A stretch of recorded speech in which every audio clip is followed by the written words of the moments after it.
Okay, it is 10 o'clock, and I will call this Board of County Commissioners meeting to order. We will start with roll call.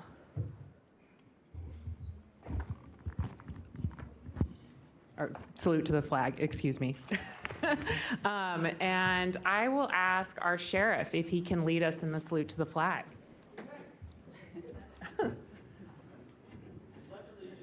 To the flag of the United States of America and to the republic for which it stands, one nation, under God, indivisible, with liberty and justice for all. Now we will move to roll call. Thank you, Madam Clerk. Alexis Hill, Chair. Yes, here. Jean Herman, Vice Chair. Here. Mike Clark. Present. Mary Luz Garcia. Here. Clara Andriola. Present. County Manager Eric Brown. Here. Assistant District Attorney Nate Edwards. Here. And I'm Lauren Morris, Deputy County Clerk. Madam Chair, you have a quorum. Thank you so much. We will now move to Commissioners and County Manager announcements. Mr. Manager.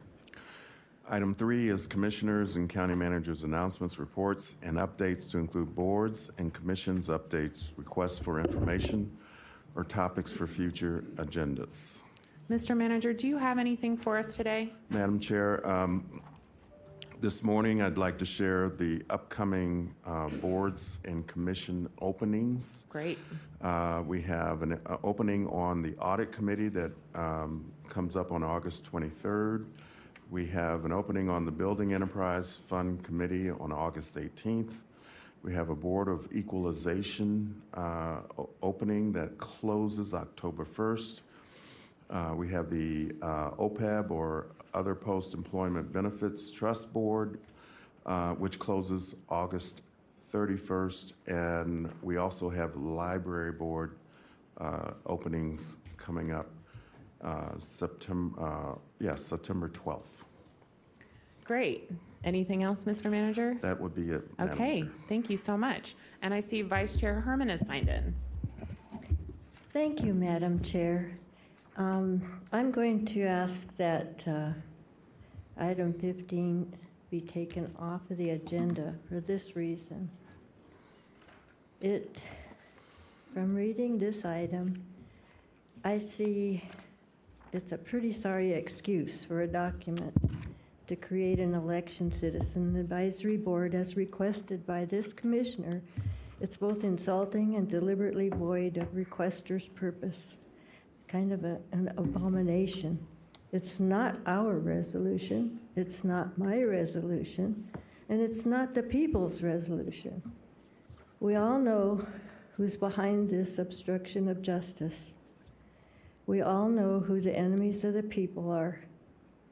You tie my hands with imaginary illegalities. You try to prevent me from performing my commissioner duties of representing the people and protecting their voice. I wonder what you're afraid of.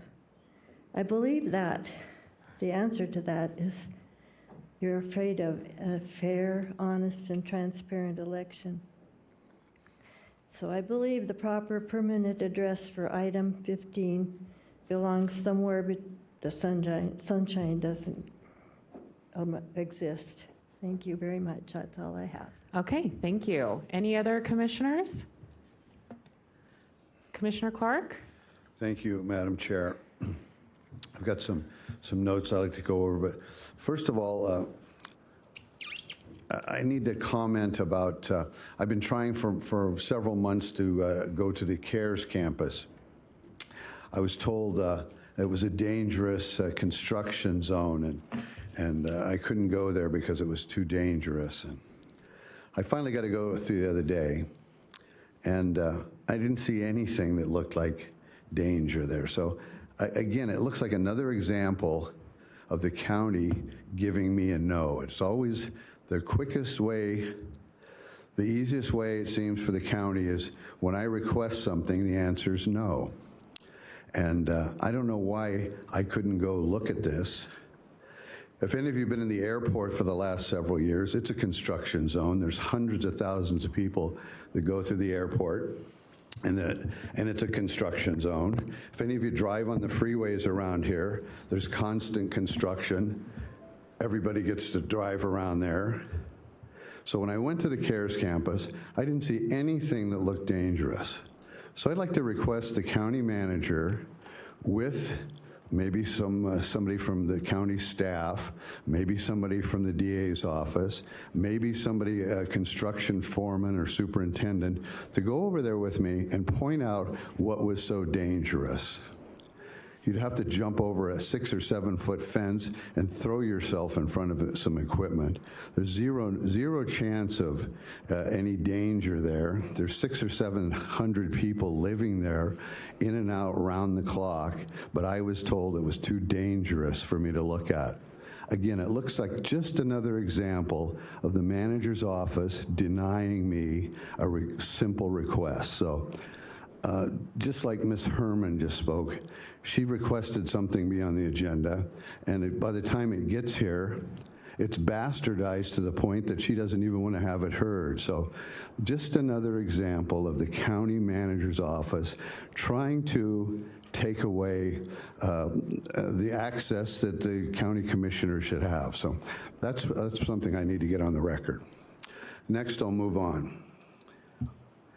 I want to start out my other comments by my sincerest condolences to the Oliver X family. I got a chance to meet Oliver this year at the opening of Art Town and later at Margot Piskovich's Art Town exhibit at the Lily. On Wednesday, July 28, 2023, Mark De La Torre, Community Outreach Coordinator, emailed me regarding my request to have BCC evening meetings at least once a month and Zoom capabilities at the Board of County Commissioners. I've been informed the chair has denied that request. I want to go on the record that while I was honoring Commissioner Garcia's request to have more decorum on the dais, I also listened to her statement about her District 3 constituency. She pointed out does not have the luxury of time to attend these Board of County Commission meetings. I was with her comment that I made the request to afford them the ability to attend evening meetings. Evening meetings are not unusual. You see them all over the rest of the country. Santa Monica, San Jose, San Francisco. You know, they have evening meetings so people who work and have an interest in county government can show up and make their comments after they've worked all day. So I don't think it's unusual to ask for several meetings a year where folks that have pent-up questions and interest in the county can come in after work. A lot of people can't take off of work. With the price of fuel, the economy being what it is, the interest rates being what it is, I understand working people need to be at work. They don't have the luxury. So again, I'd like to ask that to be on the agenda and find out what the county commissioners' votes are. I was told, meeting with the manager, that some of my requests are, well, we don't have time for that. Well, you know, you look at the open meeting law, and part of what we do here is to have it in an open public forum. I'd like to have it on the record how commissioners feel about certain issues. I don't care if they vote with me, against me, for it, against the issue, whatever it is. I think the public has the right to know the commissioners' feelings on lots of issues here. A quick 5-minute vote to get it on the record, I don't think hurts anybody, and it informs the citizens how their representatives with their thought processes are. So that's why I would bring that up.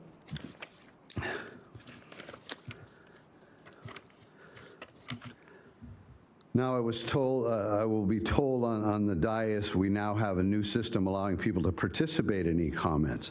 I don't think e-comments are ever, in my world, ever going to replace looking at somebody eye to eye, belly to belly, hearing exactly what they say, the inflection of their voice, their passion about any issue. So I don't think this is it might be a supplement, but I don't think it should ever replace exactly what we're trying to do here. We're trying to hear the people's concerns.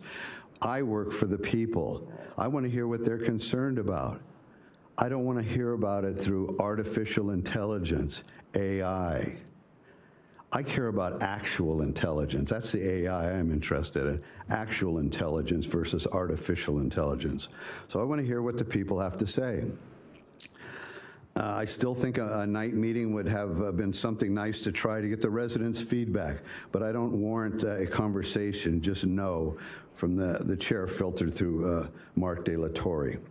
I just want to say that this is a safe place for people to express their views on agenda items, though there have been criticism that the efforts of the public meetings are organized, grassroots organizations to publicly comment on the acts of government is true, what truly embodies the First Amendment. It's my personal view the First Amendment truly makes the United States of America the greatest country in the world.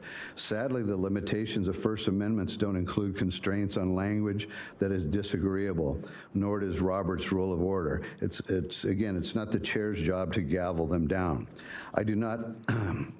I do have to mention that I'm a big believer in keeping our fiduciary duties as commissioners, and that means carefully evaluating the actions, successes, and failures of both this board and our staff. Nothing, and I mean nothing, absolutely nothing, is influencing my analysis and concerns related to the staff other than their job description, whether my constituents believe these goals are being met. As an elected commissioner, I don't just represent one political party. I represent my district and every view within that district and the residents of Washoe County outside district too. My door is always open to discuss and encourage dialogue between myself, this board, and the staff. Lastly, I'm excited to see agenda items 4C2 and 10 on the agenda, and I'm happy we're directing our money to our seniors. Thank you. Thank you. Looking to other commissioners, Commissioner Garcia. Thank you, Madam Chair. Good morning, everybody. I wanted to welcome back and wish everybody in the school district a wonderful 2023-2024 academic school year, where our school district serves over 60,000 students, over 3,500 instructional staff located at over 100 different school buildings. There's been a lot of communication in the last 48 hours regarding pedestrian safety and the importance of slowing down in school zones, which is wonderful.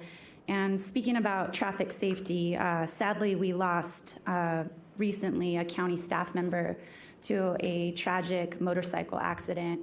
And it came up on Inside Washoe that they were doing a GoFundMe. And for today's commissioner announcement, I would love to challenge those who are listening. We are so close to meeting the goal of $10,000 for the Robinson family whose dad and husband was sadly lost in this tragic accident. And if we can go ahead and try to meet that goal for the family and make sure that they know that we're sending our condolences. And just a reminder that life is short and that we need to be aware of our surroundings and take care of our little ones, our aging population, and everybody in between. So thank you. Thank you. I see Commissioner Clark is signed in again.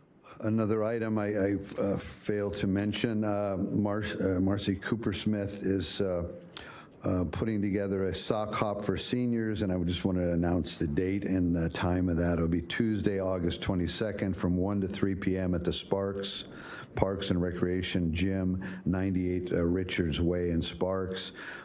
All seniors are invited to that, so just wanted to make that known. Thank you.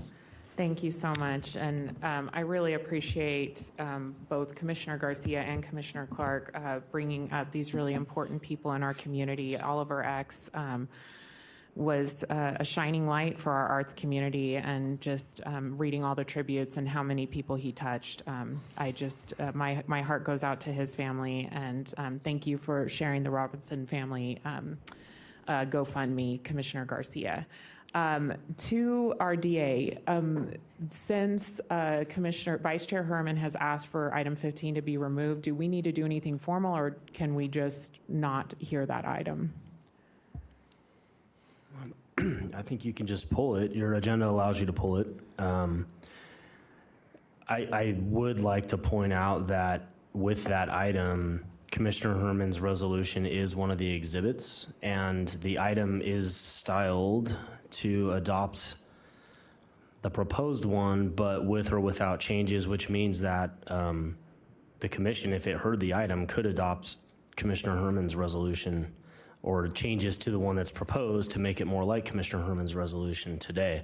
I don't know if that changes her view about whether it should be heard today or not, but those are possibilities. So it's your discretion, Madam Chair.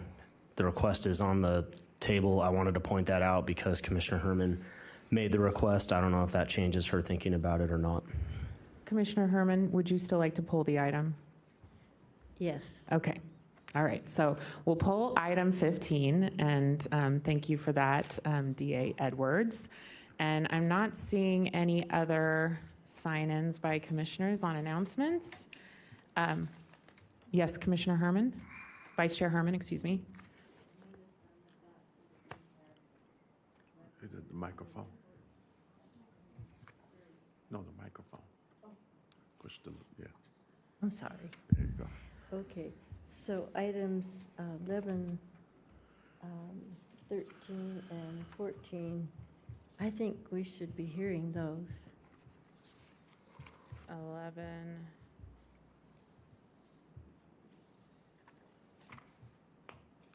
and 14? Yeah. Okay. So when we get to that Right. item, you can ask for the block vote that you would like, but thank you for the warning on that. Thank you. Yes, absolutely. I appreciate it. Okay, with that, we will go into item 4, donations, and Commissioner Garcia has graciously offered to read those into the record for us. Of course. So the 7 donations listed on today's agenda represent the diverse interests and passion of our generous community members looking to improve our parks, juvenile and animal services, volunteerism for emergency response, as well as increased support to our children and families in the child welfare system, seniors, and our unhoused population. So with that, I move to approve all items listed in the staff report. And do I have a second? Thank you very much. We have a motion and a second. Madam Clerk, is there any public comment on this item? Yes. Sharon Reed, followed by Janet Butcher. Okay.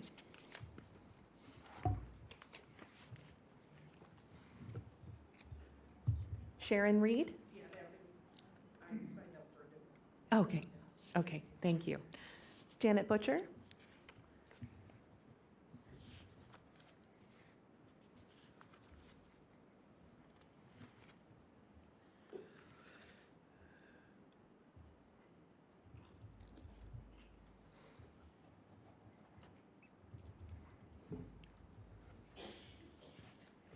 Janet Butcher, for the record. I'm a frequent commenter at the commissioner meetings, and I am not paid to do so.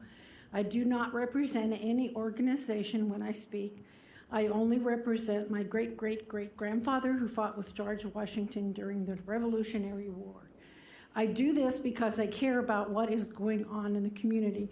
And for many reasons, and for many years, I worked 18 hours a day, sometimes 7 days a week, to complete projects. I now have the luxury of being able to keep an eye on the takeover of our constitutional republic. Ms. Butcher, And the can right you to speak direct out your about comments what to the I donations? question. Do you have Excuse- comments on the I'm going to donations? get there. Okay. That's my paragraph. That's my introduction of who Great. I am. I'm just teeing things up. Please don't gavel me down. I've been in a verbally abusive relationship before, and you're triggering my PTSD. I want to, now that I'm done with my introduction, I'm going to say that I appreciate the donation. Now I'm shaking because you upset me. I appreciate the donation of the Narcan. It unfortunately, though, is just a Band-Aid. We need to really get to the crux of the problem and close the borders. We are putting our police officers in grave danger by not getting to the crux of the problem. Band-Aids are good, but they don't solve the problem. Thank you. Thank you. Madam Clerk, is there anyone else? There's no one else signed in. Okay, thank you. So I have a motion by Commissioner Garcia and a second by Commissioner Andriola. Any commissioner comments or questions on the motion? Seeing none, all those in favor, please say aye. Aye. Any opposed, please say nay. Hearing none, I think that passes unanimously.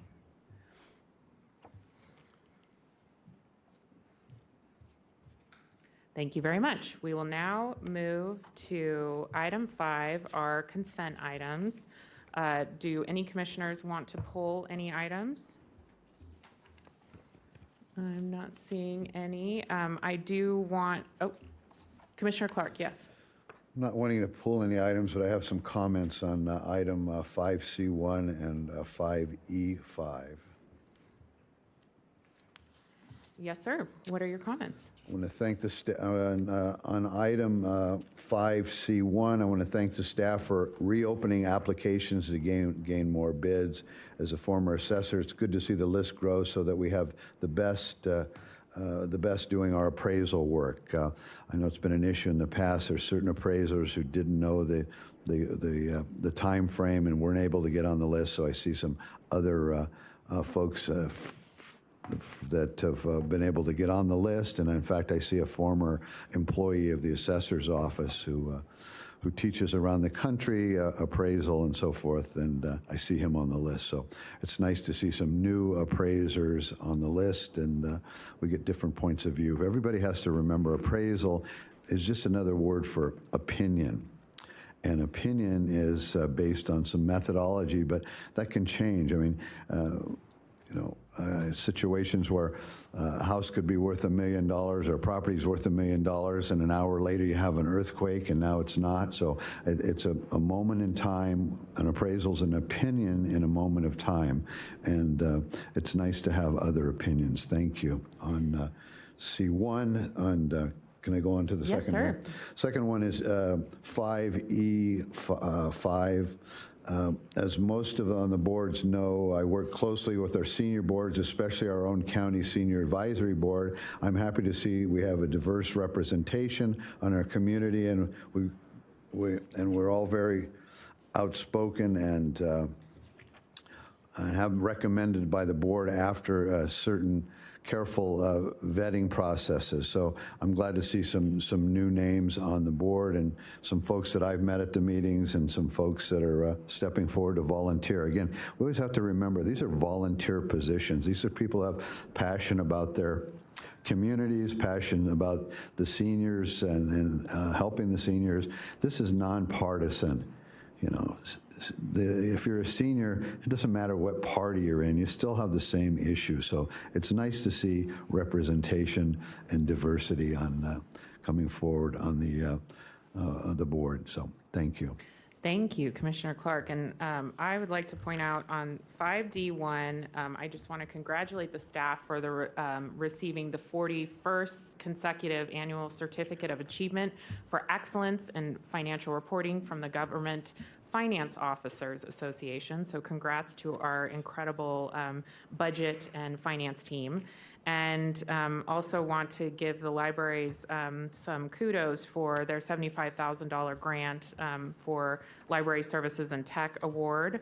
And thank Commissioner Garcia for her support of Noah's Animal House of $5,000 from her donation fund. So looking for a motion on consent. So move. Thank you, Commissioner Garcia. Looking for a second. Thank you, Vice Chair Herman. And Madam Clerk, do we have any public comment?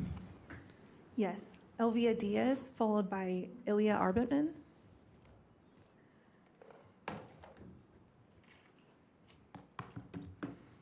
I have copies for you guys. You want the copies before? Yes, you can give those to the clerk.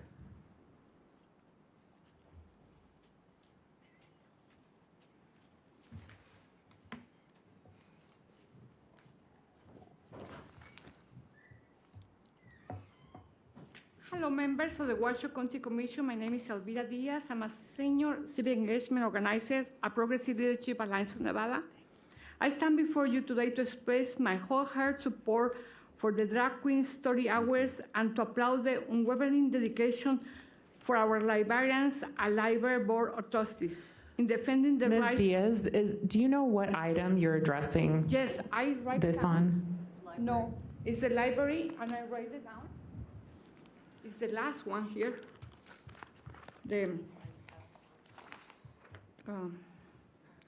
It's item 8. 5F1. Thank you. 8. I write it down in the deal card. Thank you. So did I do it now? Continue on, continue Oh, on. I'm sorry, I Yes. got lost again. Okay, oh, okay. Okay. In an era where our society is becoming more interconnected and culturally diverse, it's paramount that we create inclusive spaces where all the individuals, regardless of the background or identity, feel welcome and valued. Drag Queen Story serves an inspiring testament to the power of representation, offering young minds to chance to engage with narratives that reflect the rich tapestry of human experience. These events provide children with the opportunity to learn about empathy, acceptance, and importance of embracing our difference. We must continue to stand with these essential values by ensuring that Drag Queen Story remains a part of the community fabric. We are aware of the principles of equality and free expression that forms the foundation of democracy. I'm going to start right now. You have a copy. Last night, I read this practice, and I'm sure you don't understand my English, and you can make fun of my accent, and that's fine. That's why my little son, who today went to Berkeley, he was every year going and reading in the library with these beautiful people who read in a good English accent, books to him. And he's going to college right now. If I'm reading my son with my accent in English, I tried to dress nice today. Took me 2 hours just to take a shower and dress this. This lady, these people who read in the libraries, I'm assuming just to put the makeup takes 4 hours. It's an art. It's a beautiful thing. And going to the story hour in the sparse library, my son was so happy to read books. And now he's in college. He left today at 5 o'clock in the morning with her sister. I'm right here testifying to please support this story hour.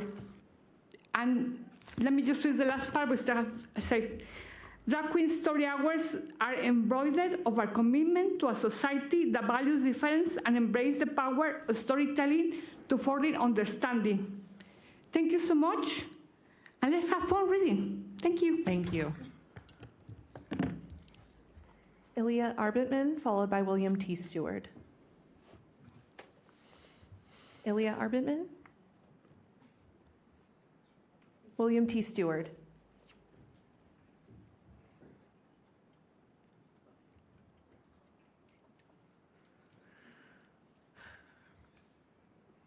Morning.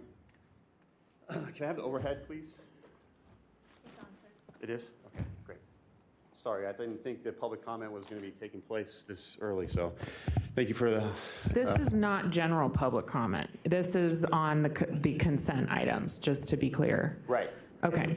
That goes to another question. I don't know when that was pulled, but that is ridiculous. I don't know when public comment is taken off the agenda. So I am actually speaking on G2, I believe, 5G2, about the Tahoe Fund. So, like I said, William T. Stewart for the record. The Tahoe Fund, obviously Tahoe is the jewel of the Sierras and also within Washoe County. It also borders California as well. And what is something that's very near and dear to my heart is fire. And we just had the 2-year anniversary of the Caldor fire, and that was in 2021. Today's a beautiful day with no smoke in the air. It's been a fantastic summer. If you've been around here for any period of time, you know how often we have summers full of smoke. The AQI is through the roof and people can't even go outside and recreate or have fun. So what I'm talking about is Firewise and how we can basically help communities be more prepared for that. If I could have this come up. I don't know if you can see that. So this is a Collins Fire after action analysis from 2011. So this is over 10 years ago. And what it said is basically being able to be proactive and to be able to do defensible space, have fire-safe communities, living with fire with UNR, talking to all the local communities and HOAs. That's something that we can do proactively. I know there's a lot of information. We do things sometimes from California. They bring things over here, although we don't need anything more from California. Maui's another perfect example of what happened. We have high winds here. Every winter we have 60-mile-an-hour gusts, just like they had in Maui, that took out that whole community. So how can we be better prepared to make sure that that doesn't happen here in Nevada? It's being Firewise. It's talking to communities. It's getting the word out. I've talked to the Washoe, not the county manager, but I did talk to him as well, but the county emergency manager. There's all kinds of things we can do. I mean, what's it going to take for people to realize when your house is going to burn? So there's all kinds of information out there. NFPA has a great information. There's Ready, Set, Go. What happens when you have to evacuate? Where do you go? Who do you call? The emergency alert system. How's people getting that information out? We've got to do a better job of educating the public to know what to do when things happen. And that comes down to you guys for much. Who is given? You guys are expected to do a lot. And the bickering between this commission and city council, that should be a thing in the past. You should be working together to solve problems, not basically throwing each other under the bus. Figuring out how to work together and not limiting First Amendment rights. People are coming here to speak. Not a lot of these people can sit here for 3 hours. So that's something I would like you to do, as well as look at Ready, Set, Go. All the things that we have. There's home hardening. There's vents out there that basically will shut when embers hit your house. A majority of houses are burned down because of embers. I've seen firsthand as a firefighter, houses burned from the inside out just because of the things we could have done. And I would hate to have another fire like Washoe, Caldor, all the fires we've had in the past. Thank you. Chris Daniels, followed by Grace Patorti. Don't do that. That's disruptive. God bless America.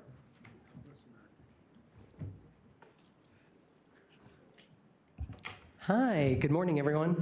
So I just wanted to come down and speak in support of the bookmobile and approving those funds for the library to increase accessibility.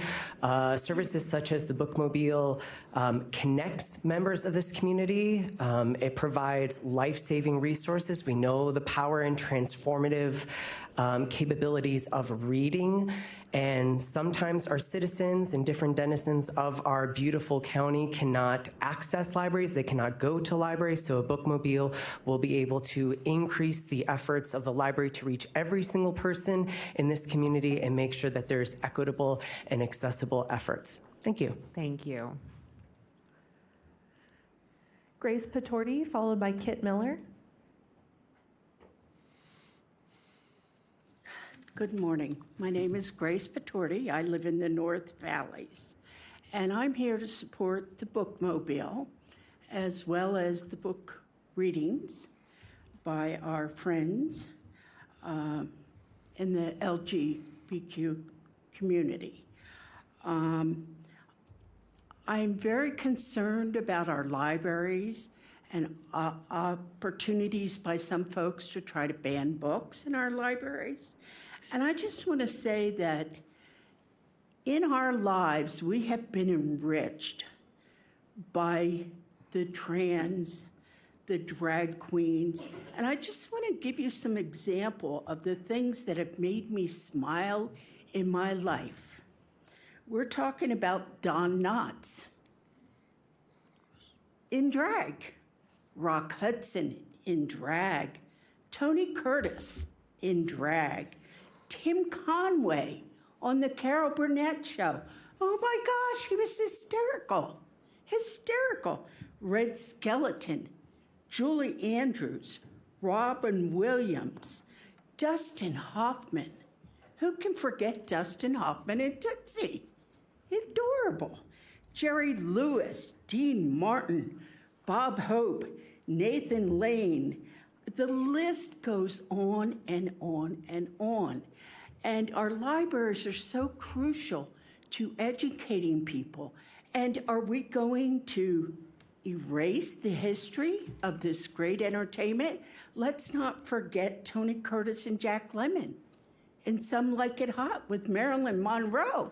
Hysterical movie. My daughter loves this movie, as does my granddaughter.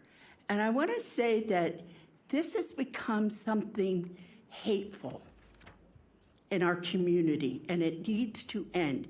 At a recent reading in the North Valleys, which I attended, my grandson was approached by a woman and told that he was going to hell.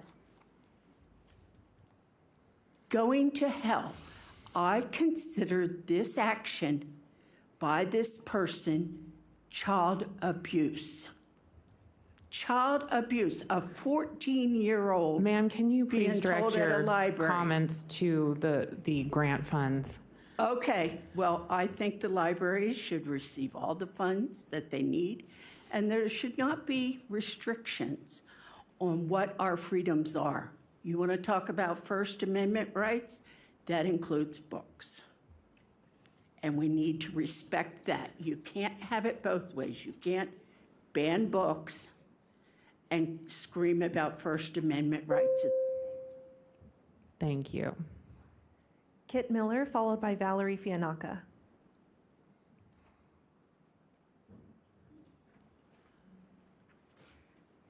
Hi, my name is Kit Miller. I live in Washoe Valley. I'm so happy to be here and be able to address you today. I stand here in favor of 5F1 and the libraries, and I just am grateful for the opportunity to be here to speak out in favor of the libraries. And I have, I'm 68 years old. I grew up in Washoe Valley and we use the Washoe County libraries all the time. And I am happy that there is money going to bookmobiles. That's really important. Our rural areas really need information, and they need books, and they need books that are not censored. I also stand here in favor of anybody who takes the time and who is a credible individual and who cares about children to have the right to read to our children in our public libraries. Anybody who cares enough to read to children the way that people helped at Elvira's children when they were growing up, I'm all for it. I really am concerned about the hate mongering that I've heard about going on in the libraries. I haven't seen it personally, but I hope that we can continue to keep our libraries free of censorship and free of hate. So thank you very much. I have my comments I'll give to you. Thank you. Valerie Fianaka, followed by Penny Brock. Valerie Fianaka for the record, and I do believe this is not on the agenda. Bookmobile is on the agenda. I would like my comments read into the record verbatim, please. I'm commenting on 5B1. I think it's absolutely imperative and needed in this community, all this money. It's a drop in the bucket when we're talking about opioids and drug abuse. The only way forward is to bring stability back to families via sober fathers who have jobs. I don't think this is even a pittance of what is necessary to bring families back to where they need to be or to bring drug abuse under control in our community, but I'm really glad to see there's a start.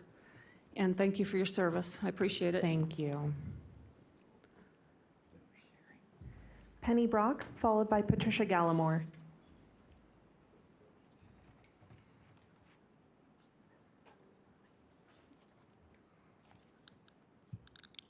Good morning, Penny Brock for the record. First of all, I need to let you know I represent no organization. I only represent myself. I do not pay myself to be here. I am here, as is my First Amendment right. I would like to address 5J2. Please put my records in the comment. This has to do with the investment committee. I have attended one of the committee meetings, and I am looking over each report when it comes out. I have concerns, and I would ask the county commission to look more closely at this. The NRS says that the losses are not to be greater than the income. If you look at that, and this is the taxpayers' money, if you look at that report after report since last year, the losses are greater than the income. This is a violation of NRS, and I would ask that the county commissioners please look into this. Perhaps there needs to be an audit done of this. Perhaps there needs to be a change of the investment company that is managing our funds. So I would just like to ask you to please look at this. This is very serious, especially since it appears it's a violation of the NRS, and that is very serious. Thank you. Thank you. Patricia Gallimore, followed by Mac Rossi.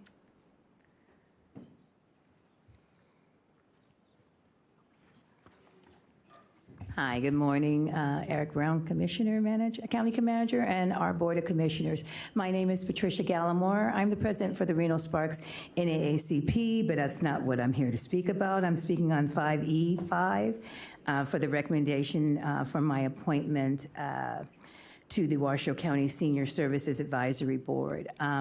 Y'all should have my information in regards to my resume, and my reason for speaking here this morning is just to advise everyone. The reason why I'm wanting to be on the board, my representation is basically to have folks represented that look like me, right? And so that seriously look like me. So I'm the co-chair for the Health Committee. I also sit on the advisory board for the Nevada Minority Health and Equity Coalition, as well as Northern Nevada Hopes. So, and there's another one, NARA, which is Nevada Alliance for Retired Americans. I am a retired individual. I am a senior citizen. There's a lot of us coming about, and we are thriving right now, right? So I want to make sure that we're represented in terms of our thriving and making sure that the commission is represented by individuals and with a well-diverse background. So that's basically why I'm here, and that's some of my credentials. I teach Zumba, actually fitness. I have a small business of health and wellness, and so counseling and a little bit of that nature for seniors as well as other individuals in the community. But basically, my representation is for folks that look like me that are seniors, and thank you so much. Thank and you can take a you. look at my resume. Appreciate you.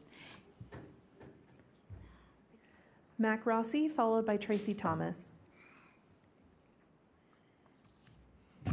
Good morning. My name is Mac Rossi. I just wanted to address 5.E5, being appointed to the Senior Advisory Board. I want to thank you for your support and appreciate it.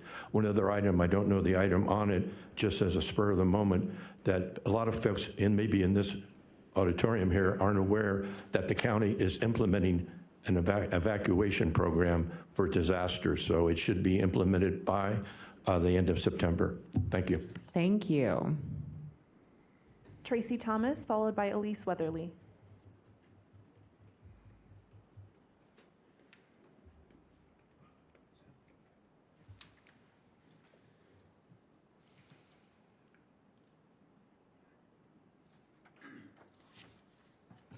Good morning. Just want to extend a big thank you to the chair for encouraging all of us to participate in all agenda items.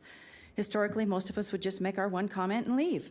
But you fostered a more engaged environment, not only for all of us to get to know each other, but also to become more aware of and invested in all the other agenda items. So kudos to that. And I'm really enjoying all the money for seniors today. I think I counted 4 agenda items for a total of about $465,000. Awesome. We're on the right path.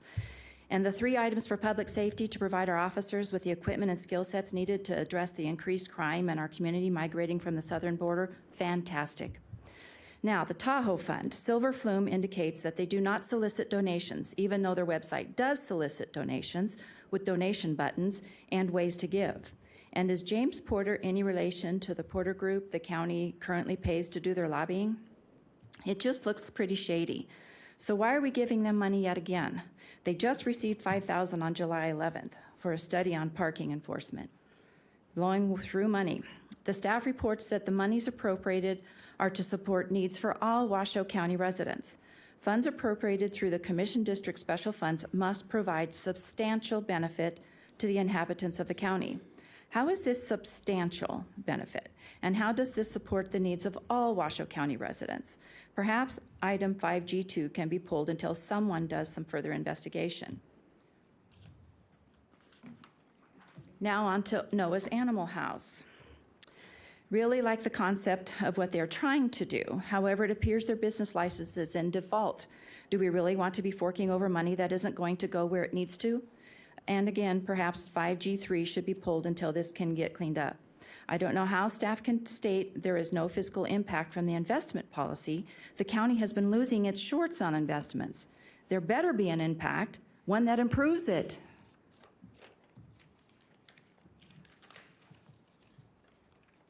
Thank you. Elise Weatherly.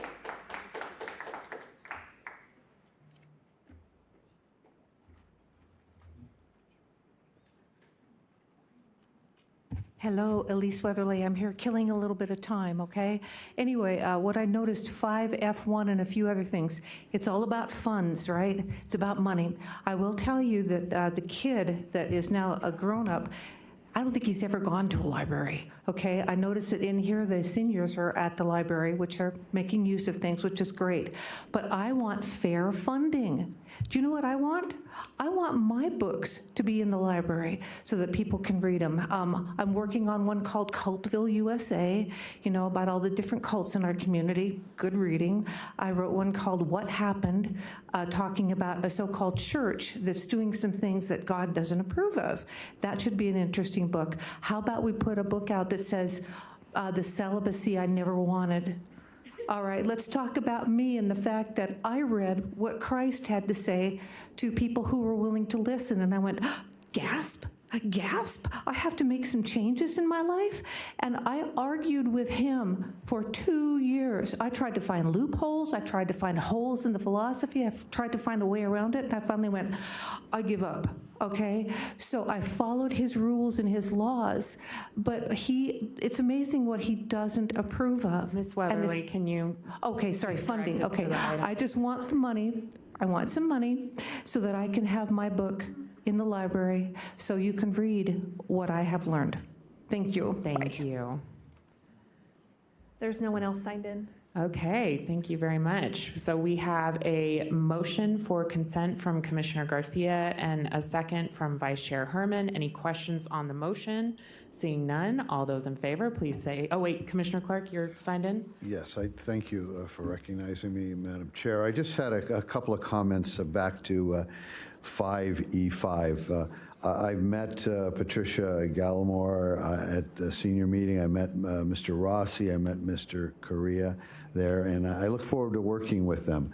I've got some plans for the. I'd like to see the senior center here, just out in the backside of our parking lot. I'd like to see a remodel done there. I'd like to see showers put in there. I'd like to see laundry put in there. I'd like to make that place more vibrant for seniors, so it isn't just kind of an annex of the CARES campus. It's just a rough situation. If you ever get a chance, go spend 15, 20 minutes there, just sit and watch what goes on. We've got to do something to make seniors' lives more vibrant and exciting. You know, we give out 3 meals a day to the homeless at the Homeless Cares Camp. They get a breakfast, a lunch, a dinner, and then we charge our seniors $2 for meals. So I'd like to see free meals for seniors, and keeping in par, keeping it similar to the way we treat our homeless. If our seniors need a hand and help in the economy, people are living on fixed incomes, gas is soon approaching $5 a gallon, medicine, food, interest rates, everything is up. And so anything we can do to help the seniors, we should be doing, and I want to lead that charge, and I look forward to working with these 3 new appointees. Thank you. Thank you, Commissioner Clark. Okay, and Commissioner Garcia. Just a quick comment. I wanted to thank everybody that came in today to speak on different items, and also the iPad is showing a lot of public comment on our app, and I'm really enjoying being able to click through those as people are coming up to the podium. So again, thanks to the staff for allowing that great ease and use of this technology for us to hear from more people who are not able to be in chambers today. Thank you, Commissioner Garcia. Okay, we have a motion for the consent agenda from Commissioner Garcia and a second from Vice Chair Herman. Any other questions or comments on the motion? Seeing none, all those in favor, please say aye. Aye. Aye. Any opposed, please say nay. Hearing none, I think that also passes unanimously. Okay. Yes, thank you. We will now move to item 6, Mr. Manager. Item 6 is a presentation by Evelyn Grosneck, Public Defender, and Mark Picker, alternate Public Defender, to give an update on new positions in the Public Defenders and alternate Public Defender offices and their impact on the respective departments and the community. Great, welcome. Good morning. Good morning. Good morning, Madam Chair and members of the Commission. My name is Mark Picker. I'm the alternate public defender for Washoe County.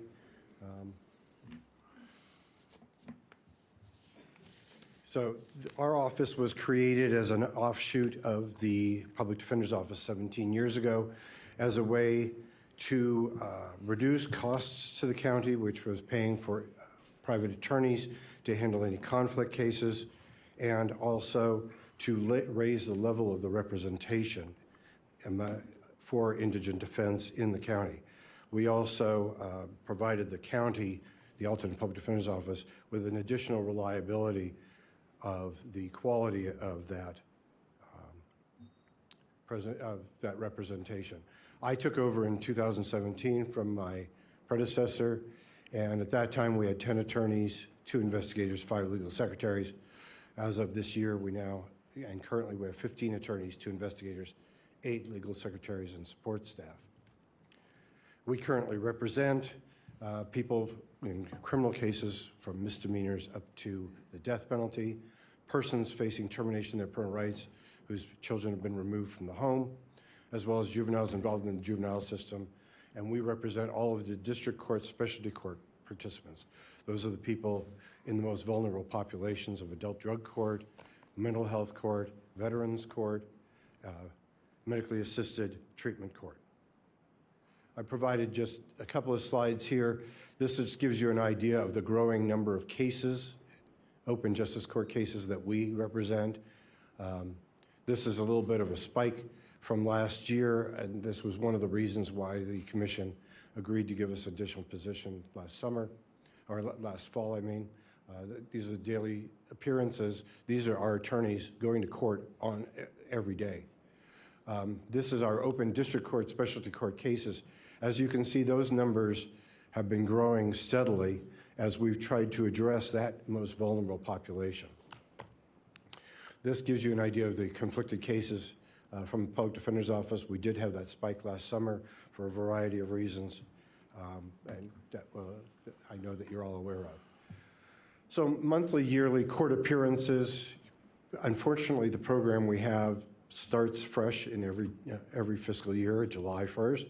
So that's why it goes up and down. But you can see that those numbers, and you can see now the 2023 numbers, we are well on line to make appearances in family, juvenile, criminal, and specialty courts far above any of the years that we've had previously.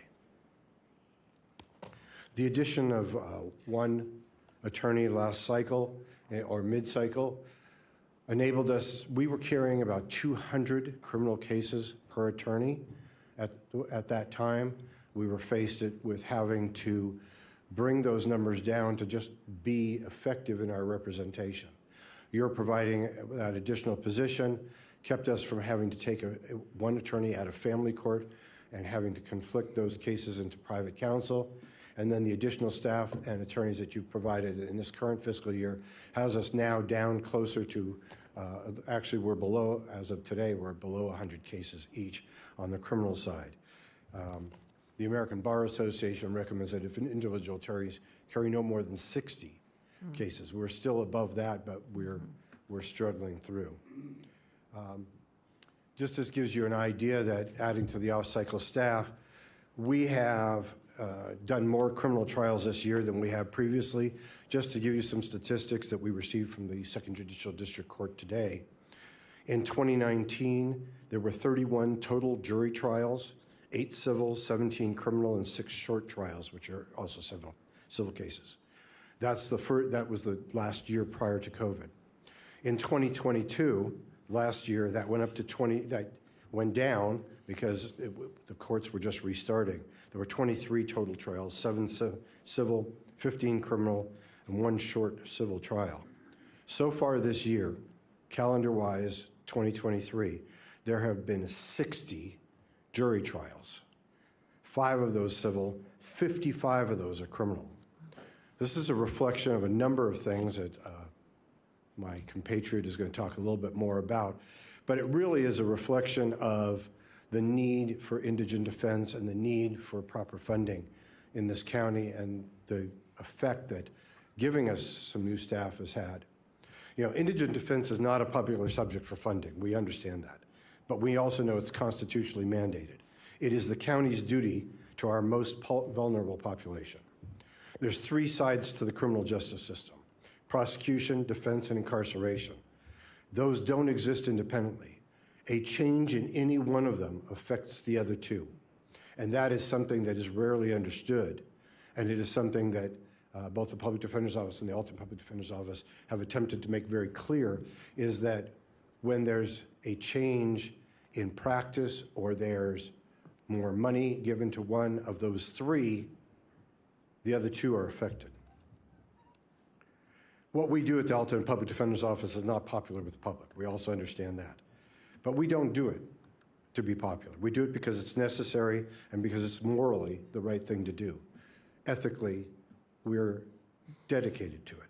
We represent people following their worst moments in life, when they've made mistakes, when they've broken society's rules, and when they've been at their most desperate.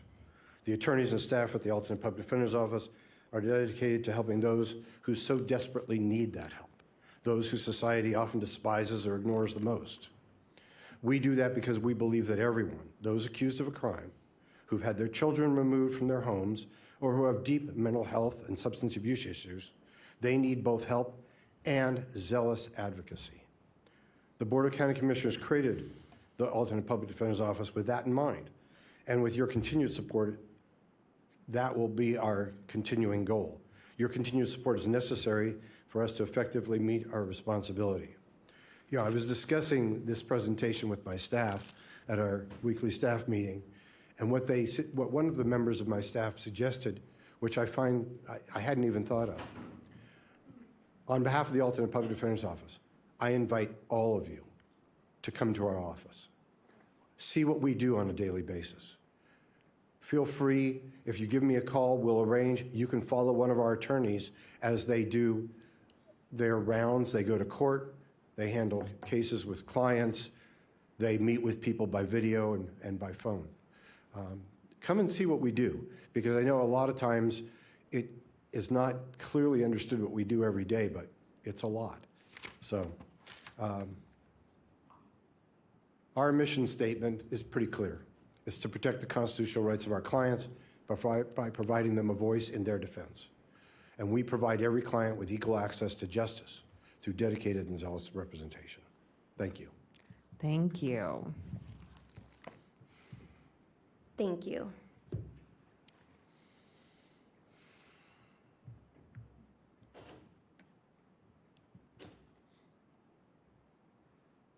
Good morning, Commissioners. My name's Evie Grosnick. I am the Washoe County Public Defender.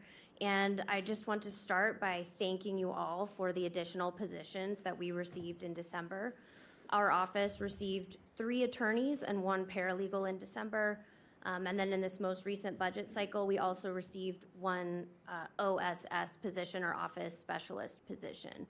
So I do want to start by thanking you for those positions, and I'll explain more fully how we have put them to use and what we see in the coming years. So I do want to echo what Mr. Picker said. I think one thing that often gets forgotten is that the services that we provide is a constitutional mandate. It is a promise to all of us from the Founding Fathers that we will have representation if the great power of the state is brought against us in prosecution. And that promise has been fully or has been further expanded through case law. So Gideon versus Wainwright is the foundational case from 1963, and the Washoe County Public Defender's Office, our first year was 1969 in response to that case. So what Gideon says is the right to counsel in a criminal action where liberty interests are at stake, your liberty could be restricted, you are entitled to effective representation of counsel, and that is the government's obligation to provide that. So the Washoe County Public Defender's Office mission is to protect and defend the rights of indigent people in Washoe County by providing them access to justice through professional legal representation. And so what we are is the largest provider of indigent defense in Northern Nevada, and I would also include, if you include Mr. Picker's office, as well as the Tertiary Conflict Counsel Group, we certainly are. We do uphold that constitutional promise to the citizens that they will have representation if prosecuted. Our office prides itself on trying to provide holistic defense. And I think that's important to bring to your attention because serving vulnerable populations is a priority of the county. And so what holistic defense means is if we can help the whole person, not just navigating the criminal justice system, but if we can be the ones to direct them to treatment or help bring a family back together, and help them get access to other resources in the county that might help prevent factors that lead to criminal behavior, that's what we want to do so that our community is safer and so that fewer family members are taken from their families, out of their lives, out of their homes. And that is how we fulfill the county's objective of serving vulnerable populations. Now I'll touch briefly on our current staff composition. Our office has 45 attorneys. That does include the 3 additional bodies that we received in December. We have 8 investigators, 18 support staff, those are office specialists as well as legal assistants. The 3 other, that includes a paralegal, which is the one that you granted us in December, a mitigation specialist, and an IT person. So our office's size is 74 individuals. These are our divisions. So we've got adult criminal is the largest division by far. We have a misdemeanor team that also handles first appearances and fulfills the Padilla mandate that we advise about potential immigration consequences. We have 6 felony pairs that appear in district court, which I'll explain later. And we also have a Category A felony team that handles the most serious cases, which generally carry a possible life sentence. We also have a family division. They represent the dependency actions, terminations of parental rights. We also represent individuals who are involuntarily hospitalized for mental health issues so that their due process rights are respected as well. And we currently represent individuals in the Justice Court specialty courts, so the Court Assistance Program in Reno Justice Court, the Sparks Recovery Court in Sparks, and the District Court is now developing a competency court, and we are also staffing that ourselves for our clients. For the juvenile division, this is juvenile cases, so delinquency petitions, juvenile detention hearings, and prior to the most recent legislative session, we also represented juveniles who were listed as adverse parties in temporary protection order proceedings. We also handle cases that are certified for juveniles up to adult criminal court.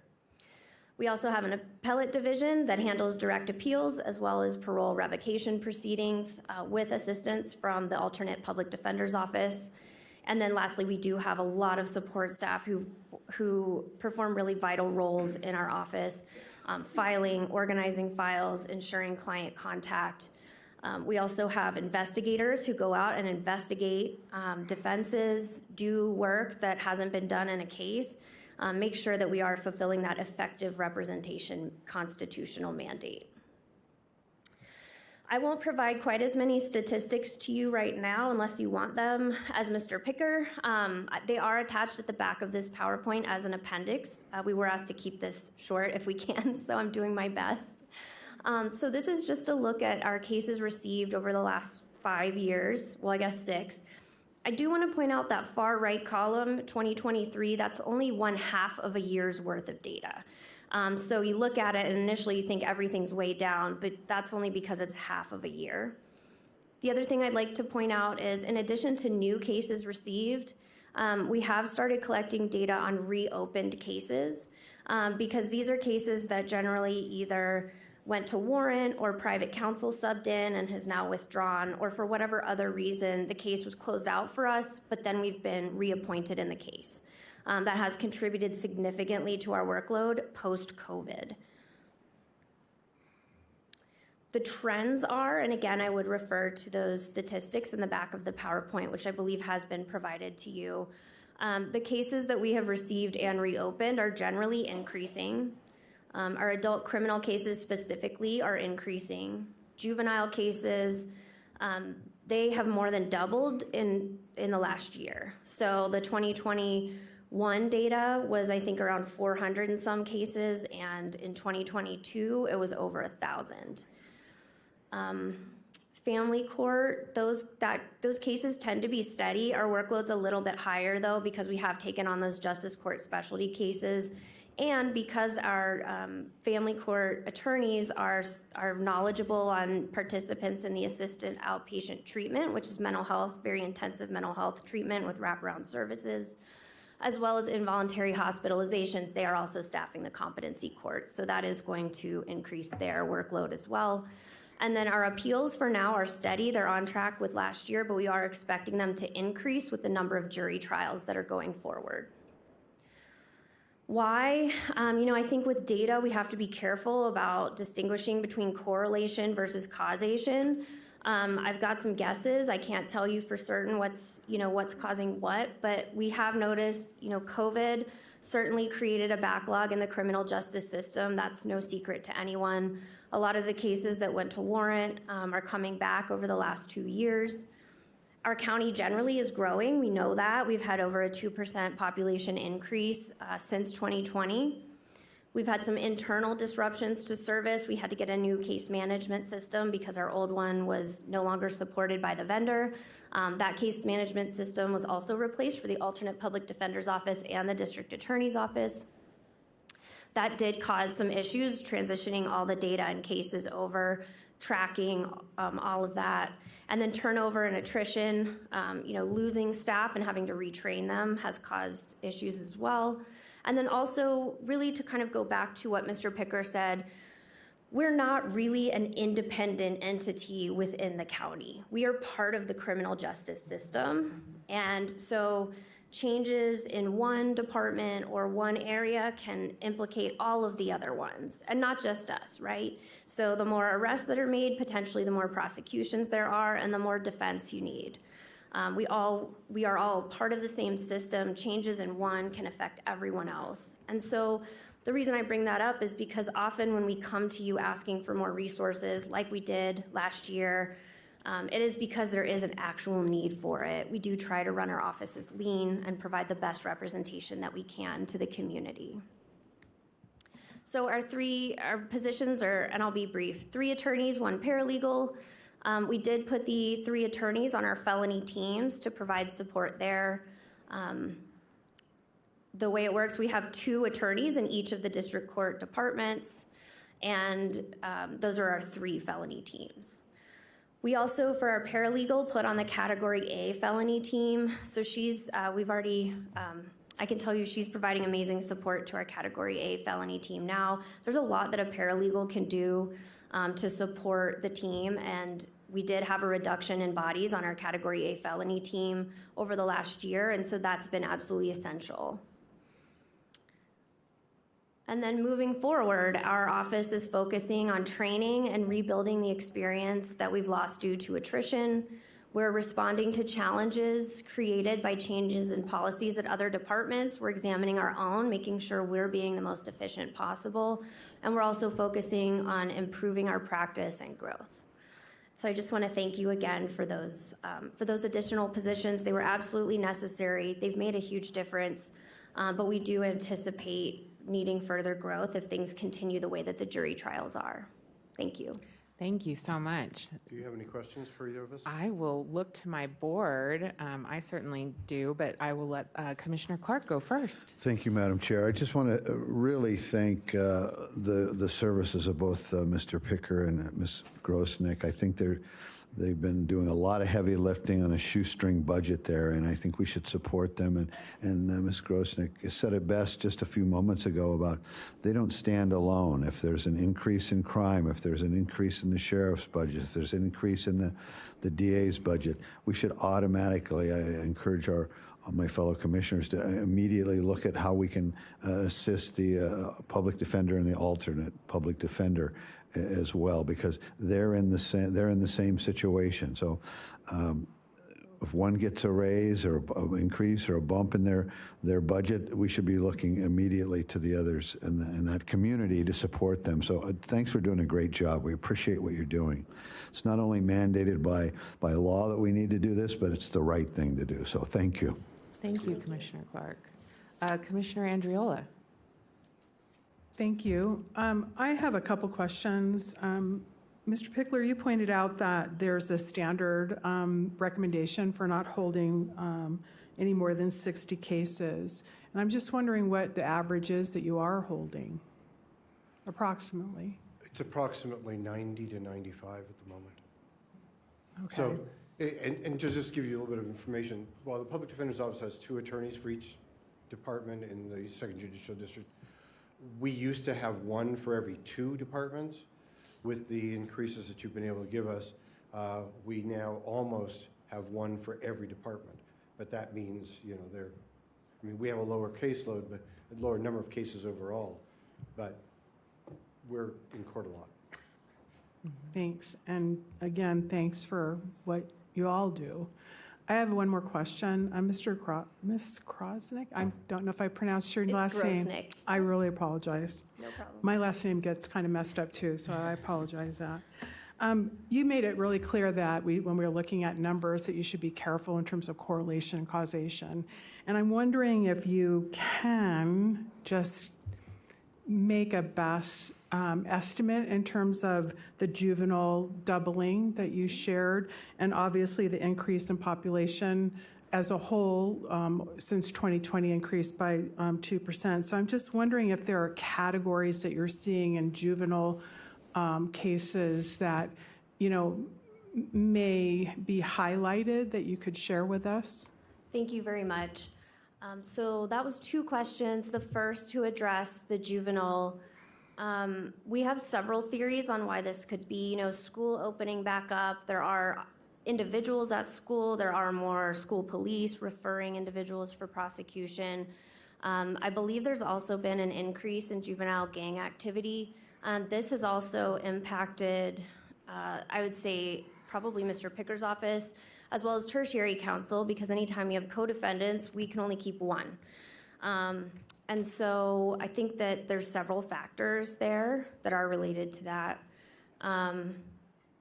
Again, can I say causation? It's not a study, right? But we have noticed these things, that since schools reopened and we are noticing more gang activity, we think that might be related. What was the second part of that question? I was just wondering in terms of categories, but I think you just answered that it's Okay. difficult to describe exactly what the categories in terms of activity. I was just looking, is it theft? Are there any behaviors in terms of categories that you might be able to quantify? Our office doesn't track that information. I believe the DA or law enforcement may do some tracking on types of crime, severity levels, things like that. We more track, number of cases, and then which category within the office they're assigned to. Thank you, and thank you for what you do, and thank you for upholding our constitutional responsibility and for all the work you do, carrying such a load. Thanks. Thank you very much. Yes, what wonderful presentations. I see Vice Chair Herman signed in. Just a simple thank you for what you do. You have a tough job. Thank you very much. I really appreciate your approach of looking at the whole person, because when these vulnerable folks end up with the county and working with the public defender's office or the APD office, it's an opportunity for us to help them and see how we can help them in their whole lives for the future and get them on a better track. And I'm just curious, what can this board do to support those services? Is there something, and I know that there's obviously mental health and behavioral health are problems that we're huge problems in this nation, and certainly in this community that we're working on. But if there's any thing specific that we can support, that would be very helpful for us to understand as we look to support these programs. Well, that's a big question, and I think if I had the answer, I would win some kind of prize. Okay.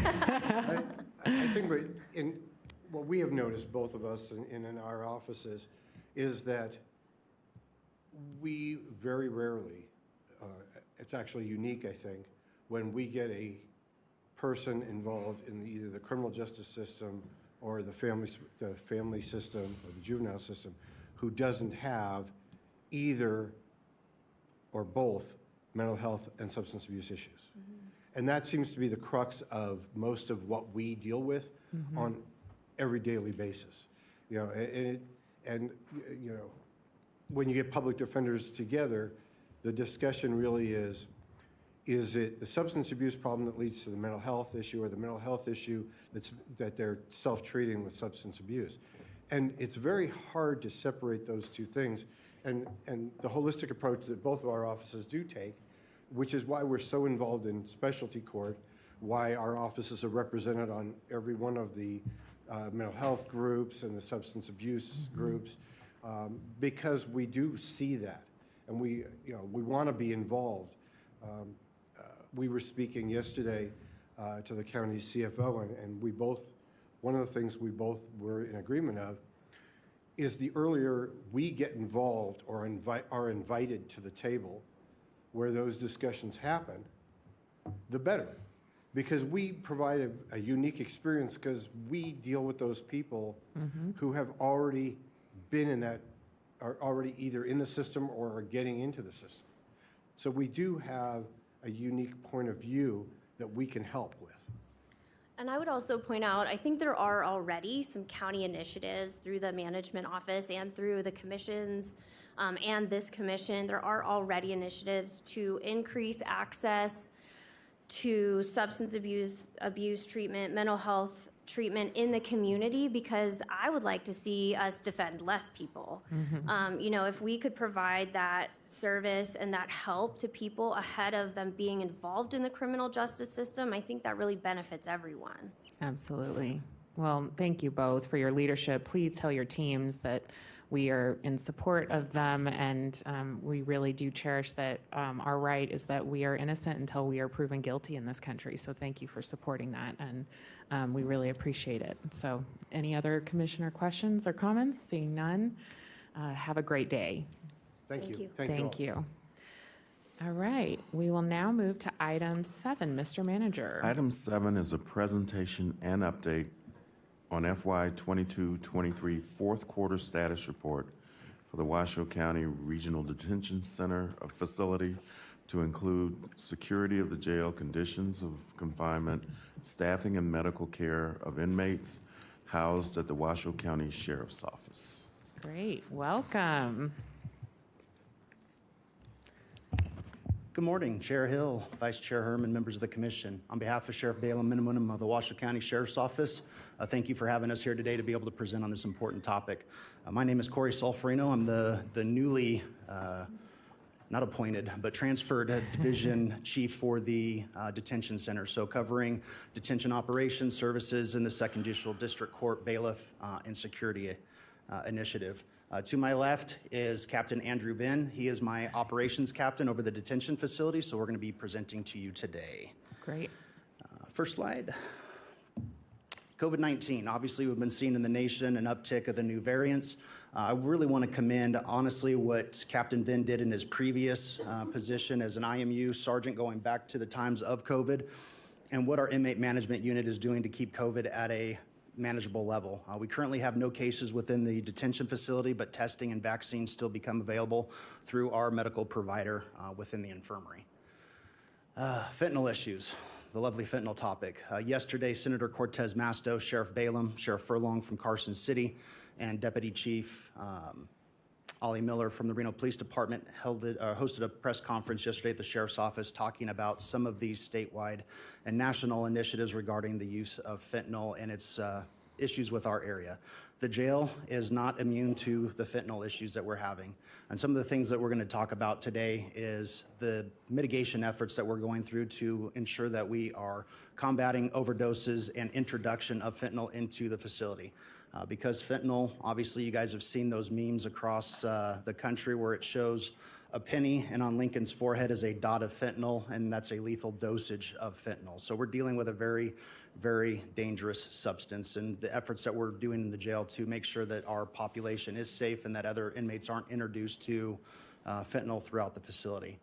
So through the last quarter period, what we're talking about is April through June. We had 6 suspected overdoses. One of the things that Sheriff Balaam did with the work of the Attorney General's office was outfit our entire division with Narcan kits. So our officers, both in the field and within the detention facility, have the ability to recognize the signs and symptoms affiliated with fentanyl overdose and being able to remedy first aid immediately so we can hopefully get those individuals transported, treated, and save lives, which we have. None of these suspected overdoses resulted in any jail fatalities, which is excellent to report. Our Getting Ahead While Getting Out program, I'm appalled to say that until I was coming over into this new division, I did not know about this wonderful program. Commissioner Garcia, I know this will appeal to you and your education background. One of the things that we know that is statistically significant about helping curb recidivism is programming and education. Everything else kind of has some success stories, some failures, but the one thing that we've seen in a correctional environment, in a jail environment, that has a statistically significant impact on inmates' ability to recidivate is programming, giving them life skills, giving them education, giving them a fighting chance on the outside. So this Getting Ahead While Getting Out program was run by our chaplaincy program, and it's really just wonderful. Being able to go to their graduations and seeing the stories that they all do and to tell their personal story about what happened, what landed them there, and the things that they're going to do to try to correct their lives on the outside is really encouraging. One of the things that I can say unequivocally that Sheriff Balaam is talking about in his second term is focusing on programming within the jail and focusing on those wraparound services. So when we get people out of custody, we're not seeing them back the same day. I remember as a young officer 24 years ago, we'd release somebody at 12 o'clock in the afternoon, and before we were done with our shift by 3 o'clock, they'd be back on an additional charge or intoxicated. We want to help curb those issues so they're not happening over and over and over again. Obviously, there's a financial piece on there to doing this, but it's well worth its return on investment. We are saving some dollars on the 5-day kick program that serves from them for completing this program, but that's just an ancillary benefit on the back end. The true benefit is the programming, the camaraderie amongst the inmates, and getting them a fighting chance when they get out. This program has been in place for less than a year, so obviously we want to increase our enrollment in that and start messaging that throughout the facility. Some of our other programs, obviously, that we want to increase capacity are our high school equivalency, our substance abuse programming, domestic violence. When we look at attendees and when we look at completions, we want to see more people complete, obviously. The jail's a very transient population. You'll see in some of the statistics later today that we present that our average daily population is approximately 17 days. Little that we can do in 17 days, but we can start. So a lot of these numbers where they're not completed are due to those people enrolling in the program early and not completing because they're out of custody. That's a win-win, but we obviously want to increase our completion percentage as we continue on with these programming efforts. Going back to our overdoses, our welfare of inmates, and thinking outside the box. One of my peers here with me today, who was a previous captain over detention, now Chief Mosley, he and my peer, Chief Caldwell, were tasked with a problem. We had fentanyl that was getting its way into the jail. I'll leave it up to each and every one of you as to how that is getting into the jail. Some of it through poor searches, some of it through body secretion, some of it through just old-fashioned ingenuity. What we are doing now to mitigate those efforts is we are instituting our clothing. So when inmates come into our facility, they're searched by the arresting officer before they come into our facility. They're searched by our officers, and proper inventory is conducted while they're in our sally port. We then take their clothing and they are issued jail clothing, so a jumpsuit, if you would imagine. That's helped mitigate some of the issues because obviously fentanyl is very, very finite and some of the other drug powders are finite. This allows us the opportunity to introduce a garment to them that we know doesn't have any contraband in it and allows us to seal their belongings so they are released to them back when they get out of custody. Also along with that is the Amnesty Box program. Before we were even able to finalize our policy, but once it was absolutely installed in the facility, this is what we found within our first couple of days. We are not a punitive institution. Our job in the law enforcement realm is not to administer punishment, but to serve the care and custody in the detention facility of the inmates and ensure that they're there to be safe.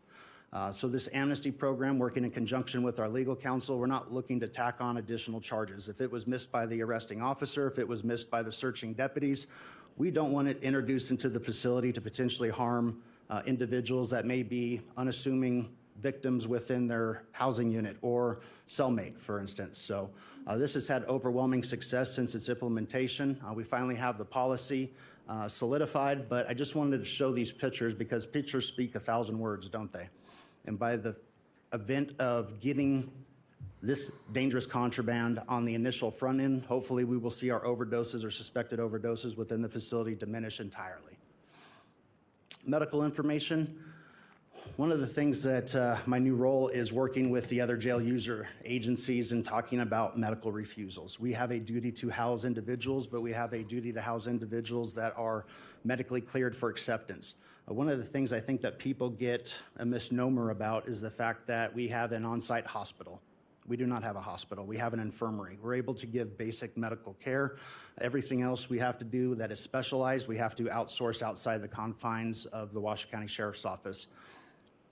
Over the course of the last 12 months, we've submitted a couple of RFPs because our inmate population is defined as chronically ill, a large majority of them, approximately 75%. So there's a lot of outsourcing outpatient treatment programs that we have to get outside the custody of the Sheriff's Office. Some of those individuals take 1 to 2 guards to manage outside in that environment. So sometimes when we have 6 inmates at the hospital or at other areas, that takes potentially 12 deputies off the line. That means that we have to shut down programs, shut down tiered time in order to offset some of these. So in addition to what the public defenders talked about, I want to thank this body, this commission, for recognizing some of our short-staffed issues and helping bolster up our facilities so that we can absolutely treat everybody fair, equally, and we can continue with those programs when we have 12 med runs to do, or we have 6 people at the hospital. So they all have a ripple effect throughout our facility. Medical refusals, 66. A lot of those are just initially communicating with our user agencies on what's acceptable and what's required from the hospitals prior to accepting them into intake. One of the things I was able to do last week is we had a meeting with all of our jail users and we talked about a specific form with our medical director, our doctor, and our staff so they know each arresting agency when they come in what minimally will need to be acceptable for head trauma for some of these services. A lot of times what will happen is you'll have a use of force or you'll have an individual who comes in with potentially a head injury or stitches and they refuse medical services out in the field, they've refused medical services at the hospital. What our medical staff will need in order to accept them into our facility. So I think we're making some good headway there. Bunch of numbers, bunch of data here. 2 of the things I want to draw to your attention is the patients on medications and the mental health medical patients. Roughly, like I talked about, 75% of our population can be defined as chronically ill when they come in through the front doors. We're not dealing with a healthy population. And also the mental health issues that we're having. Approximately 50% at any given time of our current inmate population is on some type of mental health medication. So those issues that we're seeing on the outside absolutely transform to the inside of the Washoe County Detention Facility, and those are issues that we're trying to address, working with county management and with you commissioners on potentially the build of a new mental health / infirmary to address the population that we're dealing with within our current demographics. Our medicated assisted treatment program, our MAT program, is huge. We're one of only 18 in the entire country that's accredited to render medical assisted treatment for some of our substance abuse issues and inmates within the facility. So you've asked us to take a look at some of the successes across the country, think outside the box, and how we can remedy some of these issues. This was a huge initiative for Sheriff Balaam within his first term that we were able to get certified on the books and continually monitoring. We would like to get those numbers up because we need to give our inmates a fighting chance to face those substance abuse issues that plague a lot of their decision-making on the outside, unfortunately, and what rendered them into the detention facility in the first place. Our average daily population, like we said, we talked about earlier, continues to hover around that 17 days approximately. Our bookings and releases are fairly on par. This morning we were at 1227 is our current population. That puts us on notice. We like to keep it under 1,200. Our max occupancy is 1,465. That's if we were able to put a body in every single bed. A lot of things happen with that, obviously, with the juvenile arrests, sight and sound requirements in order to house them appropriately, with our administrative status segregation initiatives where somebody may be involved in disciplinary issues, somebody may be involved in protection issues within the facility, co-defendants you've heard about, keep separates, our mental health population. So some of those cells, even though they're designed for 2 individuals, prohibit us from being able to due to that inmate classification and what their status is within our facility. So one of the things that I love about Captain Ben and his analytical approach to some of these issues is he loves numbers. We love diving into issues and go, okay, what can we do given our parameters to get creative with this in order to maximize tier time? Because we know that when people are out of their cells, they're not assaulting each other and they're not assaulting staff. So we want to maximize tier time and programming. On day watch, we're working on initiatives to get back to our direct supervision principles. What those are is inmates out of their cells, deputies interacting with them. When we go into a lockdown capacity or we have issues with programming, with staff issues, inmates are in their cells and we can only do sequestered tier time, so we can only have 12 inmates out at a time. We'd rather have the whole kit and caboodle out with proper staff on site so we can get inmates out, get them interacting, get them the services that they need. Just going back, we're trending around that 17, holding true from last year. For this quarter, quarter 1, 17.89, quarter 2, 3, 4, all the same. We're hovering around that 17 average days to get them in and out of custody. Regarding our battery by inmates, last quarter, we had 27 fights, inmate on inmate, 4 inmates on staff, and 44 fights averted. What that is our deputies out in the day room, interacting, noticing signs and symptoms of fights before they occur, and intervening before that fight actually takes place. So we commend their efforts, and they're doing a wonderful job up there. Another statistic that we started tracking last year was attempted suicides. Every time our deputies intervene where they see an inmate trying to harm themselves, whether it's tying a noose around their neck, whether they're trying to jump off the top tier, whether they're trying to harm themselves, our deputies are intervening and saving lives. So that's what we really want to highlight and celebrate, is the fact that they're out from behind their desk. Yes, they do have paperwork to do. Yes, they do have training to do. But by and large, they're out, they're interacting with the inmates, they're preventing these incidents from having to be brought to your attention and say, hey, we missed the mark here because we didn't do this or we didn't have enough people on staff to be able to intervene in this case. So I can't say enough good things about their efforts there. Our inmate assistant program, housed within our detention services unit, again, just another highlight of Sheriff Balaam's initiatives for his first term continuing into beyond, is this group really is necessary across the country. You heard the APD, you heard the PD about services, you heard about what can we do to help avert some of their uptrends with trials and with in custody days served. Programming. We need programming. We need to be able to get people out of jail. The ones that are there are different than when I first started 24 years ago. By and large, we were about a 50-50 population. Violent offender, misdemeanors, gross misdemeanors. We are predominantly gross misdemeanors and felonies now. Everybody that is out is out. The ones that are there for a reason. So working in conjunction with our district attorney's office, with our public defenders and counsels and the sheriff's office, we're trying to get those inmates out of custody that absolutely need to be out of custody, especially when we're talking about the medical bills and some of the ones that require long-term intensive outpatient care.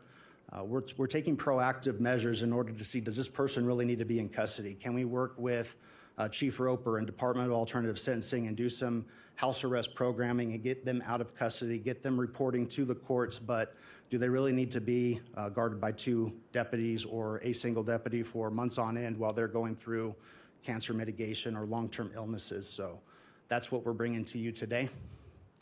And I just had a epiphany. What was that? Our supplemental nutritional program. So obviously this is another program that's housed out of IAP and our detention services unit, continuing to find as inmates are walking outside the door, getting them the nutritional supplements, getting them on food stamps, getting them on connected to those statewide services in order to ensure that hopefully they don't have to come back and they've got nutritional efforts on the horizon. Staffing update, again, thank you. All I can say is thank you. We can't do anything without personnel, and the fact that we have personnel, unfortunately, each and every one of you know the time that it takes from the time of application to the time of training to the time that they're actually online. So we're just now starting to see our deputies who were in the background process 18 months ago, who completed the academy, coming to the end of their training program at the end of this month, finally online. It takes a long process, but we appreciate everyone's efforts up here to recognize the shortcomings that we've had and get us the additional personnel. So we had our shift bid yesterday. 151 deputies are working on the line, 3 proudly serving in the military on extended military orders, 7 deputies on light duty status for various reasons, from in-custody fights to trips and falls and just working through workman's compensation to get released back to full duty.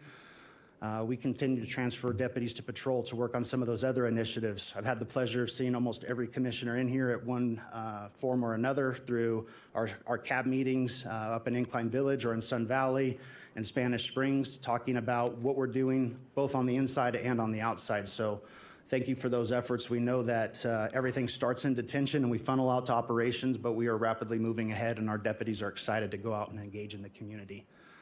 We talked about the direct supervision model being undertaken. It's funny when you talk to some of the deputies that only have a couple years on the job, and they're like, what do you mean the inmates come out of their cells and we have to go walk around? That was something that was commonplace back in the day when Captain Ben and I started, where we're actually out there interacting with them. We've just gotten very, very busy with that inmate population that we're dealing with and trying to change the corner and get them out of their cells and get them interacted. You really get to see them thriving. So I'm really excited to see Captain Vin as part of our new detention command staff and seeing what he and his team can accomplish in the weeks and months ahead. One of the things we wanted to bring to you is this being our first one. Obviously, we kind of took a cookie cutter approach to what was presented last time. We would like to submit to the board, what would you like to see? Captain Ben and I have our vision of what we would like to present, but we also want to know what you would like to see so we can curtail this messaging directly to county management and to the commissioners to make it important for your time. And I believe that's 10 minutes, ma'am. Great job. Thank you so much for pulling up all those statistics. I have some questions, but I want to open it up to the board and see if folks have questions first. Yes, Commissioner Garcia. Thank you so much for the presentation and congratulations on your new roles. And we really do appreciate your presence at our CAB meetings. I think it makes a big difference for our constituents to see you there and so willing and open to address their concerns, their daily life concerns. And Sheriff Balaam, I see you in the back of the room. Thank you for your continual emphasis on providing programming, education, wraparound services, your focus on behavioral health. It's just incredible to see it. And having had the chance to tour the jail, you don't get to walk in and see all those programs and classes taking place or the services provided.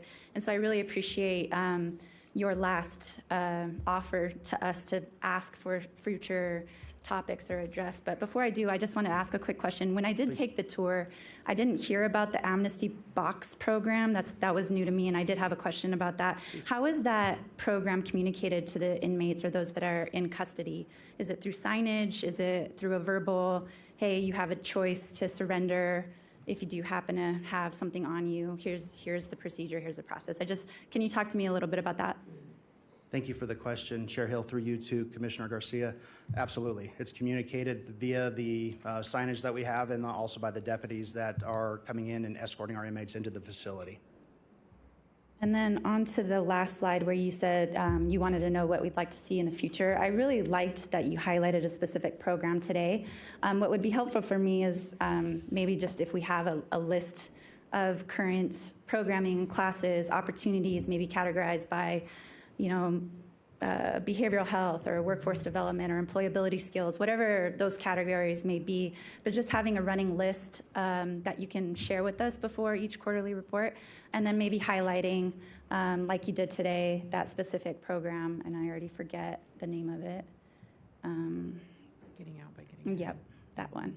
It's just really helpful to hear those personal accounts. Thank you. Thank you. Thank you. Vice Chair Herman.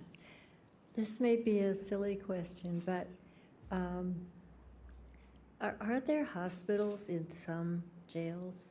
Or does that only happen if, for minor things, that you have to haul patients to the hospital for? I mean, is there any possibility there's that sort of thing? I know that's a long question.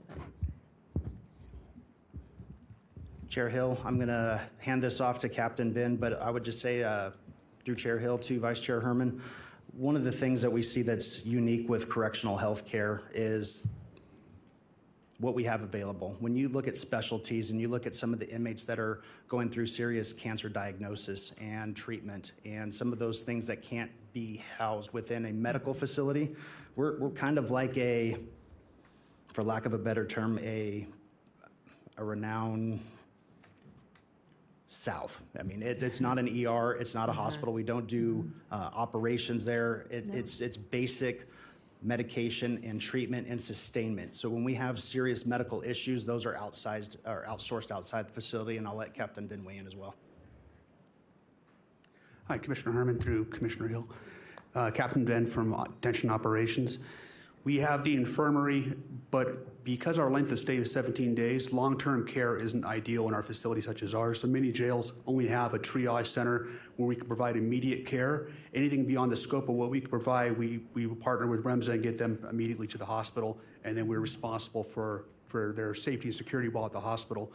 The prison system has longer care inmates, longer term inmates. They have entire facilities that are designed as hospitals that can provide many, many different types of prolonged care, including terminal patients.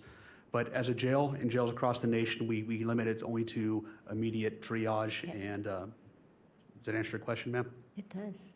Thank you. Great. And thank you for all you do. Absolutely. Any other commissioners have questions?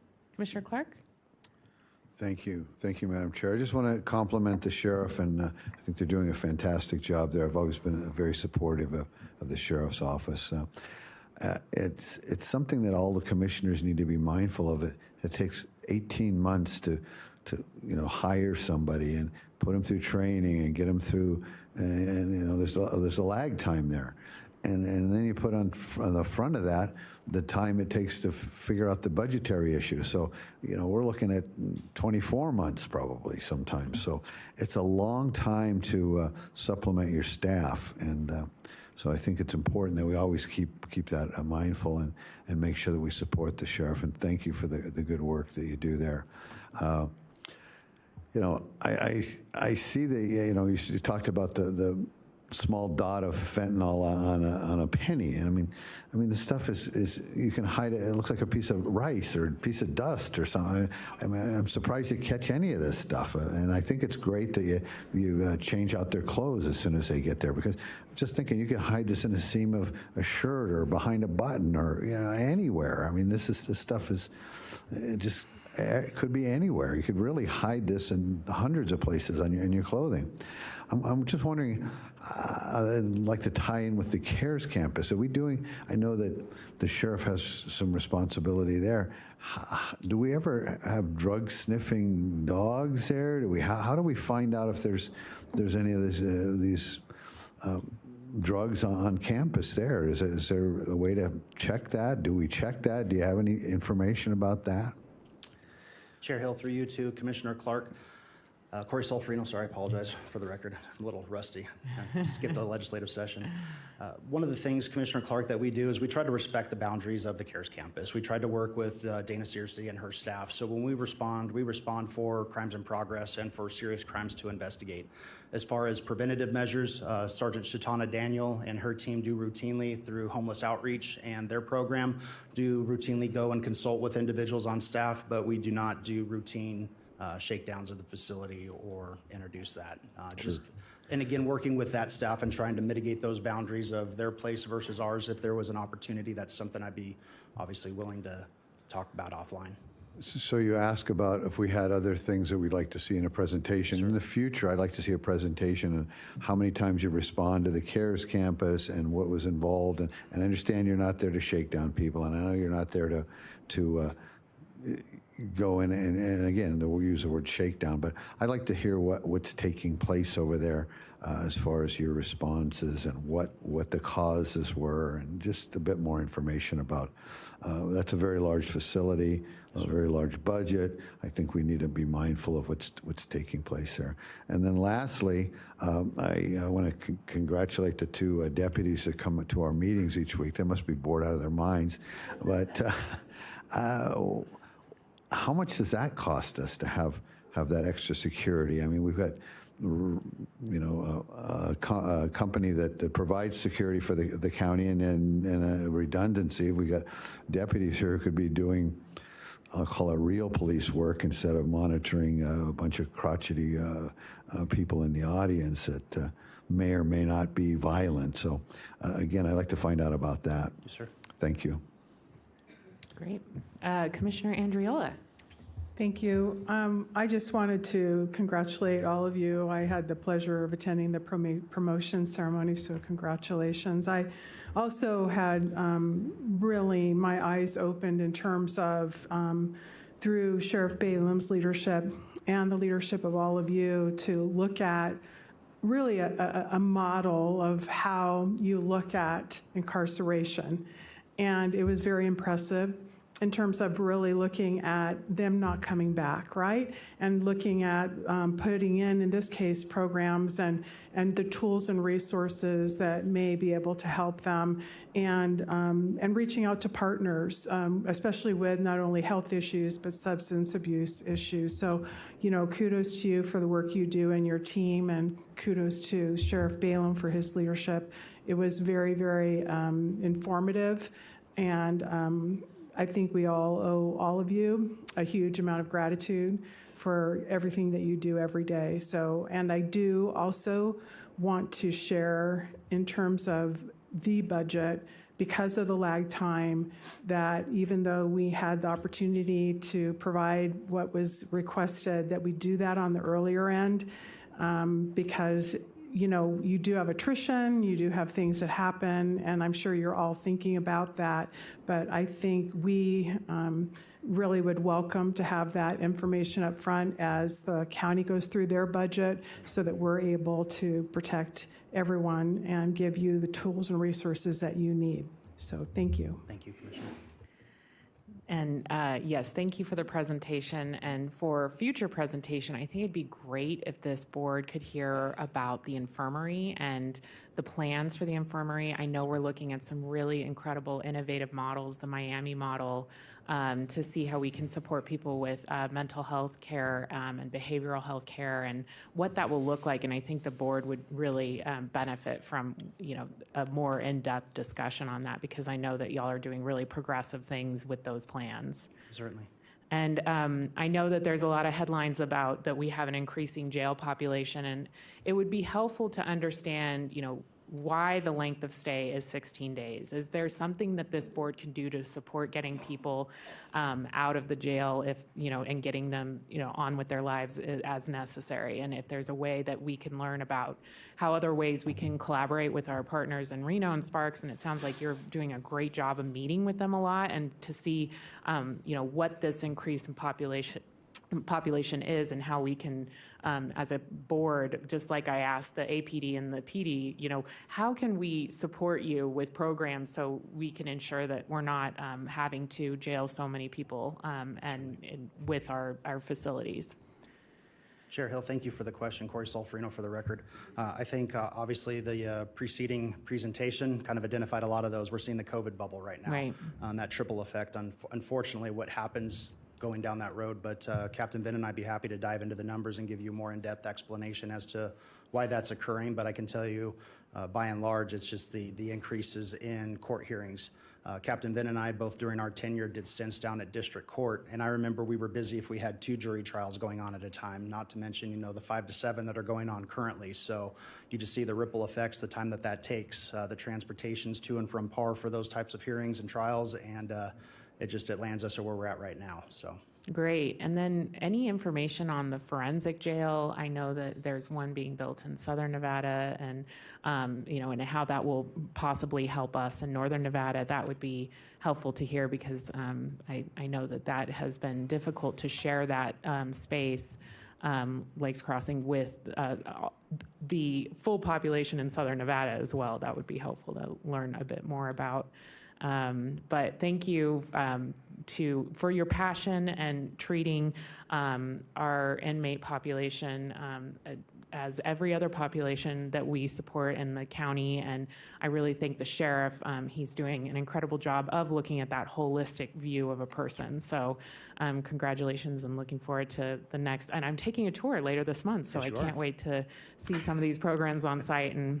And thank you for your work. Any other commissioners have comments? Okay.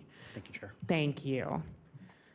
All right. We will now move to item 8, Mr. Manager. Item 8 is a presentation by Debbie Steers, the Collection Development Manager for Washoe County Library, regarding Washoe County Library's collection development policy, including criteria used to select new titles and the process for community members to challenge an item in the current collection. Welcome. I want to start out by thanking County Manager Brown, Chair Hill, Vice Chair Herman for inviting me here today to talk about how we build a collection for our community. I'm Debbie Steers, Collection Development Manager for Washoe County Library. Brought along Library Director Jeff Scott. I'll do the presentation, and then we'll both be available for questions afterwards. So our mission in building a collection is to curate a collection of library materials to reflect both the needs and the interests of our community. A super quick overview: we have 12 physical branches throughout the county, as well as a digital branch, which is home to our collection of ebooks, downloadable audiobooks, and digital magazines. In the last fiscal year, we spent just over $1 million on materials, resulting in almost 2 million checkouts. You can see we added almost 40,000 physical items and over 17,000 ebooks and downloadable audiobooks during that time. The good news is we have an even bigger budget for this year. The sort of standard across libraries and a standard established by the State Library of Nevada is that libraries should spend 10% of their overall budget on materials. We have not been able to meet that level in Washoe County. We're close. This year gets us the closest that we've been. But our Library Board of Trustees several years ago challenged ourselves to try to reach that 10% mark. And I'll keep coming back and fighting to get all the way to 10%.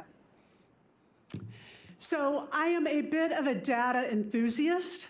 I consider it a great privilege and honor to be entrusted with taxpayer money to build that collection of materials for our citizens. But I want to look at that data and make sure, are we hitting that mark? Where can we improve? And are we doing it in a cost-effective way? So when we look at the use across our libraries, what we find is folks are looking for new materials. Those new materials, titles that have come out within the last year, make up just about 6 or 7% of our collection, but account for almost 40% of our checkouts. If you go into any of our branches, as you walk in, you will see those new materials on display. And if you look at the New York Times bestseller list or any of the bestseller lists, you will see that users in Washoe County pretty well reflect what readers are looking for nationally.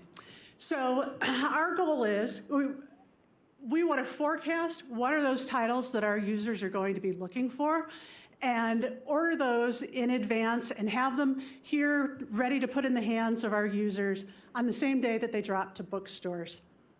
In doing that, we rely on industry tools to do that forecasting. We often order a year ahead of publication because my goal is when somebody has their favorite author, say Daniel Silva's coming out with a new book, I want, when the person goes to the library catalog to search for that book, I want their experience to be, my goodness, how does the library always know what's coming out? And we rely on patrons to place holds on those titles. We start off, we order conservatively. I never want to waste any money and buy books that aren't going to be used.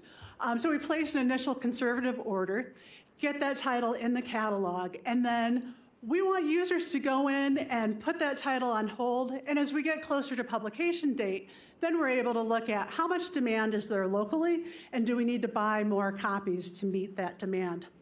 So that's 86% of what we purchase. We are proud to show everything that we have.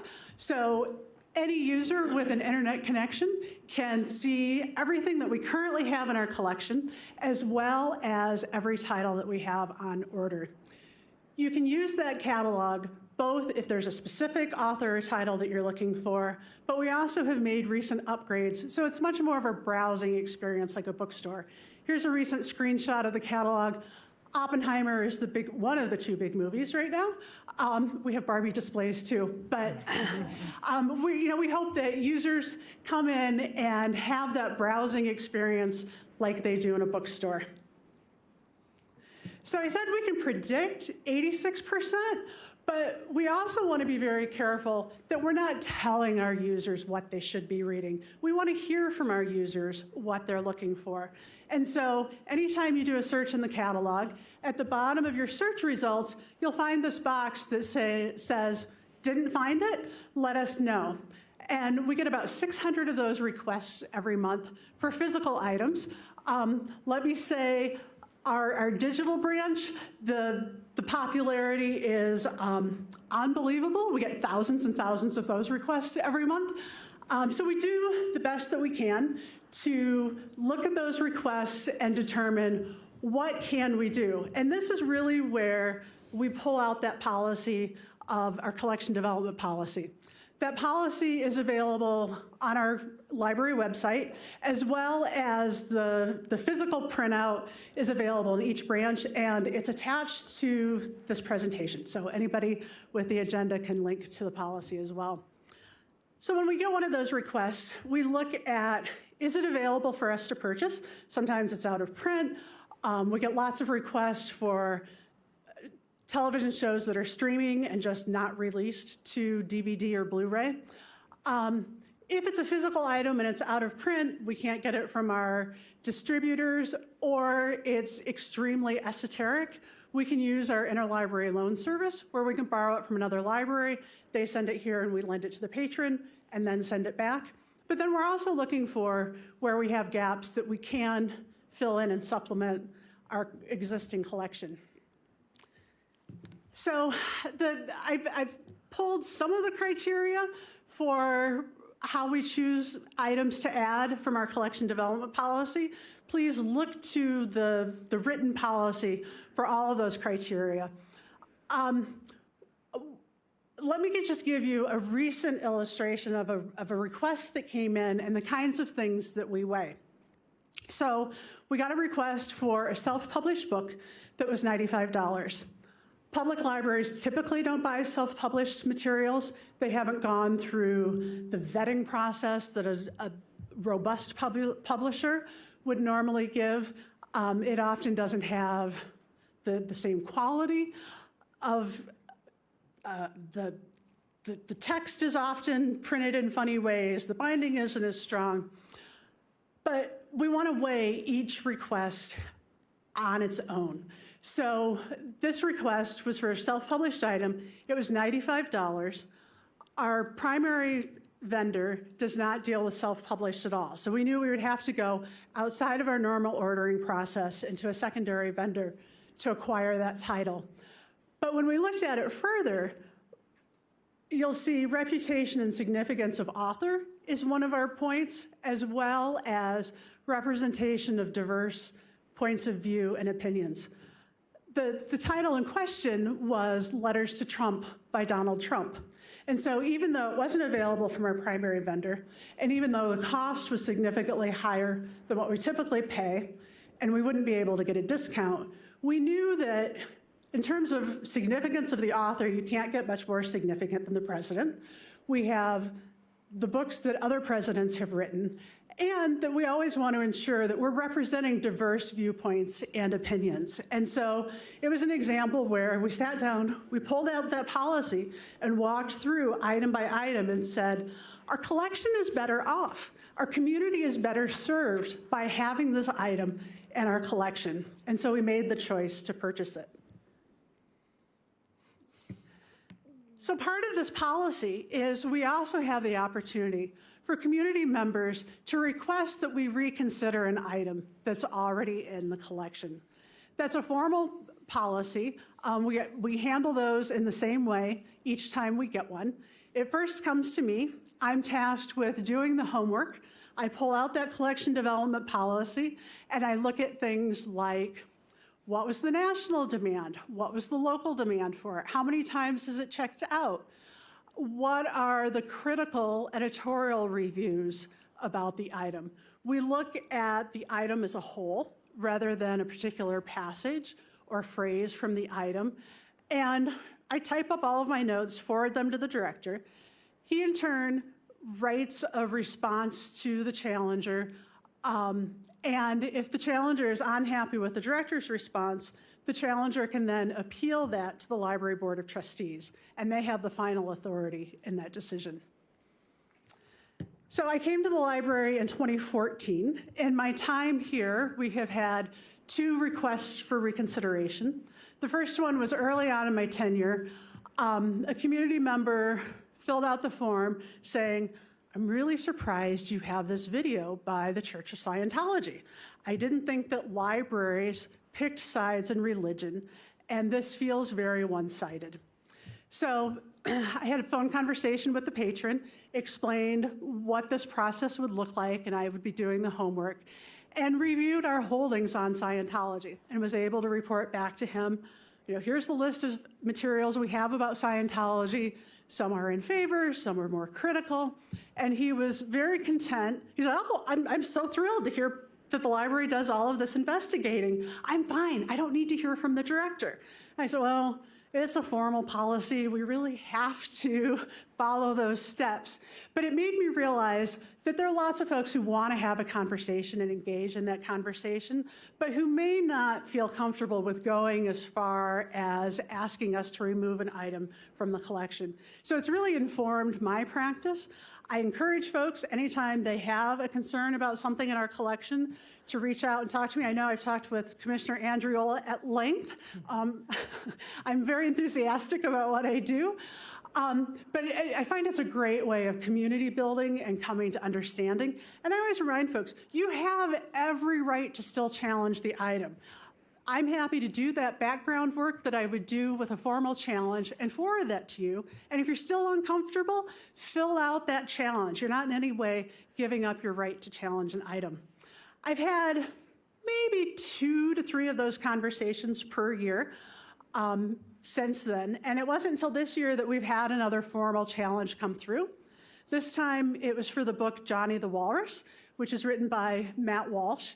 It is a board book shelved in our board book collection in the children's library. And the challenger filled out the form saying they were uncomfortable with the messaging of the book. And they really felt that it was written as adult satire just packaged as a children's book. So they weren't asking us to remove the item. They were simply asking us to relocate that item from the children's collection to the adult collection. So I went back, did that kind of homework. We have had the title check out 38 times since we acquired it in May. There are lots of users who are interested in reading that title. It's not the library's business to endorse a particular viewpoint. This particular title is anti-transgender, and they just felt that it could cause harm to trans children if this book was read to them. In doing my homework, I was able to find that everything from the publisher to the catalogers indicated this book was intended for children. It was in a children's format, in children's language, and so I support that it belongs in the children's collection, that we don't move things outside of their intended audience just because of the content. So I know when we talk about challenging materials, we are talking about banning books, making them inaccessible to users. And it's not just banning that is a current threat. We have two other types of incidents that are real censorship threats in our community. The first of those is we are finding a disturbing number of cases of hate speech written in adult books. So recently we have found books on the African American experience, the immigrant experience, and Jewish life that have hateful things written in them by our own community members. We have tasked all of our staff members with being on the lookout for this material, and we report those incidences to the American Library Association Office of Intellectual Freedom. We do not want voices in our community to be silenced. We view that the public library is a place where everyone should have a voice, and we view hate speech written in these books as an attempt at censorship. We also are finding that there are materials that some users may feel like, I don't want to ask them to ban this item, I just don't really want people to read it. And so they tuck it away in a hidden place. Especially with children's books, we're finding it. And so again, we've asked our staff across our branches, just be on the lookout. Let us know if you're finding books tucked away where they don't belong. And sure enough, we're finding it consistent with particular minority groups in the community. We work to make sure that everybody has equal access in the library and that that's not happening. So that is my presentation, and I am happy to answer whatever questions you have. Wonderful, thank you. And I'm going to have Commissioner Andriola go first because she brought this item to us, and give you an opportunity to ask any questions. Thanks. You know, I really want to thank the county manager and the chair, and quite frankly, you for agreeing to really share the process of how the library approaches not only the acquisition, if you will, of books, but also the process in terms of challenging books and equal opportunity that's given and the sensitivity that's given to which you're required. I have read all of the standards that you follow in terms of freedom of speech and all of the policies that are in place with the National Association of Libraries. So I feel like I've certainly, maybe if I need to apply at the library, I might be able to do something there. But I really value the library. I think we all have stories with the library. I grew up, you know, in a family that really valued reading and the importance of reading and expanding the opportunities to even challenge yourself, and have been a lifelong reader. So I do really appreciate the fact that there is a process and it's public and everyone knows how that process works. I also want to share that there have been, during public comment, books that have been read to us here in chambers that really had disturbing language. Quite frankly, if I could use something even stronger than disturbing, I would. It was really uncomfortable to listen to. I have spoke a bit with you about that and learned that many of the books are in the adult that may have been read.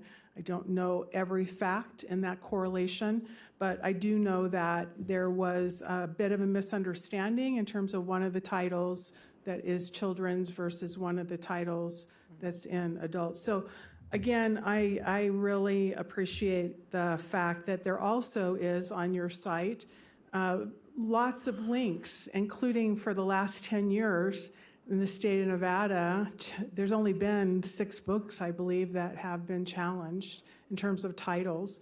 I asked for the record how many books had been actually been on the agenda for the library board, and I was told none, so I have no idea where that's going to go, but I do think it's important that everybody have an opportunity for the process.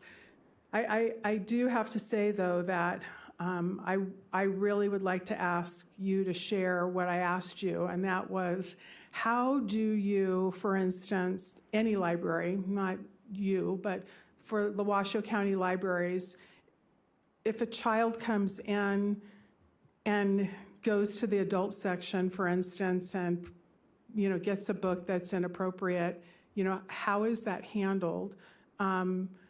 I know that we've all been teenagers once. Mine was a long time ago. And everyone's curious. There's a curiosity. Everyone's different. And going to the adult section when you're not at an appropriate age for that reading material was a concern that we spoke about. And I'm just wondering if you would be so kind to actually share how Washoe County Libraries look at that piece of it. Happy to do so. So part of our policy is that we recognize it is a parent's right to determine what the appropriate reading material is for their child. And as you talk about kids who may be aging out of chapter books, and are they ready for young adult or are they ready for adult, even within the same family, that might look different from one child to the next. And so we don't interject ourselves. We don't chase somebody out and say, oh, no, you're not old enough to read this. We would look to the parent to make that decision. And really with any material, we have a whole variety of values and belief systems. And our goal is to provide a wealth of materials. And if parents and community members are looking to be steered in the direction of things that support their particular values and belief system, we're happy to help them find those materials, but we are not prescribing for families. Here's the book that you should read to your family. Thanks. So, it's always interesting. I don't think there should ever be any legislative language that regulates the decision of parents. We may have differences of opinion on that, but regulating the freedom of a parent to decide what his or her child reads is between the parent and the child in terms of my particular view. But I do think it's important that there are at least some being cognizant of the inappropriate language of some books being in the children's section.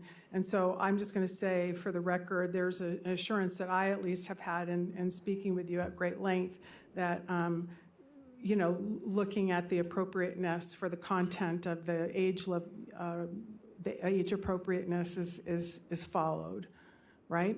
Yes. Okay. Yes. Our goal is to catalog and house books with the intended audience with which the item was written. Well, again, I want to thank you for all that you do, because your enthusiasm on the phone is shared now by all. It was very great conversation in terms of learning a lot. I'll defer chair to other commissioners for whatever they'd like to, but I appreciate the opportunity and thank you. Oh, thank you.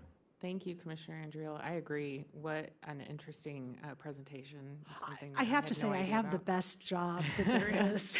Yes, I love that I get to use the Libby app, and my daughter goes to the library every week, and I had that tradition with my mother as well. So thank you for that. I see that Commissioner Clark is signed in. Thank you, Madam Chair. I appreciate your presentation. You know, I think libraries are temples of knowledge, and there's something there for just about everybody if they want to take the time to look at it. I got a couple of questions. Are you doing any collaboration with the jail to encourage Yes, we are. literacy? So I think about 3 years ago, we wrote a small grant to provide library materials to the jail. I have to say, it was a most fascinating field trip. And we saw that grant through, and both on the jail side and the library side, we were so excited about the partnership that we have continued to provide funding out of our own somewhat meager materials fund, because those are residents of Washoe County and deserve to be served. And as a matter of fact, as I was listening to the presentation, we're planning on a site visit. They've moved to a new location within the jail. And, you know, our goal is we want those residents who are housed at the jail to be able to improve their lives, whether it's recreational reading, whether it's to develop some life skills, get to know themselves better. And what better way to do that than through reading? So that is a most satisfying partnership. And we also have, not only do we buy some materials, our community is exceedingly generous with donations to the library, and we have several branches who forward paperback donated items that we then forward on to the jail. Sure. A follow-up question with that. You provide the reading material. They've got the prisoners, inmates there. Is there anybody else that you can collaborate with as far as literacy and teaching the inmates to read better? I know that the university has some partnerships, and I'm hoping in our visit later this month that we can talk about how do we better support through that. And certainly we have some literacy organizations in the community that we work with. Sure.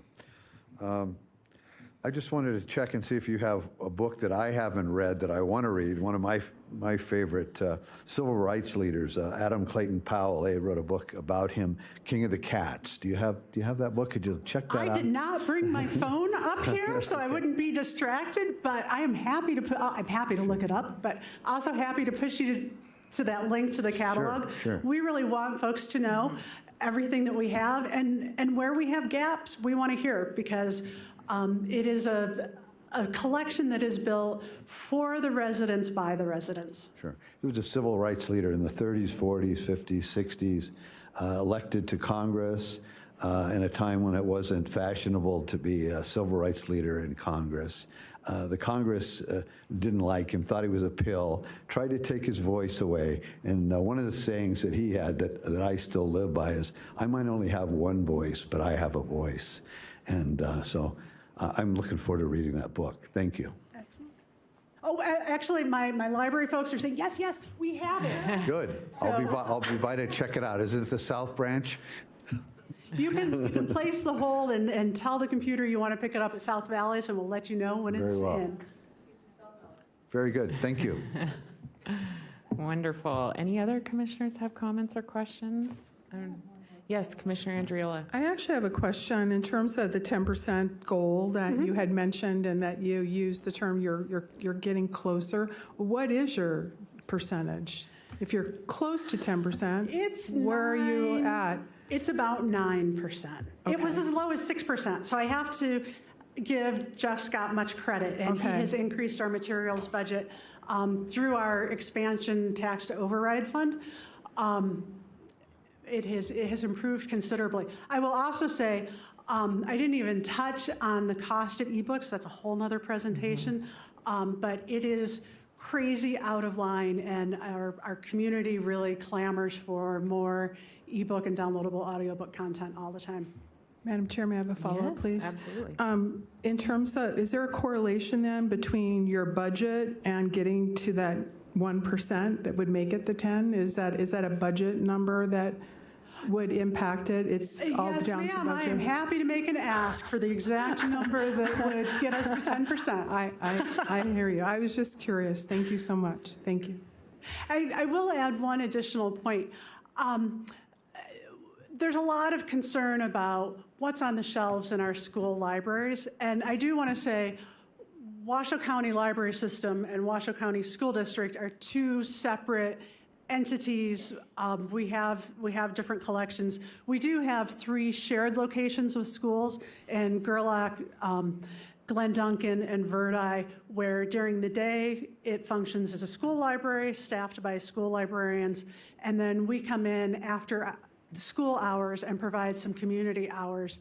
But I think one of the really important missions that we serve is every generation of kids, there's some book that parents are worried about. Is this book dangerous? All the kids want to read it. Should I let my child read it? And I think that there's no better use of a public library than for us to be able to provide that title to parents who are concerned about what their kids have access to, and for the parent to be able to read that book in its entirety and make the decision for themselves, rather than depending on the gossip that they may hear. Great. I'm not seeing any other commissioner comments. Thank you so much for thank your you. passion and for serving the community. My and- pleasure. And Commissioner Andriola, I'll get you that dollar figure. Oh, yeah, please do. Thank you. Okay, it looks like we could do a block vote and perhaps break for lunch before we go to the rest of our agenda, looking to the board to see if that's okay with folks. And so I look to the vice chair. Do you have a block vote for us? I believe it would be 9 and 10. Great. And Madam Clerk, is there any public comment on 9 or 10? I have Penny Brock for number 9. Great.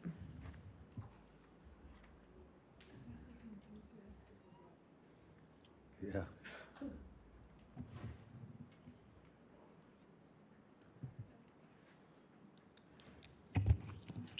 Penny Brock for the record. I represent myself, no organization, and I'm not getting paid.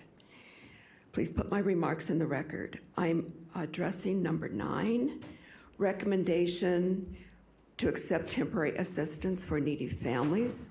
First of all, as a taxpayer and concerned about the southern border, what's happening and all the illegals pouring in, I would like to know how many illegals are in this program. Secondly, it was shocking to me to look at the staff report. There will be $1,456,000 put in this program. Of that amount, everybody should be concerned, because of that amount, $961,000 is going for salaries. It's not going to the needy population. They're only going to get $495,000. It looks like that number should be reversed. Something's wrong with this. And I think we're all concerned that the vulnerable are properly taken care of. This is concerning when the population that this is to go to, it's not going to them by and large. It's going for salaries. How can that be? Something's wrong. And I know that Commissioner Garcia is especially concerned about this population, as we all are. So I would think that she would be really concerned that more of this money is not going to this vulnerable population. I would ask that you as commissioners maybe put this on hold until you can investigate what's going on here. This isn't right. We as concerned citizens want to be sure that children are fed, that the needy are taken care of. We don't understand this. And it looks like all 5 commissioners should be concerned and want some answers.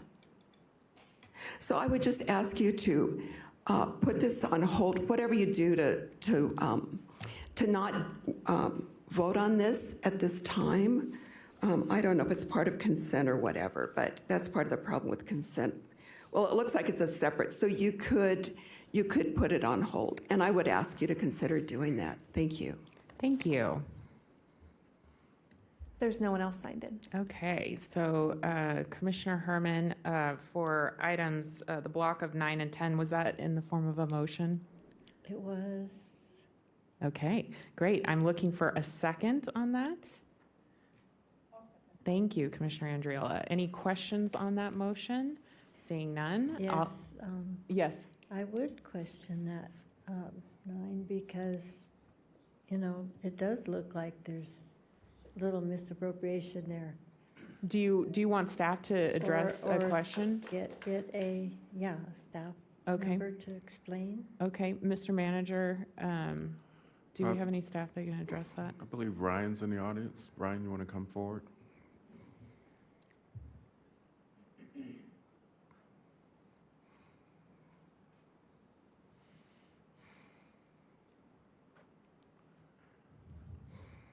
Is it on? Are we on? Okay. Good afternoon, commissioners. So yes, the funding, if you look at the history of the funding, we get that funding year over year. Comes from Health and Human Services with the state of Nevada. Some of that money does go to staff salaries. The TANF funding, that's specifically tied into the work that we do with the vulnerable populations of children and families. So that gets tied into crisis services. It gets tied into investigations. It gets tied into the assessments that the staff of the agency, specific to child welfare, do with the reports that come into the agency. We get about 7,000 reports of abuse or neglect a year and do about 2,000 investigations a year. So some of the funding of that TANF does specifically go to the staff to help ensure the safety and permanency of the children. Commissioner or Vice Chair Herman, does that answer your question? It just seemed, it just seemed a little awkward there, that amount of money would go towards managing something that's supposed to take care of the people. So I do question that in the future. Maybe it could be looked into just a little bit more, maybe brought before the audit board, even if we can't get an answer that way. Absolutely. Okay. Thank So we have a motion on the table to block vote for 9 and 10 and a second. Is there any other questions on the motion? Seeing none, all those in favor, please say aye. Aye. Any opposed, please say nay. Aye with those conditions. Okay. Okay. Thank you. Okay, and that passes 4-0. Great. So we will take a quick break, come back at 1 o'clock, and we will hear item 11. So thank you very much.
Okay, it is 1 o'clock. I will bring this Board of County Commission meeting back to order, and we will start with item 11. I am looking, and Mr. Manager, if you can lead us into that, thank you.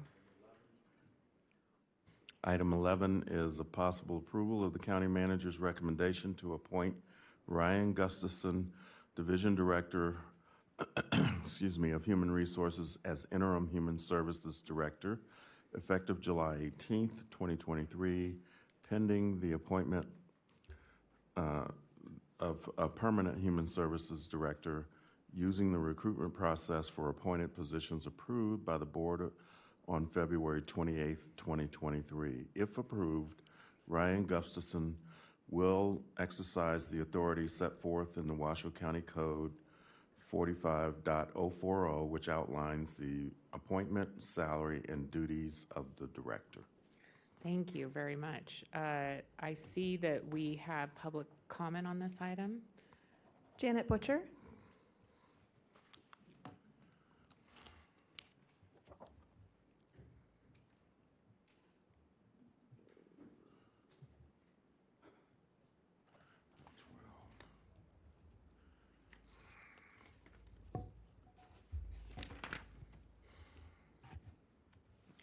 Janet Butcher for the record. I am a frequent commenter at the commissioners' meeting, and I'm not paid, as it was reported on a news station the other day. Why does it take so long for this county to take an action on filling positions, whether it's employees, boards, or committees? I have heard the word continuity spoken from the dais when it is convenient, like the recent library trustee automatic reappointment.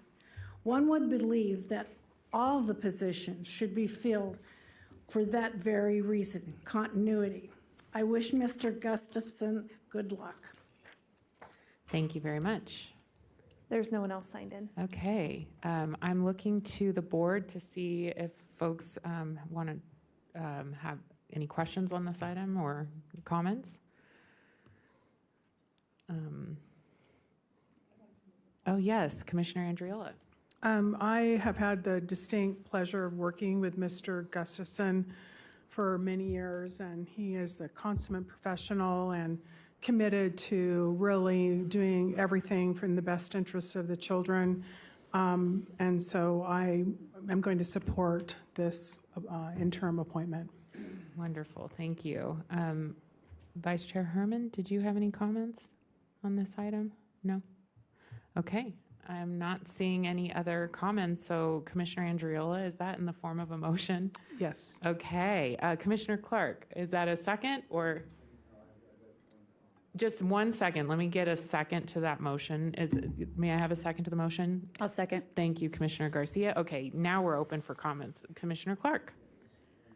It says interim human services director, interim. What is the time frame for interim? Thank you, Commissioner Andriola. She always likes to tell me something's on the report, and I always like to have things on the record. So not everybody gets to read the report. People at home don't get to read the report. It isn't available to everybody. Not everybody gets to read it. So I'd like Commissioner Andriola to not correct me when I ask for something to be on the record. Thank you. Now, can I get the answer? How long is interim? It looks like Ms. Thomas is coming up to answer the question. Well, do you want me to correct you all the time? Well, then just keep it the way it is. Assistant County Manager. Commissioner Clark, the job will be open today, and that opening period will go through September 19th. We then have a series of processes from a screening committee that reviews the qualified applicants. We have a first round of interviews, a second round of interviews, of which we have commission participation per the department head process you lined out. The estimated hire date is January the 2nd. So that's the period of time that Ryan will be serving, Mr. Gustafson will be serving as interim. Very good, thank you. And again, I ask questions because I want to hear it on the record. I want others to hear it. I want there to be a public record if somebody 50 years, 5 weeks, 5 days, 15 hours from now wants to go back and look at the public record. So please don't ask me to not ask these questions. Thank you. Okay, so we have, any other commissioner comments or questions? I'm not seeing any. We have a motion by Commissioner Andriola, second by Commissioner Garcia. Any questions by the motion, on the motion? Seeing none, all those in favor, please say aye. Aye. Any opposed, please say nay. And I think that passes unanimously. Congratulations, Mr. Gustafson. We're excited for you to be in this job. Okay, next up, we are on to item number 12. Mr. Manager. Item 12, Madam Chair, is a first reading, and I believe the clerk will handle that. Thank you. If introduced, this will be Bill number 1898, an ordinance amending Washoe County Code, Chapter 5, Administration and Personnel, to add a new section titled Registration and Regulation of Lobbyists, establishing a definition for lobbyist, communication, and policymaker, requiring lobbyists to register with the county manager, requiring the county manager to maintain and publish a list of registered lobbyists, requiring the county manager to issue identification credentials to all registered lobbyists, requiring lobbyists to wear such identification credentials at certain times and places, and establishing criminal and civil penalties for any person who knowingly violates the provisions of this section.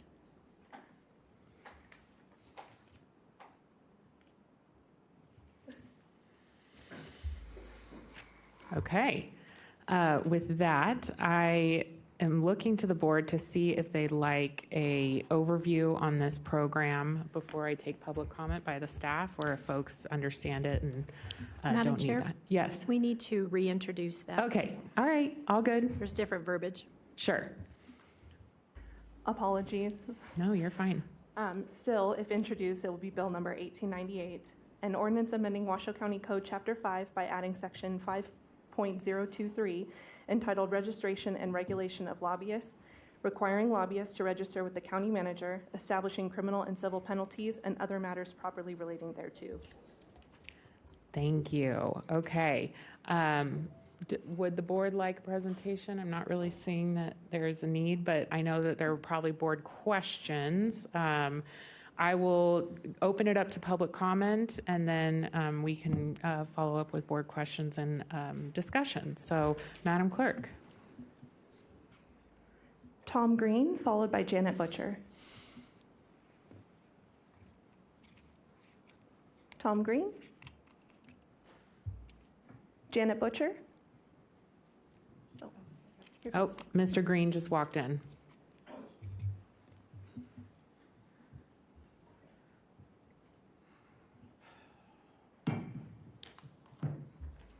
Jimmy Johns is not freaky fast today. Hi, my name's Tom Green, and I just got some quick comments. How Americans View Government was published in 1998. It found that Americans are not satisfied with government, nor do they trust it. Back in 1998, only 34% of Americans trusted their government. This is before 9/11, COVID, before George Floyd, before even Donald Trump. This is not a new thing. We fought a revolutionary war over ideology and public turmoil. We have, however, reached new lows in public trust of our government, our representatives. The chair seems to believe that we're in a new era of disharmony, that somehow the rhetoric has reached some critical mass. This is simply false. The people who come before this governing body do so out of a sense of patriotism, a sense of inclusion, and the desire to enact change. Pretty wholesome reasons, really. Instead, there seems to be a coordinated effort, seems to be by the left, to silence dissent, even here in Washoe County. The latest effort is to brand us as lobbyists. Pew did a recent survey of Americans. Can ordinary people have an impact when they address the issues with the government, was the question. 50% of Americans say they believe they can have an impact, which is pretty positive. This is why every opportunity to hear from your constituents is critical. None should be squandered. There's a reason that public comment has always been at the start of these meetings. The chair will claim that our voices are disruptive to the business of the county. However, we are the business of the county. Nothing is more important than serving each of us. Many folks cannot stay for these lengthy meetings, and plenty of time is allocated by all of you for all your proclamations and accolades and presentations. The length of the meetings does not all rest on us. In practice, Washoe County is behind other counties for this requirement for lobbyist registration. I'm not opposed to it. What I am opposed to is how the chair appears to have weaved this into an issue of criticism of public comment. And it seems to be a cudgel to try and intimidate or threaten citizens from coming before this board. I've seen lobbyists in this chamber propagandizing for the county. I watched a man stand right where I'm standing, who's engaged by the county in homeless advocacy, stand at the podium and misspeak about the CARES campus, recommending that anyone critical of the Washoe County homeless cottage industry take a tour. I asked my appointed representative for a tour, and I got no response from my commissioner. And the chair wonders why we're forced to come to these meetings. Where else are we assured that you're forced to actually listen to us? You know, people should have a healthy fear of government, yet apparently some on the dais are in fear of us, which I don't understand. We got deputy sheriffs sitting in this room. They don't need to be here. There's no threat to anyone. Anyway, I'd just like you to consider that. My name's Tom Green. I'm running for Washoe County Commission District 4. Thank you. Thank you. Janet Butcher, followed by Valerie Fianacca.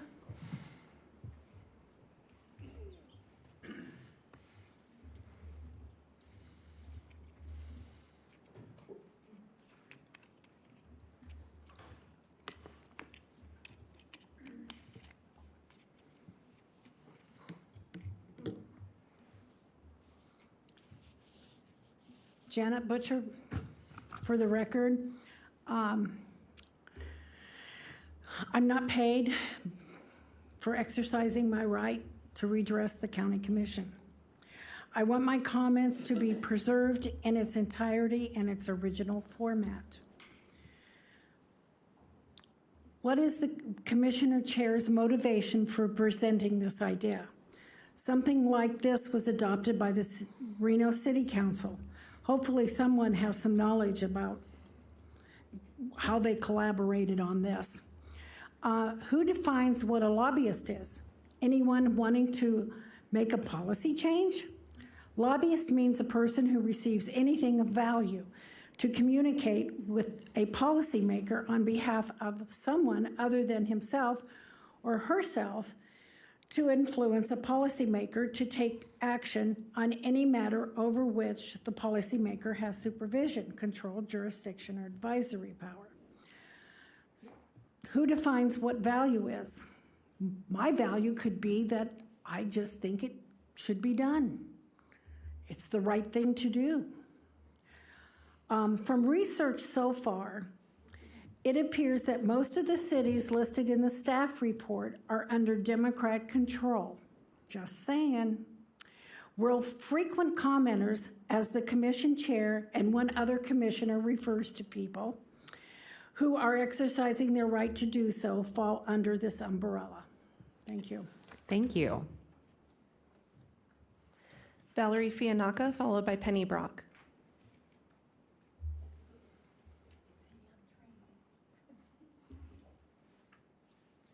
Valerie Fianacca, for the record. Please enter my comments verbatim. I'm a business owner and I have locations in Reno and Sparks. And I too am disturbed by this, this overstep of power as I see it. It's intimidation in its purest form. I would like to know who all lobbies you. Can we have that information? I would like to know every single person that lobbies you. Exactly. How much do they contribute to your campaigns? I guess we can get that information, though, and maybe we should distribute that information. It might be really enlightening. You've also had quite a week in the news this week. It's been very enlightening and disturbing and insulting. If I were a paid lobbyist, I might be able to go on vacation to Tahiti right now. I might be able to afford to take a day off. I'm not paid by anybody. I just want to see our country in better shape. And from the tours you've been doing this week, I would say that we're spot on. We've only attended a couple of committee and board meetings, and it's causing a great stir. That says to me that we should probably attend more of them to find out what's happening, because you wouldn't be so sensitive about what we were up to if we weren't right over the target. Thank you. Penny Brock, followed by Betty Thiessen. Penny Brock. Betty Thiessen.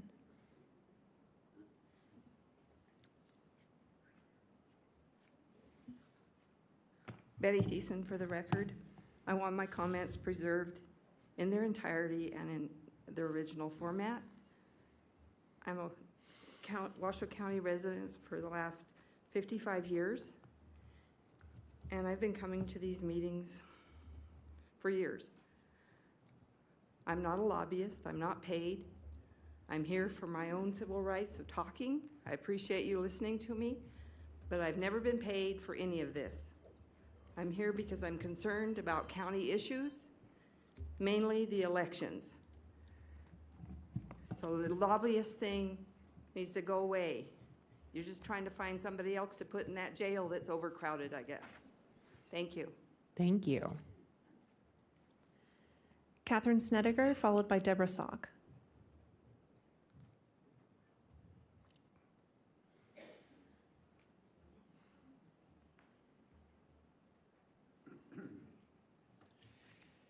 For the record, I'm Catherine Snedeker, a non-person, non-resident, unenfranchised natural woman.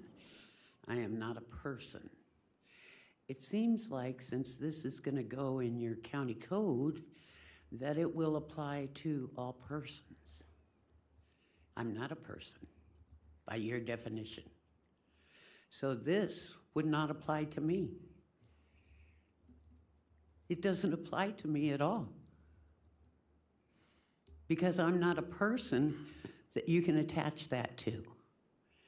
And if you believe I'm a lobbyist and I'm getting paid, then you damn well better prove it. I don't have to prove anything. I don't have to deny anything. You have to prove if you want to put that on me. And let's go round and round, because I love to do it. Thank you. Thank you. Deborah Salk, followed by Pam Dar.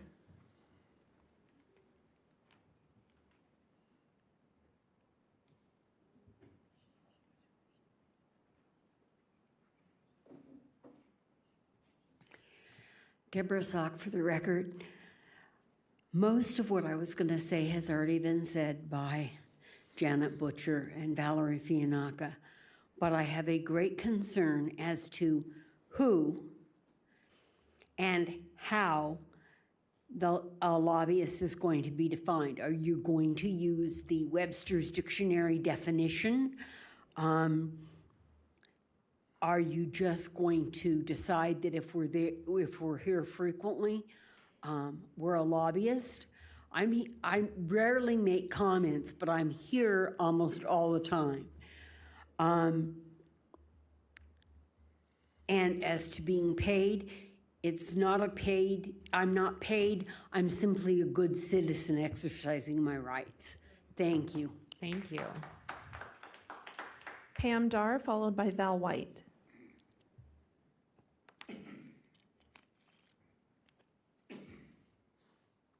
Hi, I'm Pam Dar, Precinct Captain 6411. The pool cover won, so I'm trying to keep myself from getting it injured more. I just wanted to say, and I have some thoughts. I went to the Spark City Council meeting because we had a graffiti problem in our neighborhood, and I tried to report it, and it was very difficult to go through that process. So I showed up in my shorts and tank top because it's summer and I'm doing yard work, and I signed up, spoke my piece, got followed out. They said, "Did you put it on the app?" I'm like, "What app?" There's an app for that, which is awesome. I had no idea. Information's power.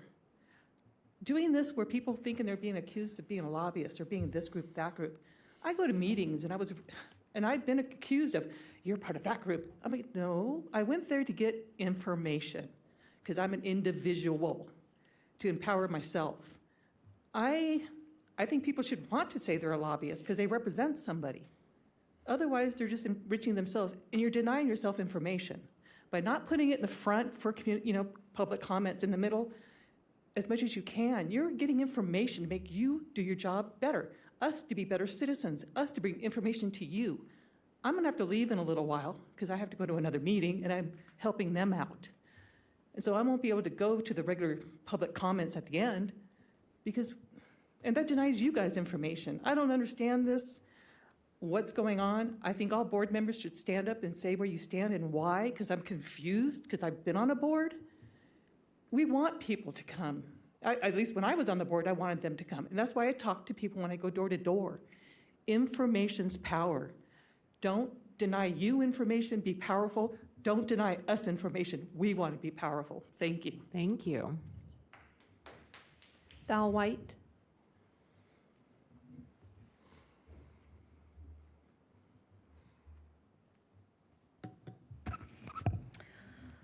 I want my comments preserved in its entirety and in its original format. I recently watched Alexis Hill say on a public broadcast that we regulars must be lobbyists. Who else would spend hours at these meetings? Not once did she mention that we could possibly be concerned constituents. I don't think the word constituents came out of her mouth. Her job is, your job, is to hear constituents. Instead, she described us as disruptors. FYI, citizens like me fight to keep tyrants and extreme radical leftists like you and some other members on this board from destroying this country. Regarding the proposed ordinance, the government elected and appointed or hired are the exact individuals who we, the people, need to know about regarding receiving monies. I want to know who you meet with. Instead, we, the people, need to have all of you and the other county employees and appointees report all of your interactions with everyone else because they could be lobbyists at all times that you speak to anyone outside of the government employees or appointees.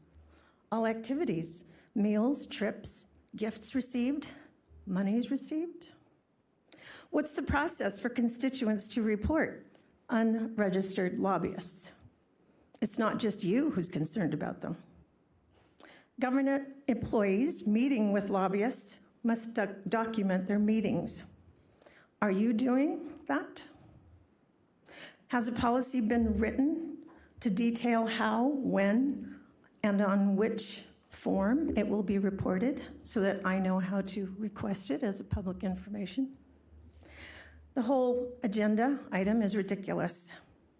Every business or business representative in the building will need to be registered as a lobbyist because if they go and speak to anybody that you say, county employee, appointed, hired, if they speak to anyone, I don't know that they're not lobbying. This is a terrible idea, and it stems from your fear that constituents actually care about the country. Your disruptors are slowing down your agenda, your extreme leftist agenda. That's the business of the county that you're concerned about. You're not concerned about the business of the people, directed directly to you and Garcia. Scott Finley.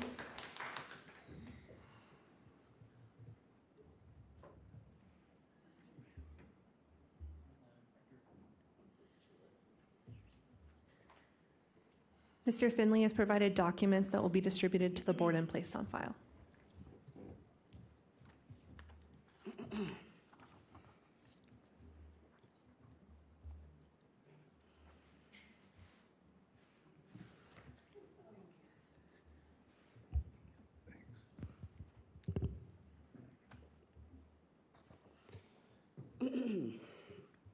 Please enter my comment and these documents into the record per NRS 241. My name is Scott Finley. I'm a resident of Washoe County and have a military background in the financial management and comptroller career field of the United States Air Force. As perception is everything, what do people think when they see that the Board of County Commissioners is dishonest in its dealings with the public? Pursuant to the Rules of Procedure Handbook, the chair, vice chair, and county manager are the official spokespersons for the commission and speak on its behalf. Last Friday on Nevada Newsmakers, this commission stated that it is hard to believe that People attending these meetings aren't being paid because they are staying for 5 hours until the end of a meeting to do public comment. At the same time, this commission admits to removing the 3-minute public comment at the beginning of the meetings, which in turn forces people to wait until the end of the meetings to air their grievances. Manipulative techniques like problem, reaction, solution are by their very nature deceptive and based on dishonesty. Aside from the false arguments being used to justify its creation, the lobbyist ordinance has multiple issues. Issue 1, a critical component of the City of Reno's lobbyist ordinance that this commission is copying is that the city clerk handles lobbyist registration. The county's proposed lobbyist ordinance designates the county manager to handle lobbyist registration. The county manager is an appointed position, while the county clerk is an elected position. To prevent the consolidation of too much power to an unaccountable position like county manager, the county clerk should handle lobbyist registration, as she can be directly held accountable by voters if she abuses the power granted to her position. Issue number 2, Section 1D states that the definition for lobbyist means a person who receives anything of value. There needs to be a definition for the term anything of value. NRS 218H.045 Section 4 states that anything of value includes, without limitation, any actual expenses for food, beverages, registration fees, travel, or lodging provided or given to or paid for the benefit of the legislator. Issue 3, an example of the lobbyist registration form is provided, but the supplemental registration form is not. Where is the supplemental registration form, and why is it not included? For these reasons, I request that the Board of County Commissioners revise or reject the proposed lobbyist ordinance. Thank you. Thank you. There's no one else signed in. Okay. I now look to the board to see if there's any questions on this proposed ordinance. Commissioner Andriel, were you signing in, or? Okay, great. I have more than one time had to register as a lobbyist for many different bodies, and I'm just wondering how this language compares with other ordinances. You know, there was a major change many years ago, even walking into the building, and I think we're really quite unique in Nevada that we can go to our legislative body freely and walk in. There are many states that don't allow that without a lot of procedural, I'll just use the term processes, where we have the freedom of walking in there. However, that also means that if you are lobbying that and you're being paid, does not mean if you are a person who has a concern would fall under that, at least in terms of all the lobbying registration I've been required to do by statute and various ordinances. So I'm just trying to understand how that language compares to the ordinance that we're looking at. And it's a way of transparency. It's a way of disclosure. When you meet with someone who's a policymaker, you are sharing with that person, that policymaker, your transparency that I'm representing XYZ organization for this particular purpose. And that full disclosure, I believe, is really important. It's important to have that if you are being paid. But if you're not being paid, it doesn't apply. And I just want to make sure I understand that provision. And if that clarity, I don't see it, but I'd like that on the record, and I'd like to understand that. Thank you, Commissioner Andriola. I think that's a great clarification question. And if we could have Ms. Matievich, it looks like, come up and just clarify that concern that we were hearing from public commenters on this.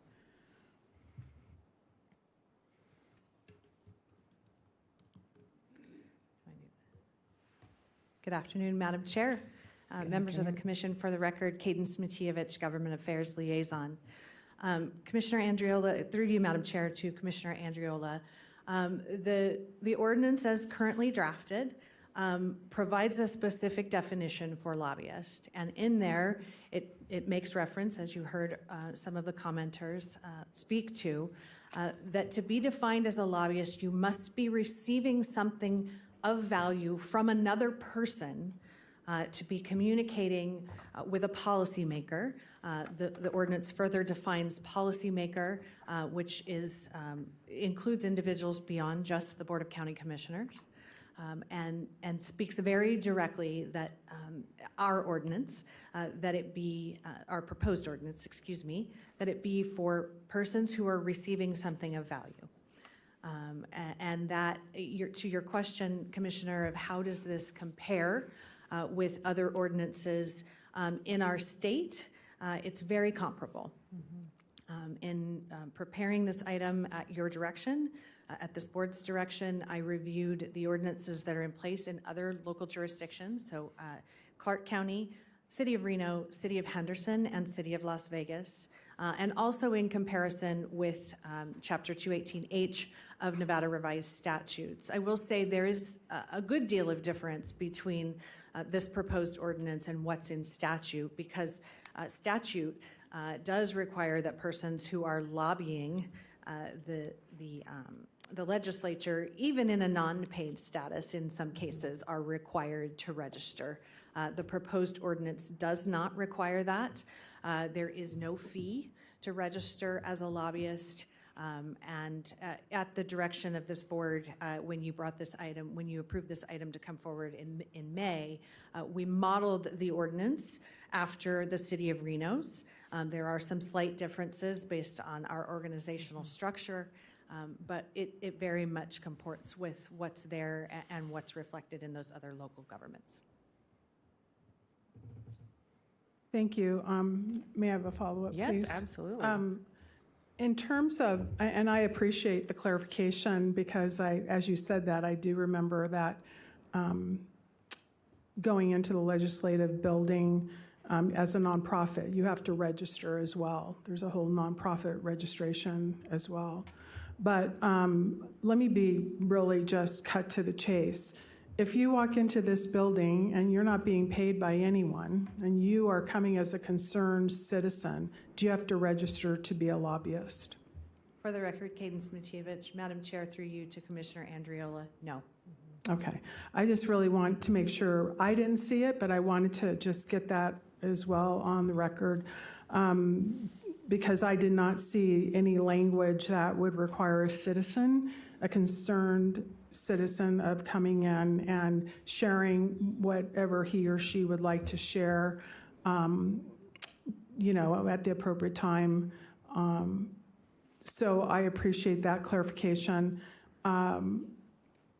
Can someone address the process, just so everyone understands? I know we didn't have a presentation, and I appreciate the time, but I think it's important that process be clarified as well. I did take the time to look at the comparison of the registration requirements for other entities. It looked comparable in terms of the form and what you have to provide for information, so that looked really comparable, but I would appreciate if you could elaborate in terms of the process. For the record, Cadence Matievich, through you, Chair, to Commissioner Andriola, yes, I'll do my best to give a high-level overview. As drafted, our ordinance proposes that anyone who meets that definition of lobbyist prior to meeting with a policymaker, or if an inadvertent communication happens within 5 days after that initial communication, or prior to the next meeting of the public body that policymaker is related to, that they must register. In our proposal, the duty for administration of the lobbyist is in the office of the county manager. So they would submit that form. Long-term, we hope that we'll be able to develop an online portal where that could happen, but initially, it's anticipated that it would be through a fillable form, a draft of which was included in your packet. I think that was something that Commissioner Clark had asked for initially. And so they would complete that and submit it. It would be placed on the register of registered lobbyists, which the county manager's office has a duty to maintain and to publish, and so that would be published on the county's website. There would be an ongoing duty of a lobbyist to maintain that registration. Some entities require an annual update. That is not contemplated.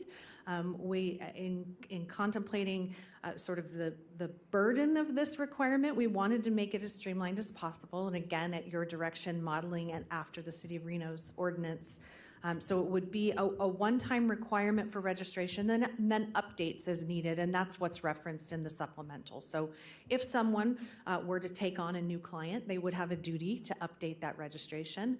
And if conversely, they were no longer representing an entity and wanted to communicate that so that the list that's published publicly, it would reflect that as well.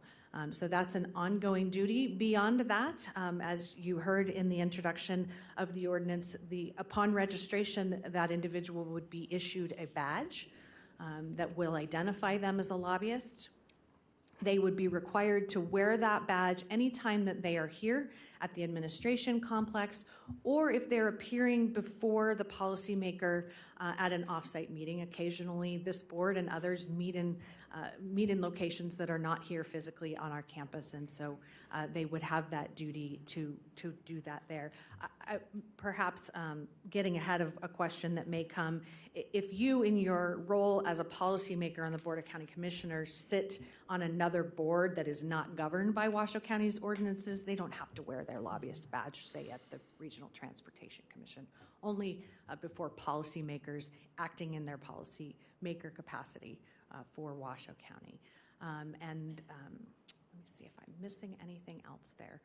We do not, perhaps further down what's required, but what's not required. We don't have any ongoing reporting for lobbyists of expenditures, which is different from certainly from the state's legislative process and some other local governments. And I would say what is different from the local government entities in Southern Nevada, as we've modeled this off of the City of Reno, there is not a requirement to file a disclosure form for each contact with the policymaker. That is included in some of the ordinances that the lobbyist has a duty every single time they make contact to file that disclosure form.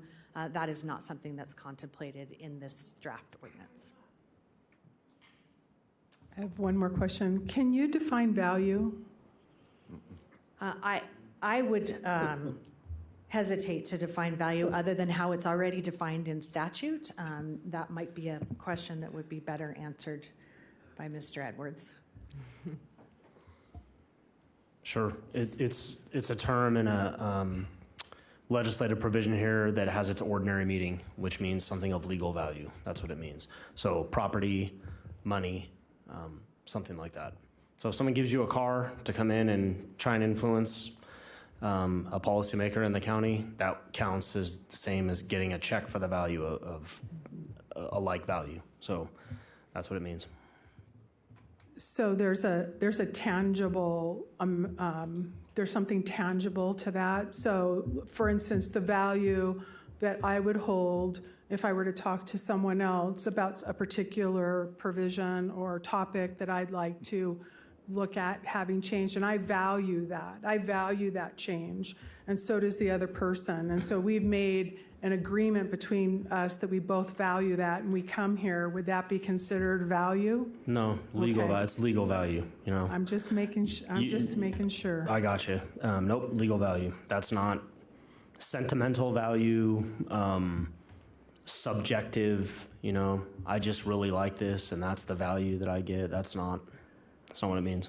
So it has to be essentially tangibly and measured. Would that be fair? No, someone could give you stocks, you know, and that's not But that's tangible. Well, the certificates are, but the actual item itself, those just represent the item itself, which is a share of ownership in a company.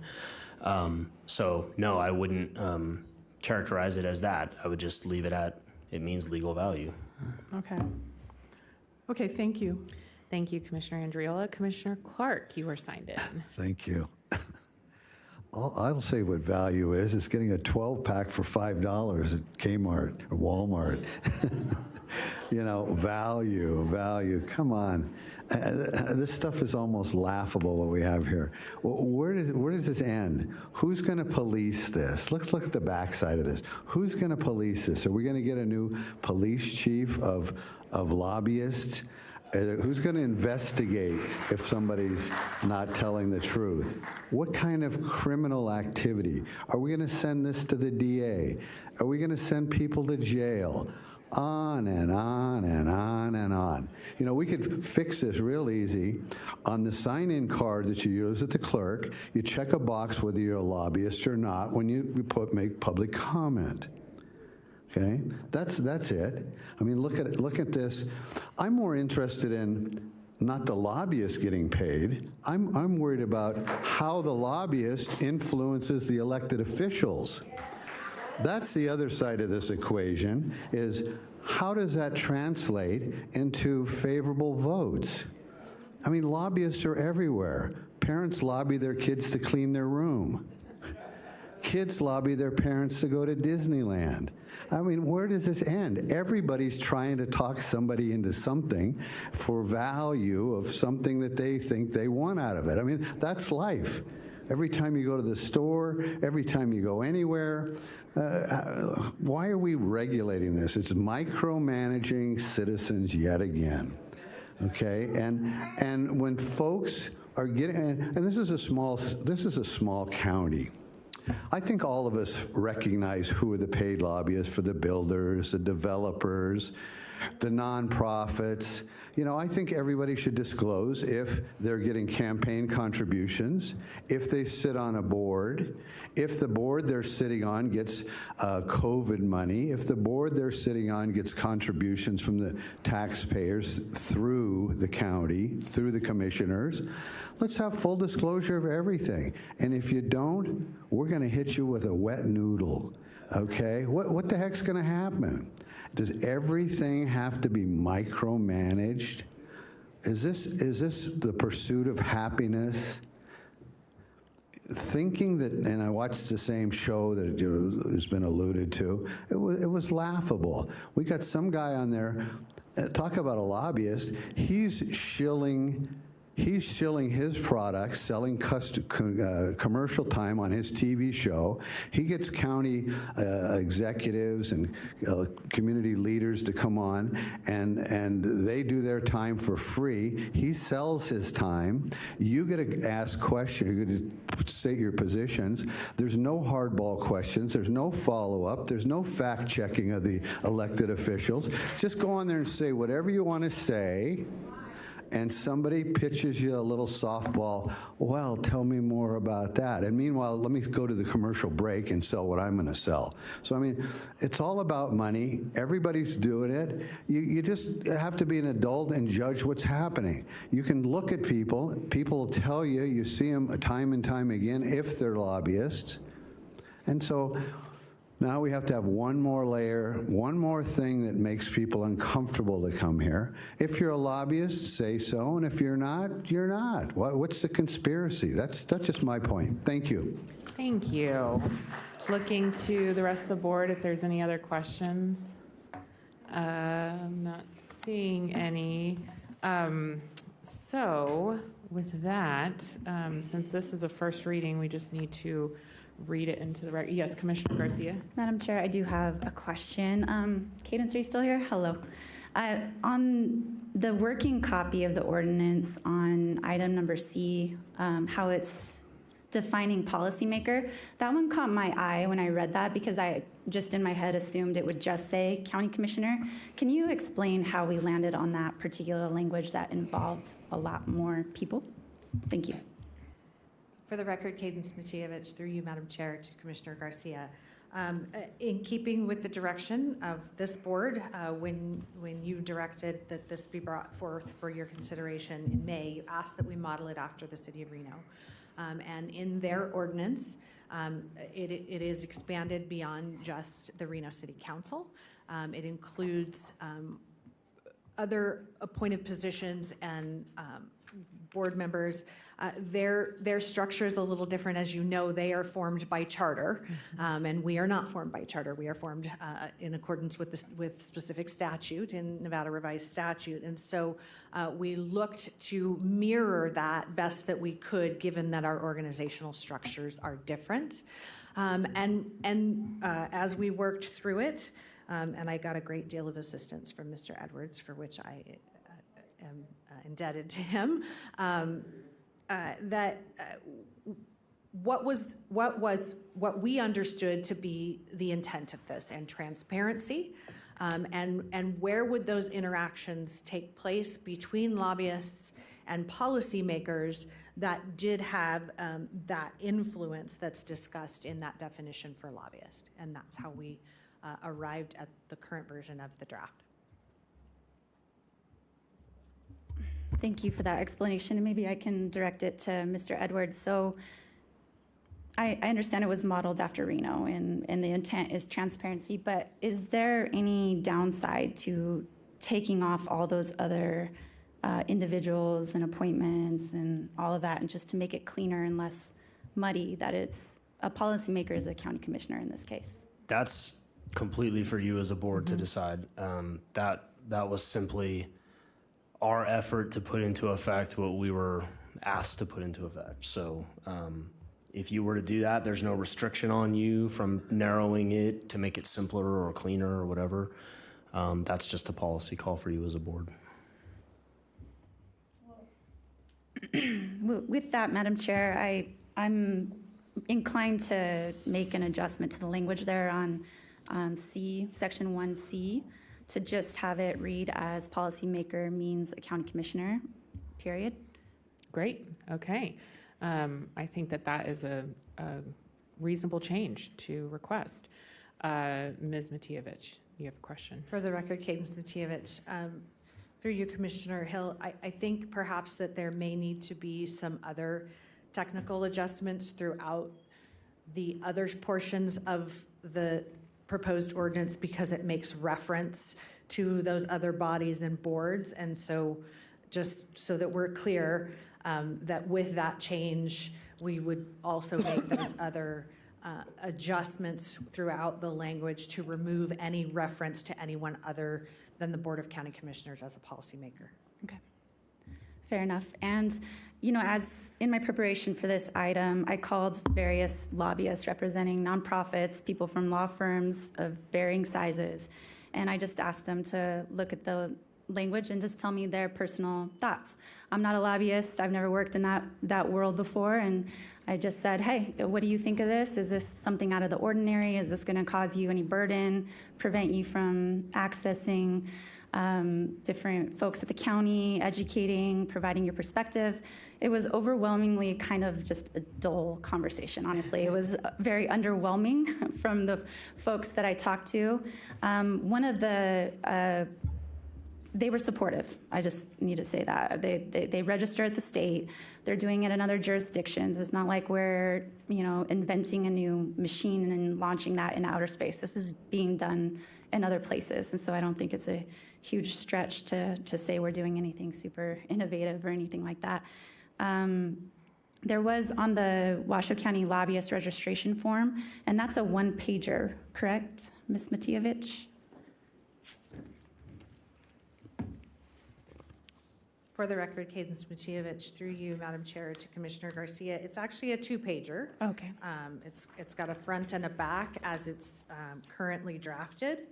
Again, this was a working draft in an attempt to provide some example of what that might look like, and knowing that perhaps if you gave different direction today from what was in the proposed ordinance, that changes would need to happen. So it's currently a two-page document. We intend to create it as a fillable PDF.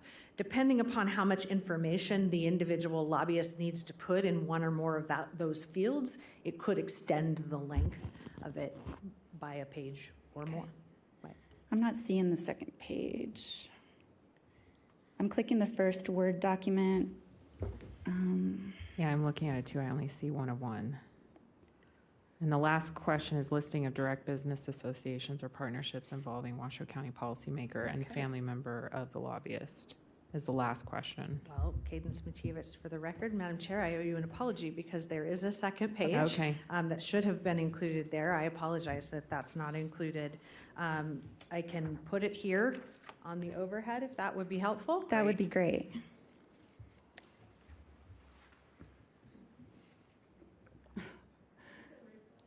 And so the last thing that's there is the list of business association or partnerships. Again, this is it. We've taken from the section 5.023.2, the form for filing, each of those items, A through B and through sub 5, and included that there. And then there would be an attestation by the and a signature of the lobbyist. Okay. So the only other feedback I got from the people that I talked to and had a chance to look this over was that it was a little bit overkill on the addresses and the place of business. So if there's an opportunity to kind of streamline that. So the top part looked fine and reasonable to everybody. I believe there was a comment made that you had to name and address an additional address somewhere on this form, and I'm not seeing what line specifically.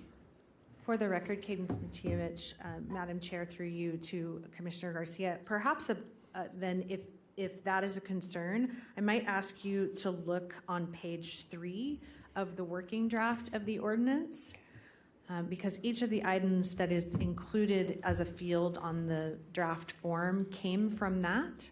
And so if there's information there that you would wish that we eliminate, if you think it's redundant or unnecessary, then we would want to take that out in the requirements in the working draft as well.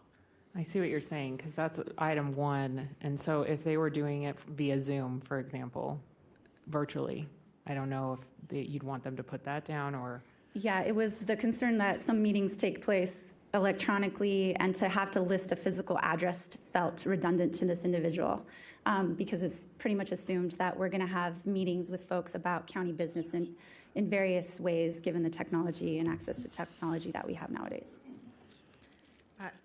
For the record, Cadence Matievich, Madam Chair, through you to Commissioner Garcia, I don't know that the intent of that section was intended to capture the location where the lobbying was to take place. I think it was really intended so that there was good contact information for the lobbyists. If you feel like the lobbyist's name and place of business is sufficient, then we could remove those other references there in B1, and then we would amend the form accordingly. I like the more streamlined. I believe the intro of the form is pretty straightforward. So to remove it, that extra redundancy, I think would be helpful. All right. Thank you for that direction. Okay, thank you for Is, that input. hold on though, B1 is what you're saying in the list.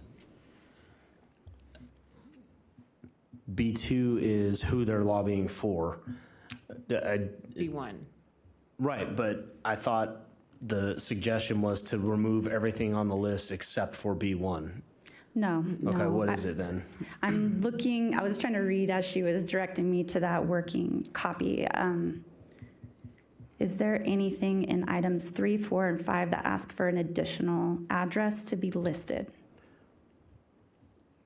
For the record, Cadence Matievich, through you, Madam Chair, to Commissioner Garcia. There are additional addresses Or locations. for the individuals that the lobbyist has the relationship with. I think perhaps where the feedback that you got, if we're looking at the form, it's the lobbyist permanent address, the lobbyist place of business, the lobbyist business address while lobbying if different from above, which it quite frankly, even though we mirrored this from other ordinances, is probably something that's related to lobbying the state legislature, where lobbyists move to Carson City for the legislative season, and so that's likely less applicable here. If it would be, if that's, Commissioner Garcia, if I may, it sounds like that's the portion of the form that the folks you talked with felt like was redundant. We could just either have their permanent address or their place of business and eliminate the other two addresses. And those are all contained within section B1 of section 5.023.2 of the proposed ordinance. So to simplify that, you could just pull 3 and 4.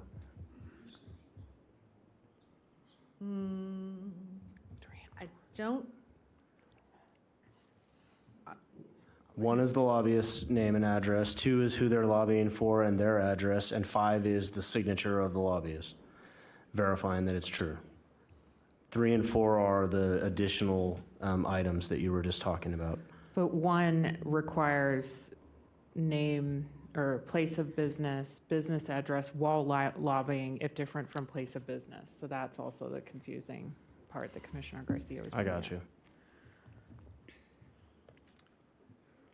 So Cadence Matievich for the record. Madam Chair, if I may, Yes. I understand your direction that you would like to have, to amend section B1 to say the lobbyist's full name, permanent address, and strike the second Yes. 2 lines contained That's what in I'm section B1. Commissioner Garcia, do you agree? I'm looking at the working document, so striking this one and this one, or striking that one. No, striking this one and this one, so it'd just be permanent address. Okay.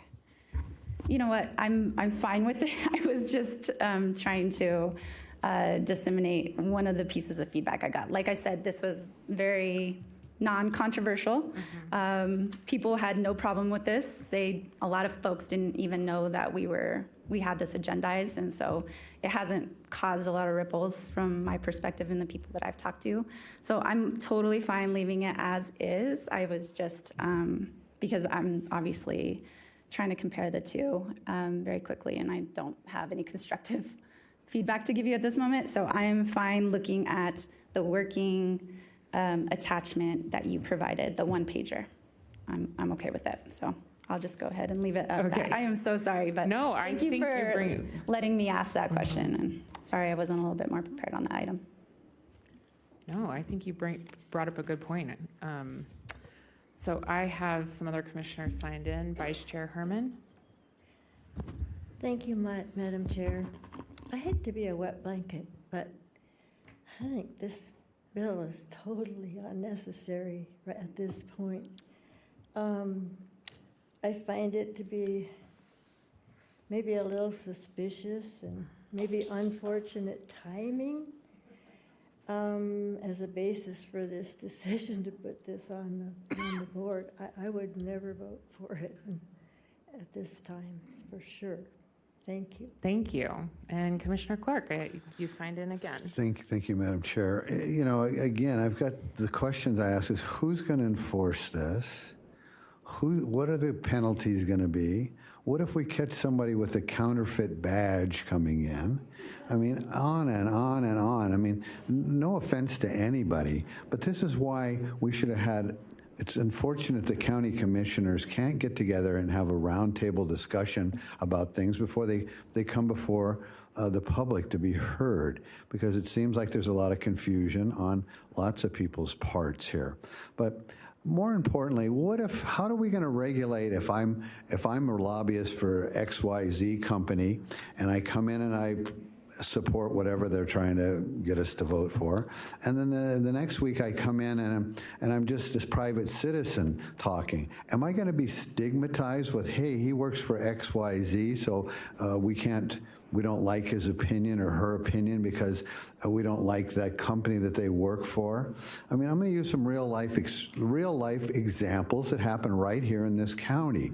We've got Tom Green, who I hired to get some public records from the state of Nevada. Hava Ahmad hired him, she's a Dem, to find out some information about something. And then later on, Mr. Beatles hires him to find out some information about something. And then the next thing you know, he's papered with the idea that he's the one who put a tracker on somebody. You see how the stigmatization takes place? So could that same thing happen if we have to register with XYZ today, and the next time you come to the county commission meeting, you're lobbying for yourself. You're just a citizen. How do we know where that line is? I'm worried about the stigmatization of people. I think, and I've only been here a short time, but I think I can spot a lobbyist pretty quick. They usually show up with their developer and they do the talking, and that's the type of thing that we see here. So I understand Ms. Mativich is, I'm sure I'm not pronouncing your name right, I'm sorry. That's your world. You're a lobbyist down in Carson City, and you live in that world. But this is an informal meeting of citizens talking about things that citizens are interested in on their own time and their own dime. I think most of us understand who the lobbyists are, but again, how is this going to be enforced? Is just another something that needs to be on the record just to make our county ordinances a thicker book to look at? I mean, it's just one more thing. And lastly, I think it should be off the agenda today since it's missing the second page. I mean, it shouldn't even be here. We need to bring it back at another time. But we've spent 10 or 15, 20 minutes talking about something, and it's still a confusing issue. And you answered questions, but what does it really mean? What are the penalties? Why are we doing this? Why are we making people jump through hoops? If somebody's a lobbyist, we should, again, as I said, on the form they fill out, check the box. I'm a lobbyist, I'm not a lobbyist. And what if they lie on that? How do we fact check these people? How are we going to find out? And if a lobbyist really wanted to lobby somebody, think about this. When you see a police officer on the road, do you speed up around them? No, you don't speed up around them. So if you want to talk to somebody and you don't want anybody to know who you're doing, you just meet them in the parking lot, or you meet them at Denny's, or you meet them somewhere else and do your lobbying. So how do we control off-campus lobbying? Because you just move the problem somewhere else. This problem is human nature is being human nature. If somebody's going to pay somebody to try and convince and use their influence against to an elected official, they'll find a way to circumvent that. So we can just start writing now, and we'll write until the end of time, because that's what happens in Carson City every 2 years. They have to amend something because they found unintended consequences, and they found loopholes, and every year somebody hacks the law. That's what they're doing. We have people who figure out how to hack the system. So why take up this time to do this when it has the appearance of just data mining? Some of the questions they ask on here, none of your business. Okay, my thoughts. Thank you. Thank you. Mr. Edwards, my understanding of open meeting law is as long as the citizens and the board see the document together, either it's published online or if they see it during an open meeting together, then we are still within the confines of the law, just on the question of the second page of the form. On the open meeting law, you're fine. If what had happened was you all had been given supporting material, but the public had not, then it would perhaps be a different question. This is the opposite that has happened. And what matters for the item itself is whether or not it is described accurately in the agenda itself, and it is. Great. Thank you for the clarification on that. And I have a clarification. Garcia. Thank you so much. Yes. It's the 6th line on the registration form that I was referring to, the redundant additional ask for address if different from the place of business. So thank you for bearing with me on that. I just needed a moment to read it again and remember I had various conversations with a lot of different people. Like I said, there wasn't a lot of feedback regarding that, but I was just bringing forward some of the things that I did here. So I appreciate that. Thank you, Commissioner Garcia. Well, it looks like Ms. Matievich got the direction from the board. We don't need to vote on this today. It just needs to be read into the record. And since I brought this to the board, I'm happy to make the motion. I move to hold an introduction and first reading of an ordinance to amend the Washoe County Code, Chapter 5, Administration and Personnel, to add a new section entitled Registration and Regulation of Lobbyists, and set a public hearing for possible adoption of the ordinance for September 12, 2023. I also move to introduce bill number 1898. All right. With that, we will move on to item 13.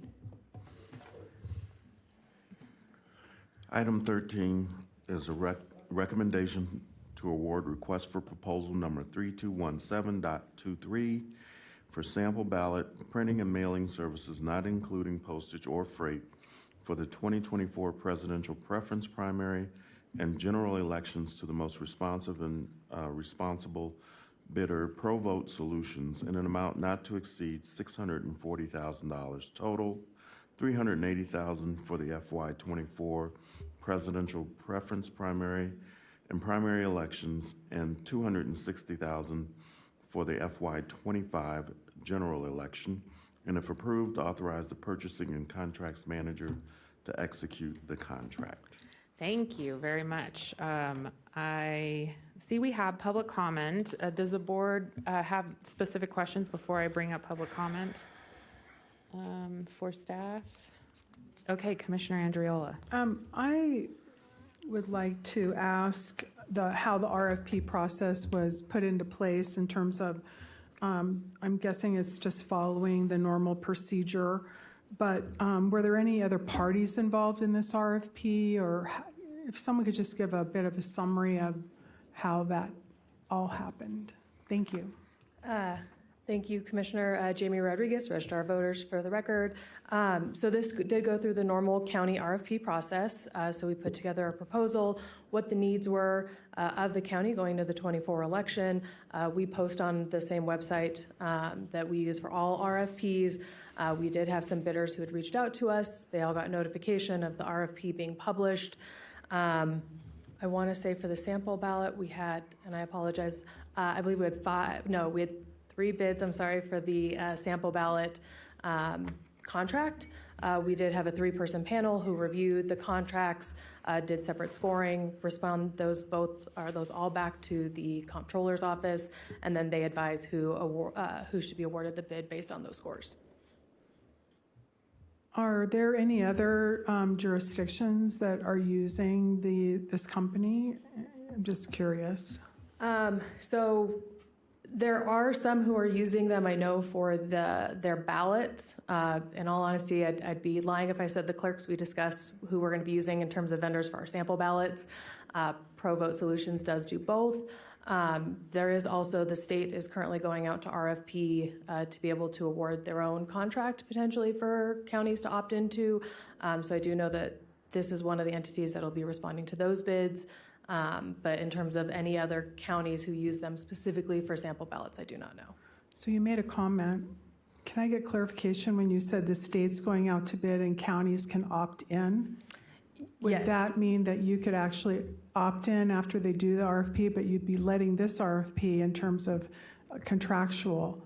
So we would exclude Washoe County then from opting in after that RFP award? Yeah, so AB 192 was passed during this last legislative session that allows for the state to go out to bid. That deadline for counties to opt in has passed. So we would not be able to opt in for the 24 election cycle at this point.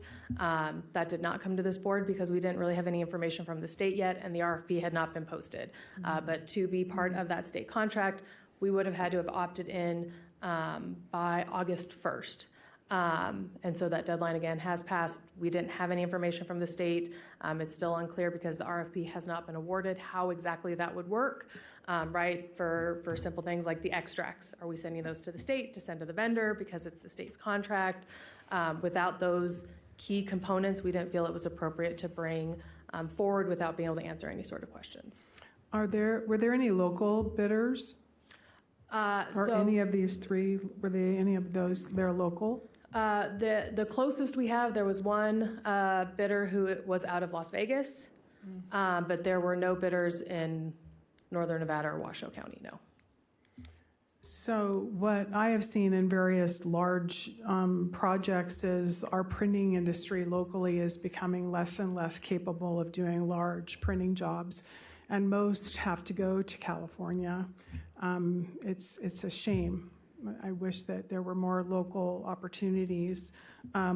It's not appropriate with this particular item, but I will say that when it is appropriate, I'd certainly like to look at a local preference to keep local money here. And I've been involved at the legislature with various comparable things. So when it's appropriate, I'd like to have that opportunity for a discussion, and then, of course, have the commission as a whole look at that particular item. I think we owe it to our citizens first to keep the livelihood here, but I can appreciate the fact that the printing business has really taken quite a change in terms of us locally, and there's only a few big printers. I mean, even the state doesn't really have the capacity it used to in the day. So I appreciate your clarity on these points. Thank you. Absolutely, thank you. Thank you, Commissioner Andriola. I have Commissioner Clark signed in. Thank you, Madam Chair. I want to echo what Commissioner Andriola had to say. I like to keep everything local. And even if we had to pay a little bit more, keep it local, because that keeps that money circulating in our community. But I think there are, back when the county used to do their own printing, I know they used to do all the value notices for the assessor right here. So I know the county had the capability of doing their own printing not too long ago, 4, 5, 6 years ago or less. I'm concerned about security with these printers. Who's working there? What type of security checks do they have? How do we know somebody doesn't print an extra, 500 or 1,000 ballots? What's the chain of control there? How do we keep these voter rolls secure? So if I may, Commissioner, Sure. So this is sample ballots, not actual ballots. So if they printed 500 extra, there's nothing you can use those for. But we do there's security measures that were included in those bids so that we do have an understanding of every piece that is printed, where it goes, whether it's sent out, whether it's to voters directly, whether it's sent to us as extract for us to be able to have extra to hand out in the office. Or if it is something that does get thrown away, there's a printing error buffer that's created in all of our print jobs, and so we get those reports. So all of that is included in their reporting back to us of exactly how much is printed, what is printed, and where those go. Sure, I know I was jumping ahead to the election. I understand that, but those are going to be the same concerns, and the vetting and making sure that these companies don't get hacked. And what about the state of Nevada? I know they have a print shop down in Carson City. Is there any way we can get the state of Nevada involved in printing this for this county? So I most certainly am not capable of speaking for the state as a whole and their print shop, but I will tell you that they have stopped printing sample ballots for the rural counties. So the fact that they are not able to do that for the rural counties, I don't see how they could eligibly do it for us, given our volume. And again, we do have the RFP process. It depends on who bids on those contracts, and the state of Nevada did not bid. All right, very well. I'm going to look around and see if I can find some printers in the printing community locally to see if we can find somebody up here and light a fire under them. Sometimes maybe the list that we're using might have printers that maybe not even in business anymore. So how often is our list upgraded, and do we check and see if these companies are still on our list that we send out requests to? How many of them how often does that list get updated? So that is a question for the comptroller's office, who actually handles the RFPs. My office and my department does not. I will tell you that we had provided a list to the comptrollers this year for this RFP based on the vendors that we knew existed within our region and in our area that do support other counties throughout the state. That's where we helped provide that. Otherwise, it is a public website for all of our other RFPs. But I will let Kathy, who, thank you for joining me, answer any other RFP questions. Out of magic, she teleported herself downstairs and appeared at the exact correct moment. Thank you. Hello, Commissioner Clark. With regards to finding printing services, like Ms. Rodriguez said, we do post it in the board in Building D, and we do post it on a local website. We are also capable of pushing it to people who have interest. If somebody knows of a vendor for any services that we've run an RFP for, and if for some reason they want it pushed or they're unable to access it, then we can push the RFP to them as well. Perfect. Thank you. Great. Any other commissioner questions before we go to public comment? I'm not seeing any, so Madam Clerk. Brianna Forozowski, followed by Scott Finley.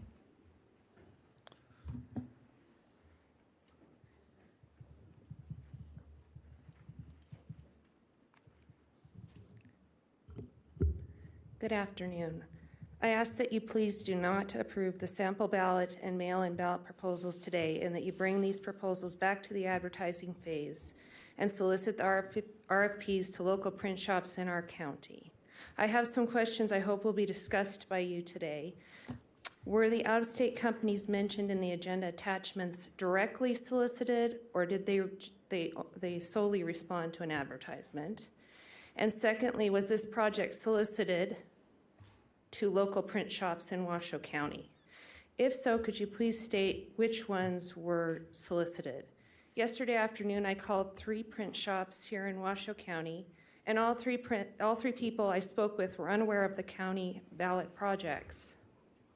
One print shop had been in business in this community for almost 30 years, and one for over 34 years. All 3 people I spoke with were interested in the RFPs, and each said they would like to take a look at them. The owner of one of the companies said that he felt there was a lack of consideration for local business, and that if he was to bid, he felt skeptical that his business would be granted the project. He told me it is hard to compete with these large companies. They all agreed that this would be a very important project, and it would be better served within our community. Please bring back these proposals to the local businesses to bid, and bring our elections back to the people of this county. Local, county, and precinct management of elections is essential to our state and country. I think this would be a positive step forward in restoring citizens' confidence in elections. For time consideration, these comments also pertain to agenda item 14. Thank you. Thank you. Tracy Hilton Thomas.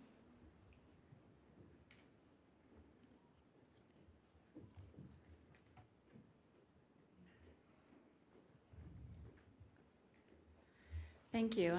I am encouraging you to continue the discussion in exactly what efforts are made to contract with local printers, instead of sending these RFPs out into some black hole and just hoping that you're going to catch a fly in it when it passes by. Local printers should be given priority. And I apologize, Commissioner Clark, if I have offended you in any way. I certainly didn't realize that you had a desire for me to say hello to you, let alone that it would have been welcomed. I do value the fervor and passion that you attack this office with. And I do not want to be stigmatized with, I'm acting on my own behalf here. And I'm hoping that you will approach this agenda item with that same fervor. There is a large printing company out instead called R.R. Donnelly. They specifically print all the newspaper inserts in our local papers of all the advertisements, Smith's, Rayleigh's, and such. I am sure that if given an opportunity to maybe consider this project, they may be able to come up with a solution. But I don't know that there was really any effort that actually to reach, like the previous speaker said, to really reach out to our local vendors. I think a greater effort should be given to that. Thank you. Thank you. Angie Fisher, followed by Betty Thiessen.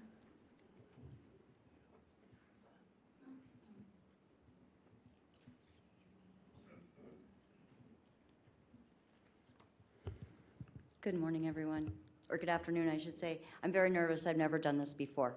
So I work at a local print shop here in town, International Minute Press. And this is a lot of money leaving our area. And I agree. From what I read, there were 2 responses, one from ProVote Solutions out of Porterville, California, and Taylor Printing and Impressions out of Byron, Minnesota. Based on the research that I found, the only place that I saw, and maybe someone correct me, was a legal ad that was ran in RGJ. I don't know, I'm not familiar with the RFP process, but as a local worker here in this community, I don't want to see $640,000 leave our community.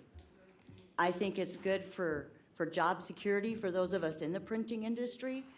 I think all efforts should be made by our leadership to reach out to us local people that are working hard to put food on the table.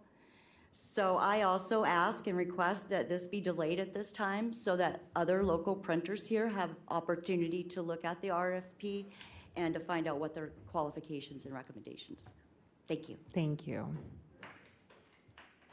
Betty Thiessen, followed by Janet Butcher.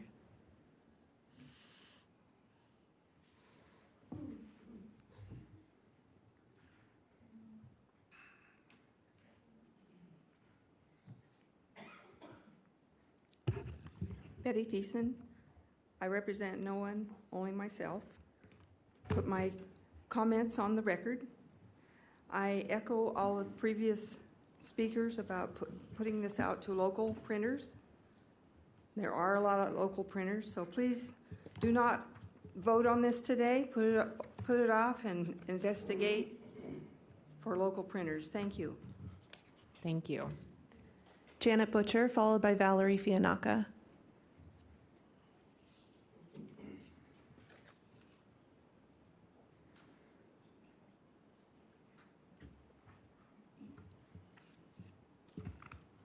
Janet Butcher for the record. I too, like I said before, I'm not paid to be here. I'm here because I want to be. I just lost my notes. Anyway, I'll wing it. Please enter my comments as they're said in their entirety in the original format. I too believe that we need to leave the money here in the county. Years ago, I saw some things coming like, okay, send your payment in for your utility bill, and it had to go to Phoenix. How silly. No, and as Commissioner Andriella brings up, that if we are diminishing, which I don't know that we are, that if our printers aren't as robust as what they were, it might be because we're sending it all out of county, out of state. So it kind of makes a little bit of sense to take a look at the people that are here. As far as RFPs are concerned, and you can put an RFP out there. Whenever I sent out RFPs for software, I didn't necessarily wait for somebody to come to me. I maybe reached out to them because they might meet my criteria and see if they could fulfill everything. Because not everybody sits around. These people are busy. They've got a business. They're not out there running around looking and seeing what kind of an RFP they could fulfill. And maybe they don't know exactly where to go to see where there is. I did do a little research on this company. They were listed in the Better Business Bureau, but they didn't have any rating. So they hadn't reached out and asked for any rating. Also, too, there were about 4 or 5 comments about the quality of their work and how poor it was. I don't know. There were also, I will make a disclaimer, that there were some gushing comments, but they could have been solicited. So we know how that all works. Thank you. Thank you. Valerie Fianaka, followed by Val White.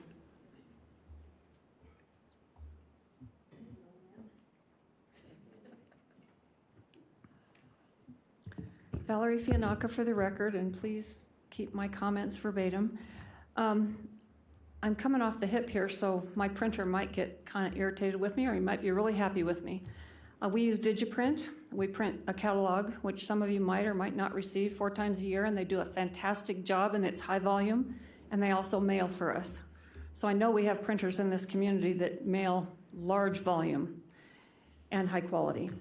My second comment is, I don't know if you all are aware, but the Nevada Republican Party has an ongoing lawsuit to keep the Republican Party out of the primary, and we would like to caucus instead. It's an ongoing lawsuit, so if you print a primary for the Republican Party, it might still be in litigation. You might have to wind up reprinting all this, so you might want to keep that in the back of your head. It might be a waste of money until that lawsuit is settled, and that goes for both of these printings.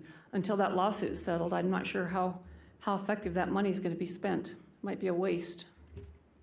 Thank you. Val White, followed by Roger Edwards.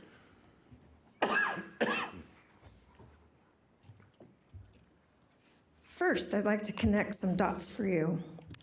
Vendors contracting with the county for election materials relate to elections. The contract for mailing the ballots is a primary part of our elections using an electronic voting system called EVS. Washoe County runs our elections. How the county runs elections relates to my constitutional rights, providing honest, transparent, and accurately determined election results. And it's also in the Nevada Voters' Bill of Rights.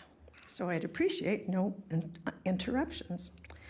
The electronic voting systems have been proven over and over again to be untrustworthy and able to be hacked. Finalizing contracts for mail-in ballots that will be used with an EVS is a poor use of taxpayer funds. There are proven problems with additional unofficial ballots entering the processing stream through the post office. The printing vendor delivered more than we were ordered. That could certainly happen again with this one.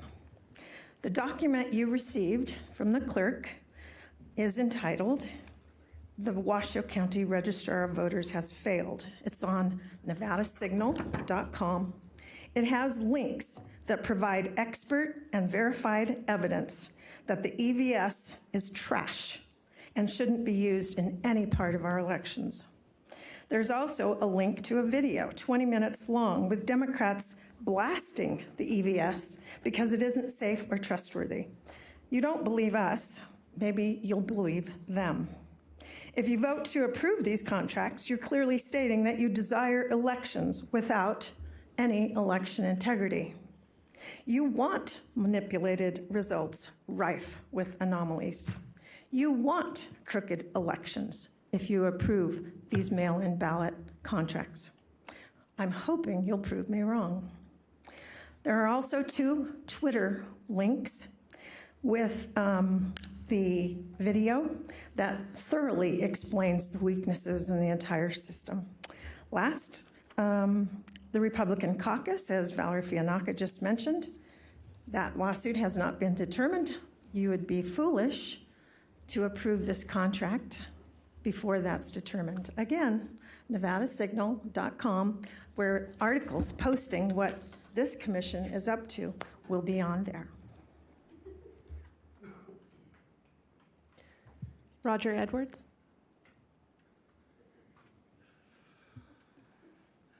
Good afternoon, Roger Edwards for the record. Please enter my comments into the permanent record. I'd like to start off by saying through the chair to Commissioner Garcia, we really appreciate your immediate response to scoring away our flag the other day. I appreciate that as a 37-year veteran. But what I'm also a veteran of is I was an 18-year B2 general contractor. License number 33677, in case you want to check. 18 years as a general contractor, I responded to many RFPs by the county. I did a lot of remodeling work, tear-offs and so forth, a couple metal buildings. 18 years in the business, and an RFP can be such a major pain in the ass, but it was put together by somebody that doesn't know the different parts of a project. So it's always going to be flawed in some way. But that's the name of the game. So, but what you can do is if you can't find a local printer, that should tell you there's something wrong with your RFP. And you need to contact these local printers and find out what the problem is. Now, I know not every printer can print 400,000 ballots. It's just too big of a job for them. They don't have the machines. But, you know, if somebody really wants to get the job done, they would make the RFP a segmented item into 3 parts or 4 parts or whatever is necessary after consulting with the local printers to keep that local. That's a very big deal. 500,000 ballots, I don't know what you pay for them, but it can't be cheap. And if you just split it up, we can still do it locally. And there's lots of ways to do workaround. If your primary requirement is to support the local economy, and it clearly is not. So please work on that, all right? Thank you. Thank you. There's no one else signed in. Okay, thank you very much. So I'm looking to the board to see if there's any other questions or comments for staff, and I see Commissioner Andriola is signed in. Yes, I have a couple comments and then a couple questions. So I'm pretty familiar with the printing industry. Not every printing company has the machines that are necessary. So for instance, R.R. Donnelly, who prints papers, doesn't necessarily have the machinery that would be needed to print, in this case, the required sample ballots and the next item as well. So I just wanted to clarify that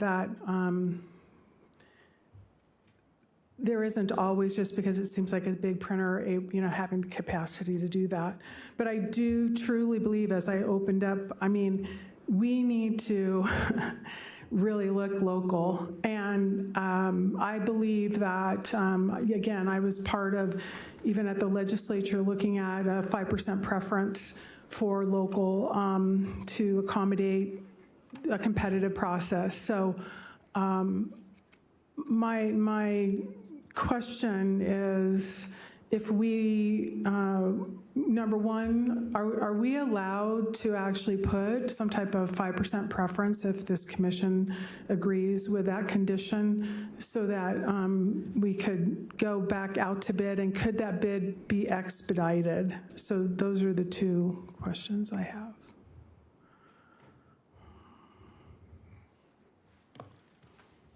So, sorry, Jamie Rodriguez for the record. I can answer part of the second one in terms of the ability for the board to do the 5% preference. I'm going to probably defer that to our lovely district attorney over there. There are minimum requirements in statute, and so the RFP posting would have to be up for a minimum of, it's 2 weeks, and then we have the review period, and then bringing it back to the board. I do understand, and in all honesty, Commissioner, agree with your preference of local printers. We did reach out to Taylor Printing, which is the only in-state printer that we have at this point, to have them, in fact, bid on the process. I would caution us putting this off. We are still in a paper shortage, and working with vendors, there is strong concern of making sure that they have enough materials. They'll buy it for the year, not just the one election. And so making sure that the vendor, whoever that vendor is, actually has enough materials to actually be able to support this county through the entirety of the 2024 election cycle can become more hesitant for companies to bid when they're not sure that they'll be able to get those materials and enough materials to actually honor the contract. So that is one thing. I would also, if I may, very quickly comment on the comment about the ongoing lawsuit with the Nevada GOP. The contract is up to, so if the Nevada GOP does not have a presidential preference primary, those ballots won't be printed, they won't be mailed, and that expense will not come back to the county. May I ask one more question, and then I'm going to ask legal about the 5%. But if we were to defer this to next week, or in the next meeting, if you will, would that be enough time to, I don't want to name printers' names, but I can tell you there are 2 printers that I'd be picking up the phone for me. I'm not suggesting they can do it, but let me be clear. Both of them have done this in the past. I'm not suggesting they can do that now. And so I'm wondering if we were to table this just for the following meeting, it would give you time, or whoever is the appropriate staff, to call, make sure. I appreciate the paper piece in terms of shortage. Totally understand, totally agree, but it's 1 week. And if the RFP, what I'm hearing is it would be posted for 2 weeks, then the review process, so you're talking a possible month plus best? agenda review and creation. So, I mean, realistically, at a bare minimum, you're probably looking at 6 weeks, 2 weeks of posting, 1 week to review and award the contract. And then it's about a 3-week time period for me to create the agenda item, get the approvals, to get on the agenda, to come back to this board. So if you look at all of those components that we have to do, even in an expedited, you're looking at probably 6 weeks. And let me just ask a question. If in fact you were to make the calls and found that there weren't, whoever the staff is, and found that, number one, there wasn't a print, and I'm happy offline to give you a suggestion of the printing shops to call. And I have no interest, full transparency, in any of them. Okay. Then if you found that that could happen, if it came back to the agenda, and the framework is already there, right? The framework of the agendized item and all of that is just the RFP process that would be different. And so my point is that if you found that there weren't any local printers that had the capability of doing it, it could be agendized and then represented just as is, because the RFP already happened. So that's kind of where I'm coming from. That's my logic. Yeah, if you know that there's capability, we can establish that. If we know that there isn't capability, you already have the framework of this to be executed based on approval. So that's kind of where I'm coming from. No, and I do understand that. So to clarify the 3-week, that's not to create the agenda item. That's the approvals we have to go through in Granicus of all the department heads to get it approved, to be placed on the agenda for agenda review, to hit posting requirements for open meeting law, to bring it back to you. That is the timeline within Granicus. So it's not that it would take me 3 weeks to create an agenda item. No, I know. I also think, I would love to have conversations about reaching out to other vendors potentially in the county and working on that. I'm more than happy to do that.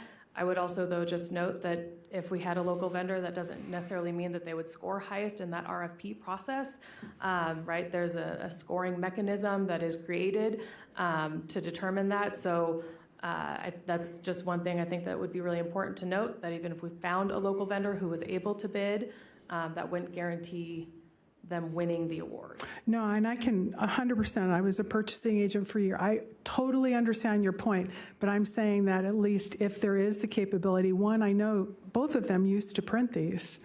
So I'm not saying that they can, and I don't want to take up any more of your time. I'm just letting you know where I'm coming from, because I really believe that in the beginning when I asked the questions of how that RFP process went, and I know that everyone did the best they could in terms of publishing it publicly, but people are busy and pushing it out to local. I think Kathy had mentioned that they have the capability of pushing it out to those in the community that fit that particular industry. And it appears, and I don't want to ever assume, but it appears that didn't happen. So I definitely cannot speak to who all it got pushed to, because again, that wasn't my department. I don't Is Kathy know that here? Kathy's around. I would also note, if we were able to move forward with this, that could be an ongoing discussion for future elections, because it's a contract like any other contract that we could opt out of at some point if we needed to, but at least make sure that we have a vendor and we're able to work on preparing for the upcoming election. I know it seems really far away. Our deadlines, honestly, with our vendors right now that we're looking at are next month for some of those initial deadlines to give them those orders to be able to actually support the presidential preference primary coming up. So if you're looking at 6 weeks, that puts us really at awarding a contract during a time period by which most vendors are already going to want materials to be able to prepare for those printing jobs. I understand. May I ask the county manager something, please? Yes. Is there any way to expedite the process so that she doesn't have to go through everything again when it's actually the same item? Is there any way that that can be expedited if, in fact, there is an identifiable local RFP process, or RFP could be led again in terms of looking at including local vendors so it's scored properly? So for the record, Eric Brown, County Manager, and Commissioner, I will tell you that this commission is expressing an interest in finding a local source. We get that. This isn't the first time this has come up. It came up after the last election, and it came up after 2020. When we did the outreach to, I don't know who your firms are, we kept coming up with situations where they either didn't have the equipment or the capability. So my advice, recommendation to this commission, this is not something we want to mess with right now. This is something where you want to pick a vendor who has experience doing this kind of work with the kind of materials we need to use. And if in parallel, you would like us to begin development of relationships and confirming capabilities of local firms to take on the load, we can do that. But we don't have a lot of time here to keep issuing RFPs. So that would be my sincere recommendation to you. Let's go with this vendor. We hear you. We can open discussions with other potential vendors that are local. I can tell you that in one of my careers, I used to send out, 5 million pieces of mail every month as a cable operator. The print industry has changed. It is not what it used to be in this state and in a lot of states, and you have to be very careful, because if you're going down the road for the first time with a vendor that you haven't used, there's a likelihood that you're going to have disappointment. We had disappointment in 2022.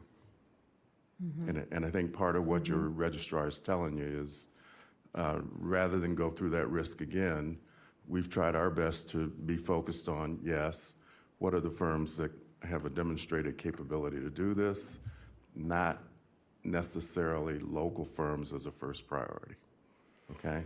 That is the honest truth of where we are.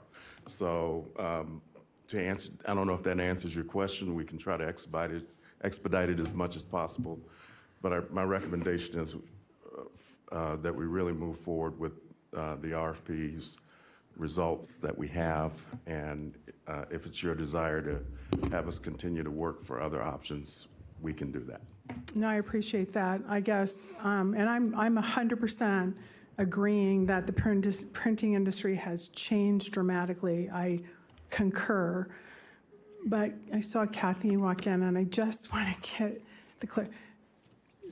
So, and I'll finish my thought to the county manager. All I'm asking is for a week, because if in fact we find that there is two local, and I'm hesitant of saying companies, but there are two that did this, and I'm not suggesting I know they can do it, but they did this. They actually have experience, so they'll know if they can or they can't.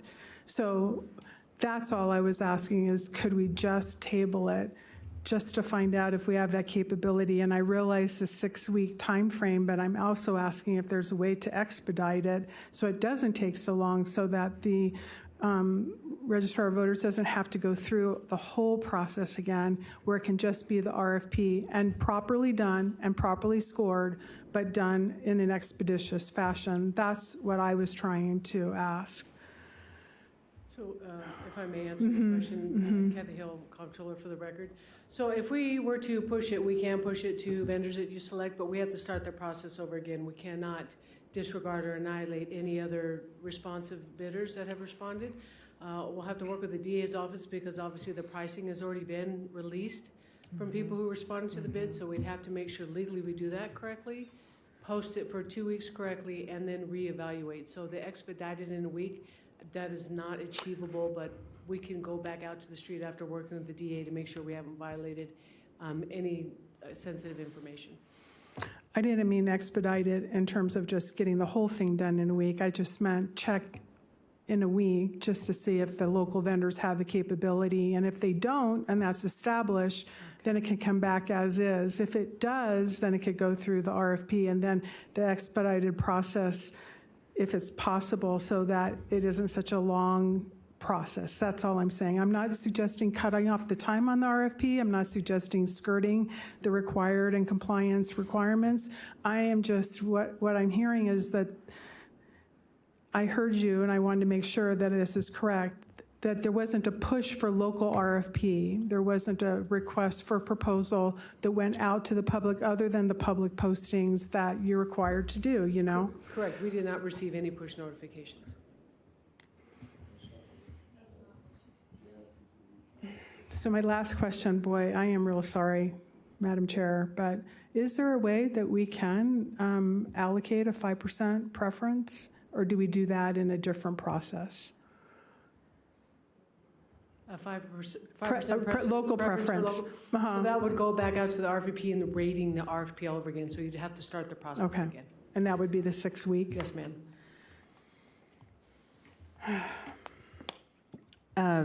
Mr. DA Edwards, or perhaps Ms. Hill, you could let us know. This RFP needs to be accepted or not accepted today, correct? That we can't. Does it expire if we push it another meeting? I have concern because we have an obligation to run an election, and it's very serious, and I just want to make sure that we get someone with the capability who we know can do this, and it sounds like these folks can, and we certainly can evaluate RFP process for the future, but today we need to accept this or not accept this, or can we bump this another week? I'm just confused about that. So following Commissioner Andriola's recommendation, we can certainly reach out to locals to see if they have capability of doing it. If they say no, I believe it will satisfy the commissioner's request. If they say yes, they do have capability, we would have to shut the RFP down, work with the DA's office on legality of reposting it, redetermining the rating that you want, Commissioner Andriola, and reevaluating there. Again, we'd have to work with the DAs. The information has already been released. We can certainly shut it down and reach out to the two vendors to see if they're capable of doing it, and if they are not, coming back to the board and accepting the results of this RFP. So, if I may, I would just caution, I don't know that a vendor could guarantee a contract that we wouldn't be able to award till early October for sample ballots to be mailed in December. So I just want to highlight that timeline, that if the local bidders came back and said, yes, we have capability and we had to start the 6 weeks over, that is the timeline that you'd be looking at before the next BCC. So I just want to caution that I don't know that vendors, if they had the capability, would have enough lead time to actually support it. So I just want to make sure that that timeline is clear. I don't know that this contractor would hold out until October, not knowing what supplies they needed. I just I see Commissioner Clark and Vice Chair Herman are signed in, so I will call on them as well. But I just see this is a great discussion, and this board needs to have this discussion on how we can support local companies. But I don't think the ballots are the way that we need to be pushing that item today. That's where I'm at. So I'm prepared to accept the RFP as staff outlined. But Commissioner Clark, I have you signed in. Thank you, Madam Chair. You know, I haven't been on this dais that long, but it seems like, and this is not directed towards the ROV, not by any stretch, but it seems that it comes up time and time again where we got to do it now. The stuff comes to us, it's baked in the way it is. We have questions, we want things clarified, we want changes, we want answers, and it's, can't do that. We don't have time. And I hope every single department head in the county hears this if they're requesting anything. I hope the county manager's office hears this, if whatever they're doing, because it seems to come on a regular basis that it's a rush. We got to rush. We got to do this. I'd like to know what the exact drop dead date is on this. And again, I feel rushed. Others might feel rushed. Others are good with going with what we get. And again, this has nothing to do with the ROV, my comments previous to this, but from this point on, what's the drop dead date? When do we have to have this done? And again, to all department heads, start bringing this stuff to us a month or two before you think it's the drop dead date, so we have a chance to digest this and understand what's taking place. I feel rushed. I don't like to make rushed decisions. Haste makes waste, okay? So that's where I'm coming from. Bring this to our attention, not you again, I'm not picking on you. Anybody who's got anything that they want their business conducted in front of, at least when I'm on the dais, I'd like a little bit more information, a little bit more time. We need some elbow room too. You know, the printer needs elbow room, you need elbow room, we need some elbow room. And again, Commissioner Andriola brings up some good points, and it's, oh no, we can't do that, we can't do this, we can't do that. Oh, well, this will cause everything to go off the rails. Well, quit making it go off the rails by giving us some time to digest this. And I'm not going to support this because I think we need some more time. And I'd like to know the drop dead date. Thank you. And do we, So I don't know that I can tell you a specific drop dead date. It'd be up to the vendors. I can tell you the timelines that we have right now is to provide them the page count by the second week of September. So my information on the street, just take it for what it's worth, is like the end of October is when we need to have that done. That's what I'm hearing from inside sources that I have. So just throwing that out there. Thank you. but I think many things go into that, including whether any of these vendors are going to have that paper. But Vice Chair Herman, I have you signed in. Thank you, Madam Chair. I am in total agreement with Commissioner Andriola on this. And I am willing to take a gamble that this town will pull together and get the job done. Printers will work together. We can make this happen. We can. We can do it. It would make all 5 of us look so much better than we look right now. Thank you. Thank That's you. just cowgirl logic. Okay. Any other commissioner comments? Commissioner Garcia? Yes, thank you, Madam Chair. I'm supportive in moving forward today, so I'm happy to make a motion when you're ready. Great. I'm not seeing any other commissioner comments. We've done public comments, so yes, I'd love to hear your motion. I move to approve the RFP for the sample ballot as outlined in the staff report. Okay, and I second that. And I see DA Edwards is signed in. So under the statutes, you have to award to the lowest responsive and responsible bidder, which is what you're deciding on today, except as provided by statute. 332.075 provides that you can reject a bid because there is no responsive or responsible bidder, or if the public interest would be served by such a rejection. So your options today are to either accept the contract based on one of the bidders being lowest responsive responsible, or to reject it because there is no lowest responsive responsible, or because the public interest requires it. If that happens, then, as Ms. Hill and Ms. Rodriguez have both alluded to, you would need then to reopen a new bidding process, and then we would go forward at that point in time. So those are the options today, just so everybody's clear. Thank you for that clarification. Any other discussion before we vote by the board? Commissioner Andriola? I want to make sure I heard that the second week of September was your drop dead date. That's what I just wrote down. Commissioner Clark asked for the dead date. The second week of September is what I heard. So the second week of September is the timeline we have on our calendar for our vendors in terms of providing them the page count to ensure that they have the proper quantities to print the sample ballots. And so to get clarification from the DA based on his clarification of the framework to which we can, proceed with this item does not allow for even tabling. I'm looking at the statute. It says you shall award to the lowest responsive responsible except as provided by statute. Then 332.075 is the exception statute, and it says you can reject if there is no lowest responsive responsible bidder. I hate having to say that over and over. It's like a tongue twister, but that's one reason you can reject. The other reason you can reject in that statute is if the public interest requires it. That's what it says. So that's your options. I have not, for your record, I haven't heard anybody saying that there is not a lowest responsive responsible bidder. So to narrow this down, it seems like if you reject today, it would be because the public interest requires it. That would have to be what it would be based on.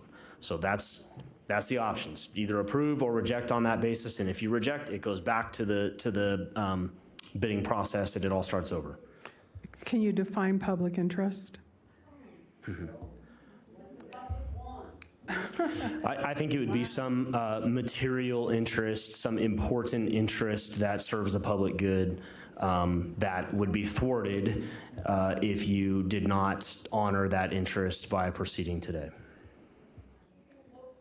Okay, any other commissioner comments or questions? Commissioner Andriola, you're... Madam Chair, I just think that, staff obviously heard us loud and clear. I mean, this isn't a debate, local versus non-local. We're not talking about that today. We followed the RFP process. It was listed on April 25th. It was evaluated by the panel on May 23rd.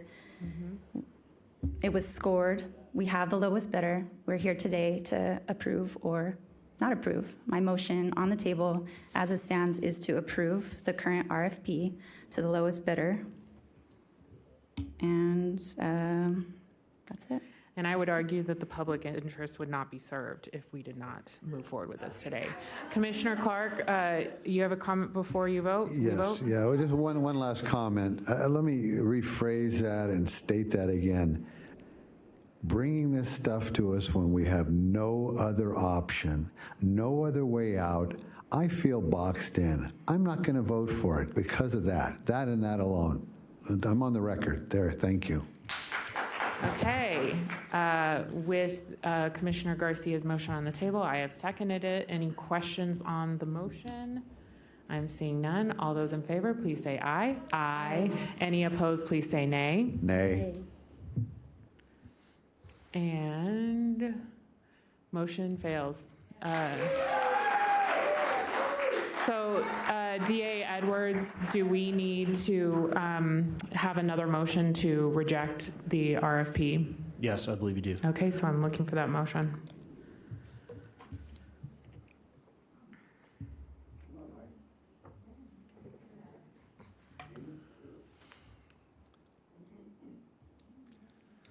I make a motion that we reject the RFP on this item. Okay, I'm looking for a second. Thank you. So there's a motion to reject the RFP by Commissioner Clark, a second by Vice Chair Herman. Any questions on that motion? Seeing none, all those in favor, please say aye. Aye. Any opposed, please say nay. Nay. Nay.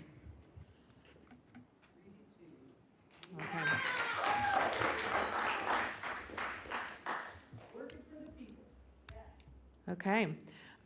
We are now moving to item 14. Mr. Manager. Item 14 is a recommendation to award requests for proposal number 3216-23 for mail-in ballot on-demand printing and mailing services, not including freight or postage, for the 2024 presidential preference primary and general elections by the most responsive and responsible bidder, which is Runback Election Services, in an amount not to exceed $815,000, $515,000 for the FY24 presidential preference primary elections, and $300,000 for the FY25 general election, and if approved, authorize the purchasing and contracts manager to execute the contract. Thank you very much. Looking to the board, would you like a staff presentation on this before we open it up to public comment? I'm not seeing a need for that, so we will, Madam Clerk, can you please open up public comment? Valerie Fianaka, followed by Janet Butcher.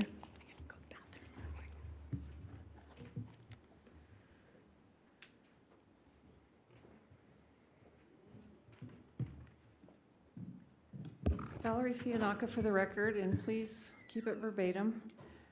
I'm looking to move to Arizona, so I've been following their elections very, very closely. Anybody who doesn't know what Runbeck is, that sits up here, needs to go do some homework tonight. Or maybe you should do it right now before you vote, because Runbeck has been implicated in some very large scandals when it comes to ballots. And us turning any work over to Runbeck concerns me in a huge way. They are involved up to their eyeballs in conflict in Arizona. Chain of custody's gone awry down there. Ballot insertion happened down there at Runbeck. I have big problems with Runbeck, huge problems. Thank you.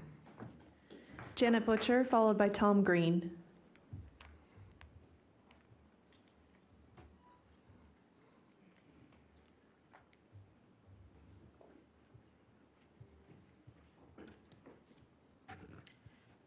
Janet Butcher for the record.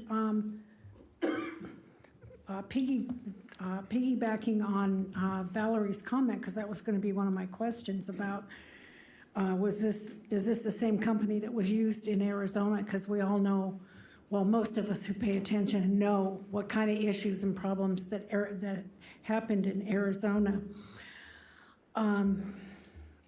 And I did make a mistake because I lost my notes, but I did make a mistake. It was this company that I saw the bad comments on, not the company from California, but this one. And then to also kind of, has this county used this company in the past?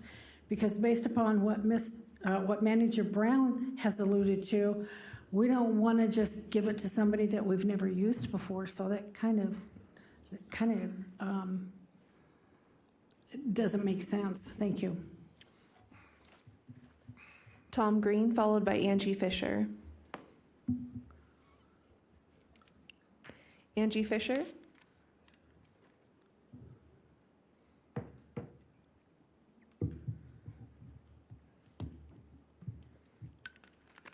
Hello, thank you again for allowing me to speak again. In regards to item 14, what I found out were you had 4 responses. Runback out of Phoenix, Pro Vote Solutions, again out of California, Taylor Printing Impressions out of Byron, and K&H Integrated Print Solutions out of Everett, Washington. While I'm sure all of these communities would love very greatly to have an $815,000 order, again, I just want to reiterate that whatever efforts can be made to have local vendors look at this, even if it requires supply or equipment upgrades, we should be giving that opportunity to provide that service. We have a vested interest in this community as workers and business owners and consumers, and it makes no sense to me, I work in a print shop, why $815,000 needs to leave Washoe County. Thank you. Thank you. Betty Thiessen, followed by Val White.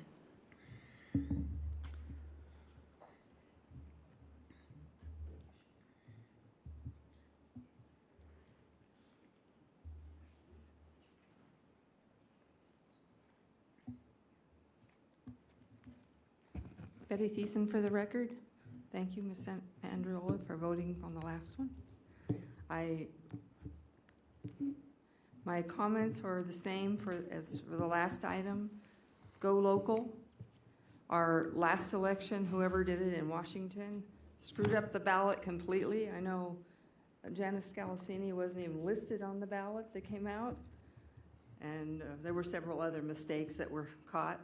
We don't need that. We need a local printer for all of our elections. Sample ballots, everything. Thank you. Thank you. Val White.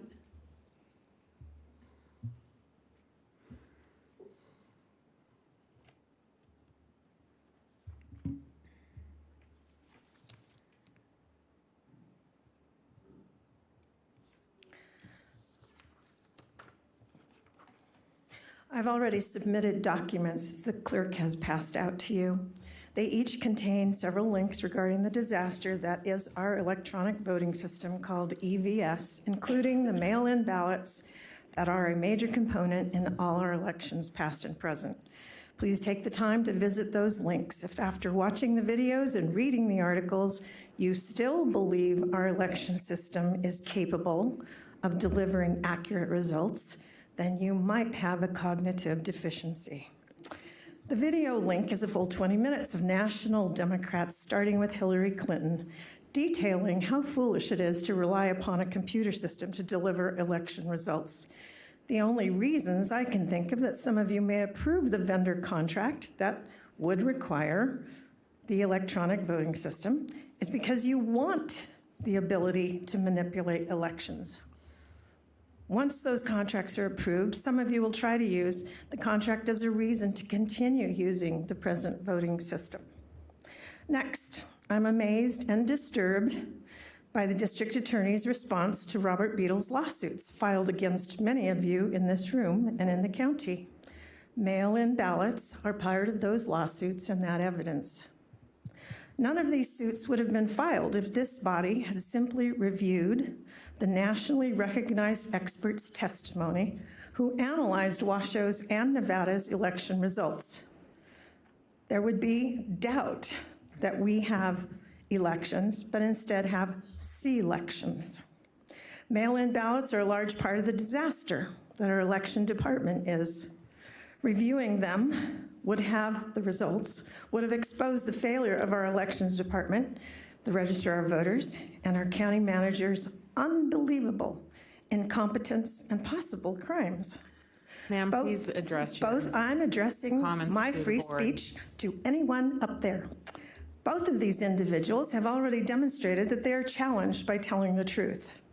Brown continues his destruction by hiring individuals with little to no experience Please in do not, elections. you do not have the right to I wonder if they were attack staff recommended directly. to him DA either Edwards, can we- directly or can you give me indirectly some by guidance the on this, elections please? group. I wonder. And cut the mic for a moment and stop the timer.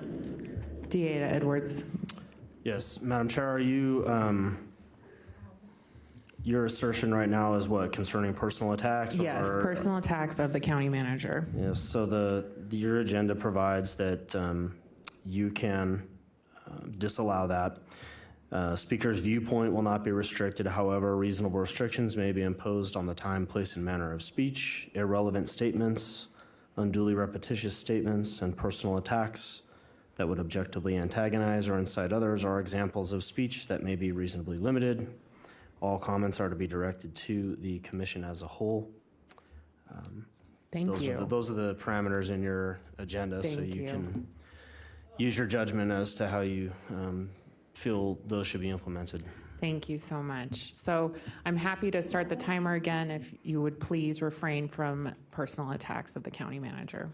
Believe that Edwards will be embarrassed soon for his legal expertise. Runback has proven itself to be untrustworthy. It makes no sense to award a contract to a company who's been in the news many times with reports of evidence and incompetence at best. Awarding Runback the contract is simply an attempt to maintain Nevada's placement as the worst election integrity in the country. These county things are a joke. Those directions about what I can say is a joke. Thank you. There's no one else signed in. Okay.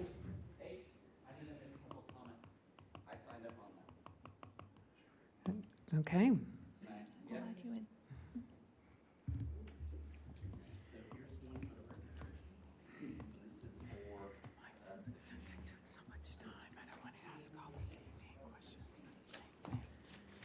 Mr. Finley has provided documents that will be distributed to the board and placed on file.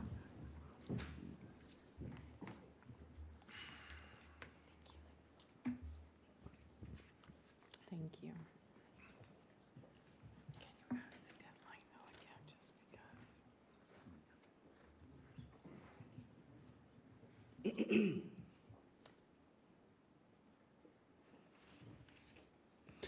Please enter my comment and these documents into the record per NRS 241.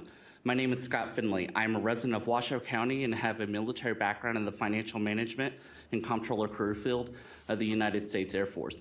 The Board of County Commissioners must reject item 15 from the agenda, which is a notice of recommendation and intent to award Runback Election Services with the mail-in ballot on-demand printing and mailing services contract. For item 15 on the agenda, staff failed to include the following two documents. Attachment B, cost and technical proposal. Addendum A, breakdown of bid items, additional costs and options. The two documents I have provided are from the Board of County Commissioners meeting on March 8th of 2022. when Deanna Spicula was still the Register of Voters and were included with the proposal item on that agenda. In that specific proposal, there were only 2 bidders, K&H Election Services and Runbeck Election Services. This year, the current notice of recommendation and intent to award shows that there are 4 bidders, K&H Election Services, ProVote Solutions, Runbeck Election Services, and Taylor Print Impressions. The importance of attachment B in Addendum A are that they factually prove to the Commission that the bid proposal is real and authentic, as it contains detailed breakdown of costs for services, including the bidder's signature and date of signature. They would further help clarify as to why the vendor K&H Integrated Print Solutions, who has been Washoe County's print and mail vendor since at least 2006, failed to secure the contract. When asked by former Commissioner Vaughn Hartung, why don't we use a local vendor, former Register of Voters Deanna Spicula stated, with the RFP out and only 2 bidders actually bid on this item, one was out of Arizona and the other was K&H. We went with that company that we know and we trust. We definitely like this product, and we know that they are going to do the job for us. So of course, we went with having that reassurance of our already built relationship in a company we already know. Maybe the current Registrar of Voters, Jamie Rodriguez, can explain why she feels Washoe County's almost 20-year relationship with K&H Integrated Print Solutions is not a reassurance, resulting in Runbeck Election Solutions being awarded the contract. For these reasons, I request that the Board of County Commissioners reject item 15 from the agenda. Thank you. Thank you. There's no one else signed in. Okay, I am now looking to my board to see if folks have questions or comments. Commissioner Clark, I see you signing Thank you, in. Madam Chair. It seems like same song, different verse. You know, we've got a situation that all the same situations apply, all the same questions apply, all the same situations apply. And just, personally, I think we need to look for a local company and keep this contract in the county, certainly in the state as a second choice, but primarily we should go to a county company for this. Thank you. Thank you. Any other commissioners have comments? Vice Chair Harmon, are you signing in? All right. Yes, ma'am. Okay, thank you, Madam Chair, and I am with Commissioner Clark 100%. Okay, thank you for that. Commissioner Andriola. K&H was one of the bidders. Thanks. Appreciate it. I was going to ask if any of the companies that responded to the RFP are local. Jamie Rodriguez for the record. To you, Commissioner. Taylor Solutions is out of Las Vegas. They were the closest to a local vendor. There are no other local vendors in the state of Nevada other than Taylor Printing who are certified ballot vendors. So there are no other opportunities. If we were to go out to bid, there are no other verified, certified vendors to provide our ballots in this state. Did Taylor, I just don't see it, and I apologize. I don't see, did Taylor Printing, they didn't rank the highest. That's why you had selected Runbeck, but I'm just wondering how they did rank. And I apologize, I just don't see the ranking. So I only receive information about who won the rating. I don't get the breakdown of where everybody else lands in that process. So I can't answer where Taylor fell on the spectrum. Thank you. And you're saying they're in Southern Nevada? They're out of Las Vegas, yes. May I ask the Assistant DA a question? Sure. I'm guessing the parameters to which the body has the authority to take action on this item is similar to what you had articulated on the last item. Yes, Commissioner. So there isn't a provision that allows us, for instance, to look at going with Taylor because they wouldn't be considered the lowest responsible bidder. Is that a correct statement? Yes, if you're going to award, you have to award to the lowest responsible bidder. Is there any way that we can I'm just curious now what the difference in the pricing was between Runbeck and Taylor? Again, the pricing, I apologize, I do not have with me the pricing for what Taylor's response was. I can see if I can get that very quickly. Give me a moment. And so if this didn't pass for some reason, you would have to go through the whole process again? Same questions that I had already asked before, so I don't want to rehash everything. Correct, Commissioner Andriolo, we would have to follow the same RFP process like the previous one, go back out to the street and bid again.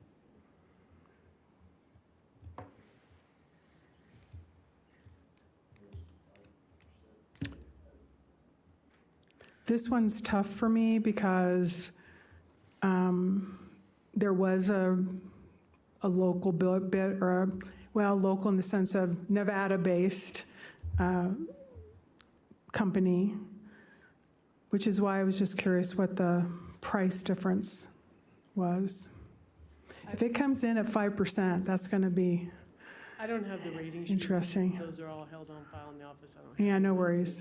No worries. It's going to be difficult for me to support this again because I really feel like there should be preferential, and I know that there's a process that we'll have to go through, but I am going to, it's loud and clear. I don't need to regurgitate everything again to have a preference that we can look at a later time. So, it's difficult because I really, really would like to have it be at the best local or in the state of Nevada. I'm also thinking out loud that even though I know you missed the opportunity in terms of the date to be a part of the state bidding, and I know that you don't necessarily know the process of time for that RFP process that's going through the state right now to accomplish the same criteria, but I wonder if there's an opportunity to actually even contact them just to see who they end up awarding. And I know they're in that process and we don't have that. So there's uncertainty. I certainly appreciate it. But So for the record, we absolutely would be able to find out who the state awards to. But again, we would not be able to join into that contract. It is in the bill, which will become statute, if you will, that timeline has expired and passed.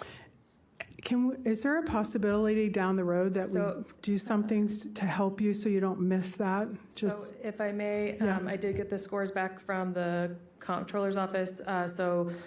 Runbeck's score was 750, Taylor's was 460. Wow. Do you have the price difference by chance? So that may take a minute. I'll be honest with you. It's 3 separate prices for 3 separate Oh, I'm elections. sorry. I don't mean to so take up that the is not board's time. I'm just And pardon me for interrupting. I don't want to know what the price difference it's is. okay. It's okay. I don't want to be involved in that. I was just curious, but it's okay. I'm fine with not, if you had it, that was fine. Yeah, the cost If is not, different that's for fine. each election because your ballots are going to be different sizes, and there's additional, more likely reprints, if you will, for the closed primaries. So those volumes all change per each election. The different ballots cost a different amount versus the general. No, it's so fine. there's just a lot of components in that. So No, it's fine. I was just curious because you had your phone and I just was asking. It's a relevant point. It's really going to be difficult to support this, but I feel like, at least we had a Nevada-based bidder. So that was encouraging to me. So it did. I'm guessing that, I'm just going to ask again, did this particular bid didn't have a push either in terms of pushing out, So or we did did reach it? out to Taylor Printing, the only Nevada-based printing company. We did reach out to them, let them know the RFP was out and available for them to bid on. Okay, so it was pushed in this particular one to all the Nevada companies There's that have only an one that's opportunity, or certified. just? The certified. They're the only- Oh, they're the only Nevada ones that can do certified. this. Oh, thanks for that clarification. I appreciate that. No one else can do this. Okay. Ballot and printing in Nevada. Well, I can tell you, based on that and knowing that they came in and at least they bid on it, I'm going to support it. Okay, Yep.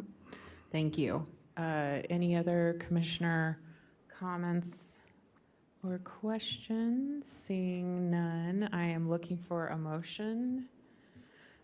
Commissioner Garcia, do you want to take another stab at a motion? I'm still processing.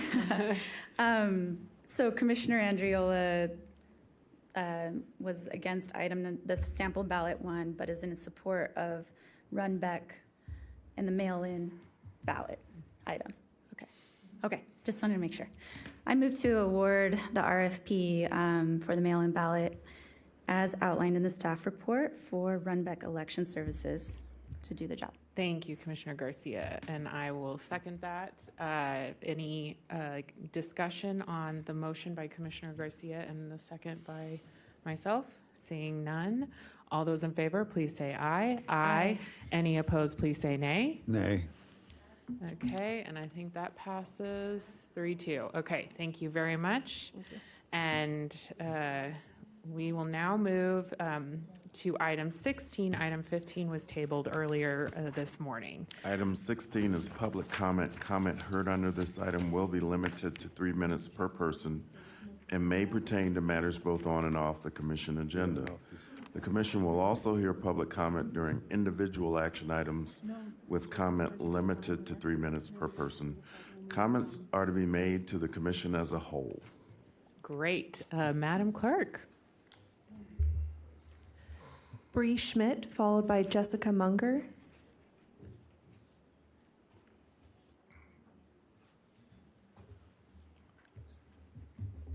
Good afternoon. Thank you guys so much for the opportunity to speak. My name is Bree. I'm a lifelong Reno resident, a former teacher, and I now serve as a program associate with Silver State Equality, which is the statewide LGBTQ+ civil rights organization. Today, I'm just here to speak in general support of our libraries and the inclusive programs that they provide. I do acknowledge that the commission does not have control over the programming the library hosts. My hope is to provide my own perspective as the new library trustees are brought forward in the coming weeks and appoint, so that way you guys are ready to appoint somebody who will truly represent our community. I acknowledge that Drag Queen Story Hour at the library has become quite the controversial topic for all of you. What I would ask of the commissioners is that they do not hold the library responsible for a lack of decorum from the vocal minority, but in your considerations for the new board of trustees to not look for somebody who will keep the waters calm, but someone who will be willing to rock the boat because of their passion for our libraries and representation for every child. No matter your creed, race, orientation, or gender expression, you deserve to feel heard and respected. Our public libraries provide a safe place for youth who may not feel safe at home or at school. By including bilingual programming, Drag Story Hour, and other inclusive programs, kids will grow up valuing our libraries and feel inclined to protect them as they grow up. The library is one of the few places where every individual can be treated with respect. I always taught my former students that respect means treating someone like they are important. When you walk into the library, the librarians are there to greet you and help you find anything you might need. There is computer access for completing homework or applying for jobs. You can print your resume, your essay. They remain open after hours, so you have a place to go after school or work. You are always treated like you are important at the library. Or banning books, but if we allow these censorships to overtake the libraries, they will no longer be a place of respect and safety.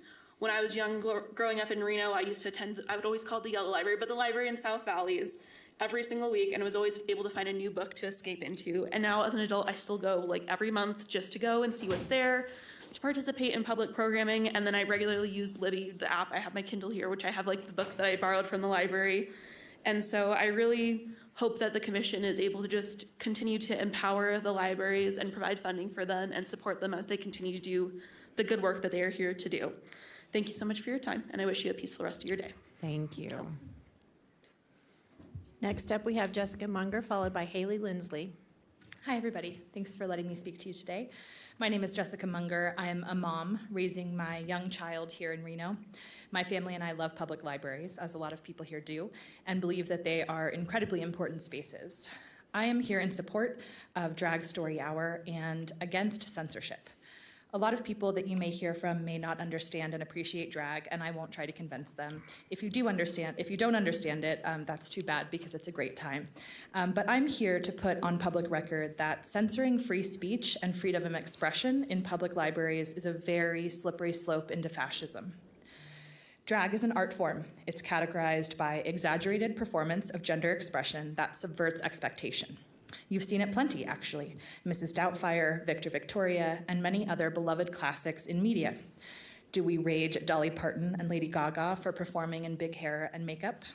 We can see through this thinly veiled attempt to erase the queer community from existence.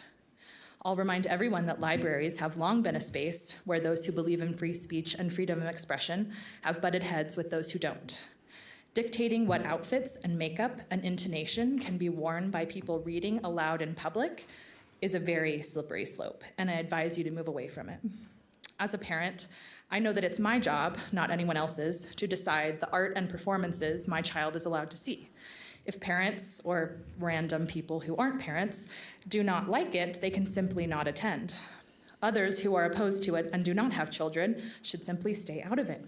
I understand you have time on your hands, but there are many other wonderful things in our community to do other than dictate what people's children have access to at the library. As much as the opposition would like to erase LGBTQ+ families like mine, we will not go away. We will be here, we will be proud, and we will continue to make art like drag accessible to everyone. Thank you. Thank you. Haley Lindsley, followed by Daniela Reynolds. Good afternoon, Chair and the Board of Commissions. My name is Haley Lindsley, and I'm standing here today to express my strong support for the continuation and expansion of the Drag Queen Story Hour for kids in Washoe County. As a concerned member of the community, I believe that it's crucial to prioritize the well-being, education, and diversity of our children, and this program is an excellent way to achieve those goals. The Drag Queen Story Hour is a valuable program that promotes literacy, acceptance, and open-mindedness among children. By exposing young minds to a variety of perspectives and experiences, this program encourages empathy, tolerance, and a sense of unity. This is essential in preparing our children for a future where collaboration, inclusiveness, understanding, and appreciation for diversity are key to success. It's important to recognize that opposition to the Drag Queen Story Hour often comes from a vocal minority, and their concerns should not overshadow the positive impact this program has on the broader community. In a democracy, it's vital that decisions are not swayed solely by the loudest voices, but rather are guided by a commitment to equality, education, and the well-being of all citizens. I urge you to consider the long-term benefits of the Drag Queen Story Hour for the children of Washoe County. This program has the potential to shape a generation that is more compassionate, respectful, and understanding of the diverse world around them. Thank you for your time and consideration. I urge you to support the Drag Queen Story Hour and stand strong in your commitment to a brighter, more inclusive future for Washoe County. And thank you so much for your service. I really appreciate y'all. Thank you. Daniela Reynolds, followed by Stephen Landon. Daniela Reynolds for the record. Good afternoon, Commissioners. I'll start with a very short story. I nervously and slowly opened the cold silver metal door handle to a bright white conference room filled with all the members of my team who had looks of disappointment and anger. As a seasoned and successful supply chain director for Nestle, you would think I shouldn't be nervous, but the first question came before I even sat down. Why did you do this to us? This is going to affect our careers forever. I didn't have a good explanation. I made a decision to take away their choice because I thought it was the right thing to do. It was the right thing to do to not let them attend a networking conference. I did not agree with how the speaker behaved, how she dressed, how she talked, and her philosophies, or how she acted. During the conference, others learned invaluable information that allowed them to ultimately get promotions. I took away their choice. I took away the thing that sets us apart from other oppressed countries. My story isn't so different from the choice you get to make regarding Drag Queen Story Hour. You may not agree with the life choices of drag queens or the stories they choose to read, but should you be making those decisions for parents, for librarians? We're not asking you if you like Drag Queen Story Hour. We're just asking you to step aside and let the parents and librarians and even the children make a choice for themselves. Much like my story, I didn't have to go to the conference. I didn't have to listen to the speaker, even though I didn't agree with her. But it was not my place to take the choice away from my team members. And I think about that often. I think about the team members that didn't get to make that choice and didn't get those opportunities. So for the record, I ask for your support in appointment of library trustees that value inclusivity, including Drag Queen Story Hour for our libraries. Thank you. Thank you. Stephen Landon, followed by Sharon Reed.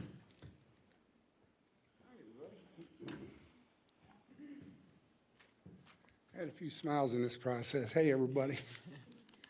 Madam Chair, thank you for allowing me to do this.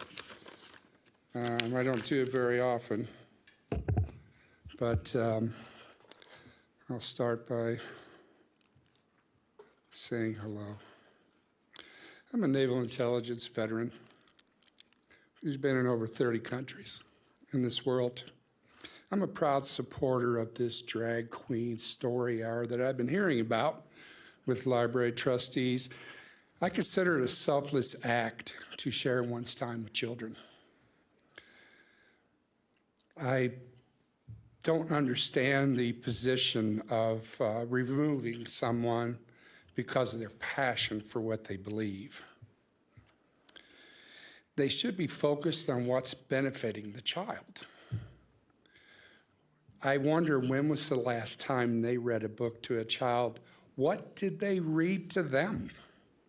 We want our children to understand what inclusion is in life, to have an opinion, and be free to express themselves through education and experience. This suppression of those experiences constitutes an intrusion of family, and they're all personal liberty. I am here today to voice my objection to these type of tactics. It's a suffering and an intense drag phobia complex that is happening at the expense of these kids. I am happy that drag queens are stepping up and supporting children. Children will always hunger for knowledge and the wonders of it. I think that should never underestimate what they see in this demonstration. Reading is about sharing time with each other, as I have with my own grandchildren. How many books are enough? What kind of people can read stories? Is it okay to speak? It bothers me as a veteran to see what is going on. I am offended. I didn't invest my energy into America, only to see it be taken away from children. That's a non-starter for me. This pattern that's been demonstrating is troubling. It seems very desperate and shows weakness. We must do all we can to open up their world. This conduct does not belong in Reno, Nevada, or anywhere else for that matter. They are our family, and thank you, drag queens. Sharon Reed, followed by Chris Daniels.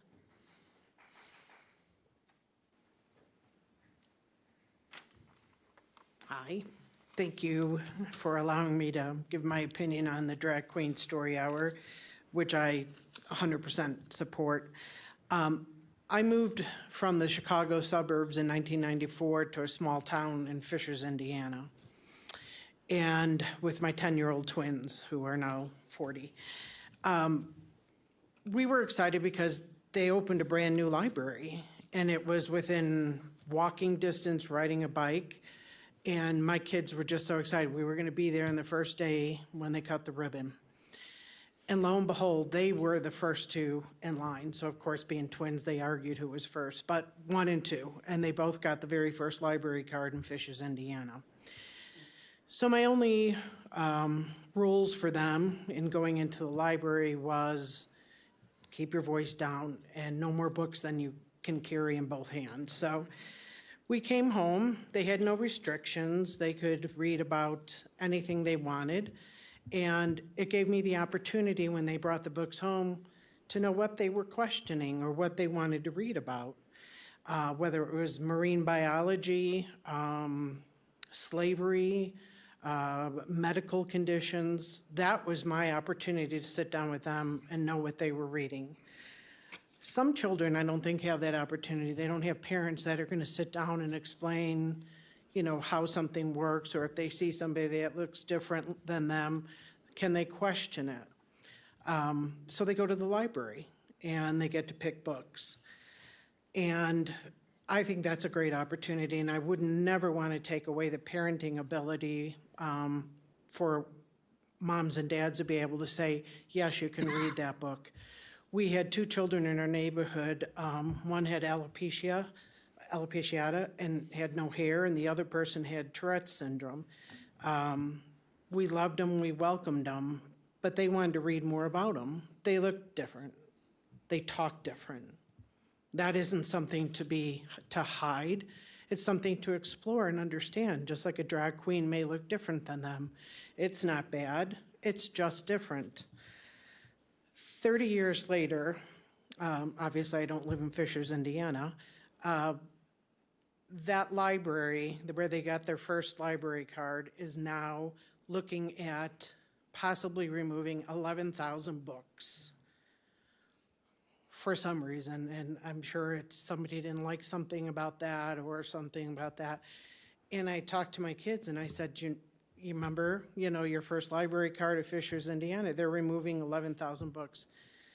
I had a lot of reactions from them, you know, saying that they shouldn't be removing, they should be adding 11,000 books. So it's just amazing. I just. Thank you. Chris Daniels, followed by Scott Finley. Hello, everyone. So my name is Christopher Daniels, also known as Miss Ginger Divine. I'm the drag queen that we are talking about that reads for Drag Story Hour and has been a reader for 5 years. And I just thought I would come down here because I feel like there's a lot of talk happening about me and drag queens in general. So I thought I would take the day off of work, come down here and just speak to all of you, this assembled body. So I have been the reader for Drag Story Hour for the past 5 years, a program which has exponentially grown even during a pandemic. We are now at 3 libraries. We have 5 story hours, and many of those story hours are full to capacity with overflow of children being read the stories outside by gracious volunteers, which shows us that there's a public interest in this program. That's really important to note. I would also like to mention that our library staff is phenomenal. The amount of work that they do to reach every single member of this community is commendable, and anything that we can do to support them in their efforts and what they are trying to do, because we are also a part of this community. The LGBTQIA plus individuals are here. We are a part of this community, and therefore services that are directed toward us are also meaningful and important. And we also don't want to micromanage parents, right? This is not what this body is assembled to do. And I'm also concerned about the stigmatization of people as well, because we know very well that when folks use vitriolic language and chastise and stigmatize an entire population, that violence occurs. And we see this whenever there is anti-queer legislation or rhetoric that is being used. We experience violence as a community. So we all know what this is about. We all know what this hate language is going to lead to. So just want to throw that out there and be mindful of that. Oh, I got a minute left. Okay, so there are some stories that you might not hear from the folks who are assembled here and come and chat that I thought I would share. The stories of families who come and speak to me after the story hour about their family members who ended their life through suicide and how grateful they are that programs like this exist and how much they would have wished that those programs existed when they were young or their family members who are no longer with us are. I would love to tell you about how we had to take a break during story hour because we had a long conversation with the children about what we would name their ponies if their parents would allow them to have a pony. It was a very rigorous conversation. Let me tell you, lots of great ideas about what the names of ponies would be. Also, I would love to talk about the trans youth that came to story hour and said that this was one of the first times where they felt okay. That is a tragedy that there are citizens who do not feel safe and do not feel okay. Support Drag Story Hour. It's phenomenal. Thank you. Thank you. Scott Finley, followed by Bill Sims.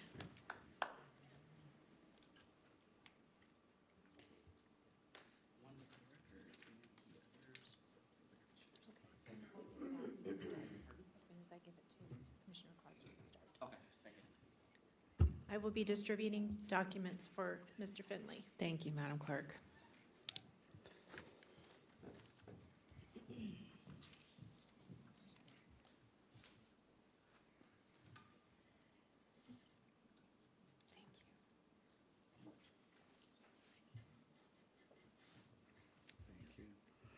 Please enter my comment and these documents into the record per NRS 241. My name is Scott Finley. I am a resident of Washoe County and have a military background in the financial management and comptroller career field of the United States Air Force. The Battle of Granicus was the first victorious engagement of Alexander the Great's invasion of the Persian Empire. Arguably, this battle is the defining facet for what made Alexander the Great so great, Granicus. When assistant to the county manager, Eric Wilrick, was asked how you verify whether or not a person is real when they are registering a personalized profile with Speak Up, his response is that we can only work through the honor system. Let me repeat that. We can only work through the honor system. And so we ask ourselves, who controls and operates the software Speak Up? An entity called Granicus. Granicus is a cloud-based software company and is the leading provider of cloud-based civic engagement technologies and services. It boasts supporting the missions of over 6,000 government customers globally, with roughly 110,000 people signing up daily to receive information from government through Granicus.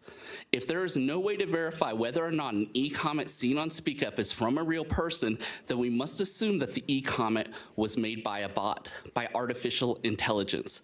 What we are witnessing is manufactured consent fully designed to influence policymakers with AI chatbots on local and state governments with no accountability. In the city of San Antonio, Texas, a resident can create a personalized profile with Speak Up using their Facebook, Google, Microsoft, or Twitter social media account. In Washoe County, the only social media account allowed is with Facebook. Now we know why Mark Zuckerberg has been pumping money into Washoe County and counties all across the United States. To make matters worse, tech giants and subversives want us to respond by demanding the implementation of a way to verify whether or not a person on the internet is real. A verification system provides a false sense of security because it requires a person to surrender their privacy and still trust that tech giants will not allow or deploy bots. The only definitive way to verify whether or not a constituent is real is if that constituent shows up to the chambers in person. For these reasons, I request that the Board of County Commissioners ban the use of Speak Up and similar software platforms immediately. It becomes obvious that one motivating factor for the removal of our 3-minute public comment at the beginning of meetings was designed to pigeonhole constituents into registering with Speak Up and surrendering their privacy to tech giants if they do not wish to wait 5 hours to speak. Thank you. Bill Sims, followed by Juan Valdez.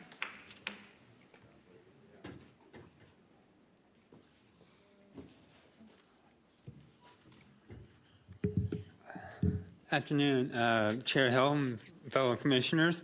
My name is Bill Sims, S-I-M as in Mary S., and I am here in support today of Drag Queen Story Hour because I think the children of Washoe County deserve to have a children's book read to them at the library by performers like Chris Daniels, who was just up here, who is not only performing a great service of reading to children, but while simultaneously expressing their own art form at the same time by entertaining the children to have fun, as he had mentioned, the rigorous conversation about ponies. And so while I do know and understand that not all parents approve of Drag Queen Story Hour for their children, and that is okay, simply put, they don't have to take their children to that event if they don't want to. Those parents should not be showing up to eliminate an important program such as helping children learn to read or to read to the children that, you know, enjoy this across our county and benefit from not just from that, but instead of choosing that for their family, to not be involved and leave it at that. As someone who is disabled myself, I do think Drag Queen Story Hour events that help promote inclusivity and diversity by providing a safe space for children to learn about different gender expressions and identities is always a great thing. It helps foster an environment where all children feel accepted and valued for who they are.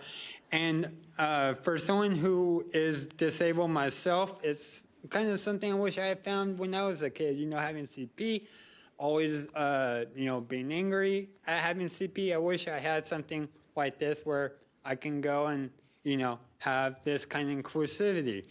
So I really do urge you guys to please help protect Drag Queen Story Hour at my local library, and don't let anyone take it away from kids because it's helping them learn to read. It's helping them have fun. It's entertaining for them.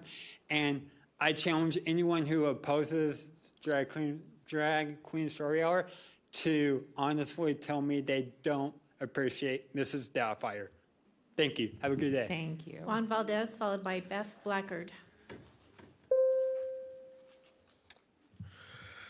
Good morning, Chair Board of Commissioners. My name is Juan Valdez. I am a Washoe County citizen and believe we should support Drag Time Story Hour and the profound impact it has had and will continue to have for the fostering a love of reading and acceptance. Just as drag performers transform into vibrant characters, these events brilliantly merge the arts and literature, captivating young minds with the magic of storytelling. Drag queens and kings, in their bold and elaborate personas, not only help bring stories to life, but also create a safe space where diversity is embraced, encouraging children to embrace their own uniqueness.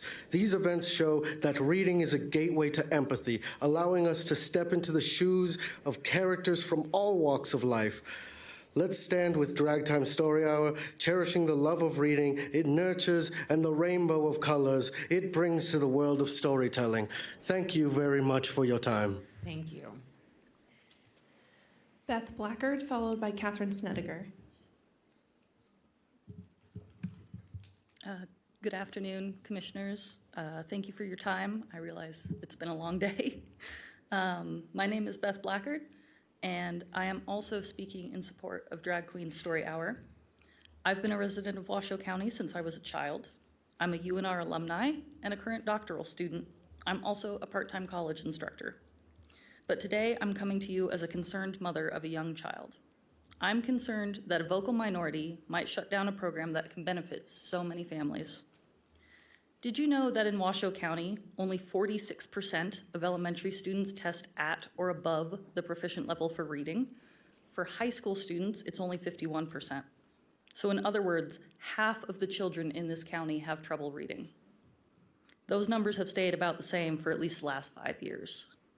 And those kids who can't read eventually become adults who can't read. I see them in my classroom, 19 and 20-year-olds, struggling to make sense of what Columbus wrote about the Americas. It isn't their fault.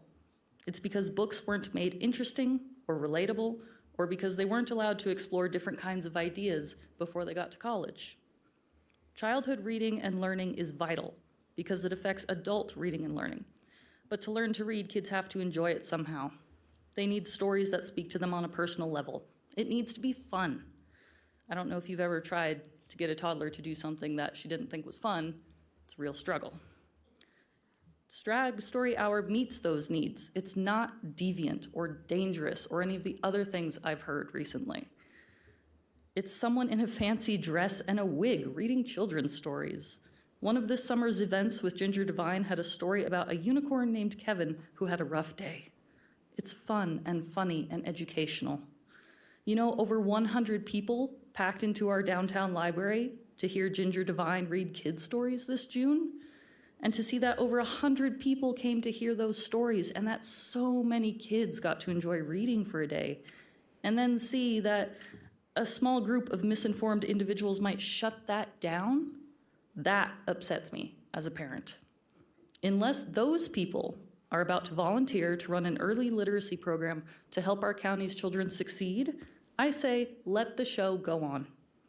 They don't have to come if they don't like it. But maybe if I hired a drag queen to read my syllabus, their college kids would actually show up to class. Thank you. Thank you. Catherine Snedeker, followed by Janet Butcher.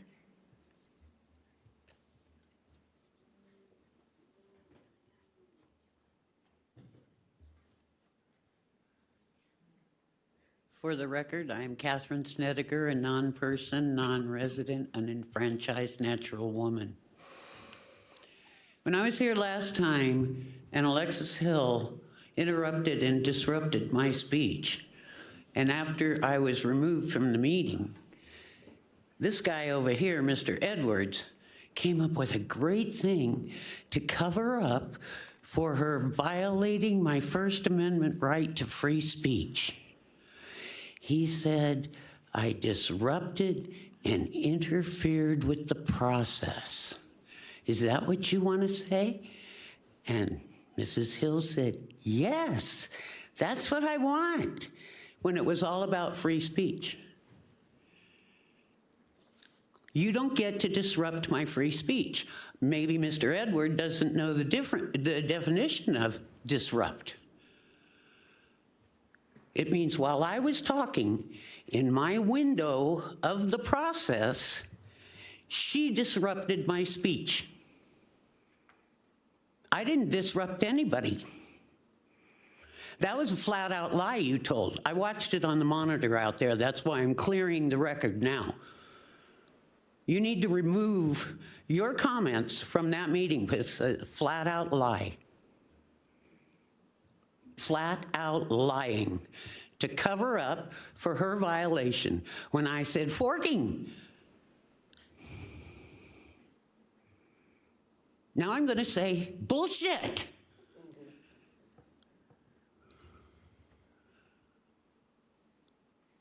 You don't like it? Too bad. You don't like us. You made it very clear when you said, I just love gaveling down the people and interrupting their free speech. You put that on the TV, for God's sakes. What were you thinking? We already knew it, but you confirmed it for us. You don't want us up here. You don't want us talking. You throw all these roadblocks up so that we have to put up with your bullshit. And we have to disassemble what you say. And we have to disassemble the restrictions you put on us. You're not my boss. And you're not my mother. And you don't get to tell me what to do or say. Ever. Ever. And there will be consequences if the two of you collude and do that again. Janet Butcher, followed by Valerie Fianaka.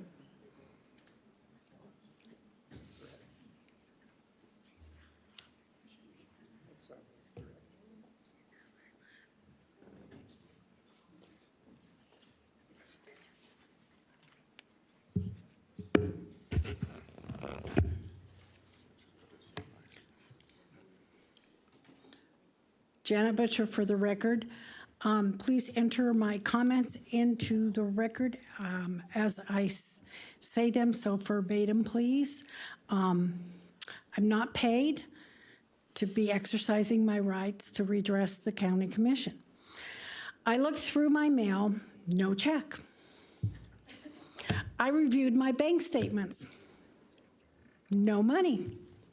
I challenge the commissioner that implied this to prove it. I'm sure it's difficult for an opportunist to understand that someone could sacrifice their day for what is best for our constitutional republic. We are a constitutional republic.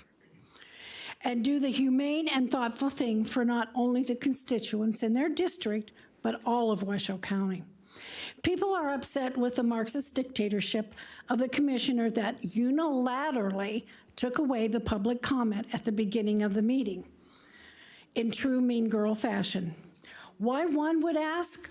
Obviously, to stifle the voices of the people and make it inconvenient for people to come and speak about issues that concern them. This commissioner complained that she has to work more hours than she first thought that she should when accepting the position. A lot of us have had to install cameras at our property as the crime in our areas have risen. When we moved to Spanish Springs area, there were almost nil in crime. Now in the neighborhood apps, there is an increasing amount of criminal activity being reported. I have not found anywhere in the Constitution that says we cannot be organized. We see today that we have an organization of LGBTQ, but yet the commissioner chastised us for being organized. Last year, a paid group was brought in from over the hill to speak against Commissioner Herman's election integrity resolution. We all are aware of who orchestrated that. And then also in her talk with the radio or the newsmaker, the race card, which is being overused. At some point, one has to consider other reasons. If something needs to be called out, it should be called out. It's a shame that the commissioner felt the need to draw away from the reasons and point out that type of an issue. And then I'd like to say, when somebody gets up here and talks about the certain movies, they have PG rated, R rated, what have you. That's a big difference. And anyway, I didn't get this up there. Gaslighting, an insidious form. Oops, I'm out of time. Valerie Fianaka, followed by Barbara Sterling.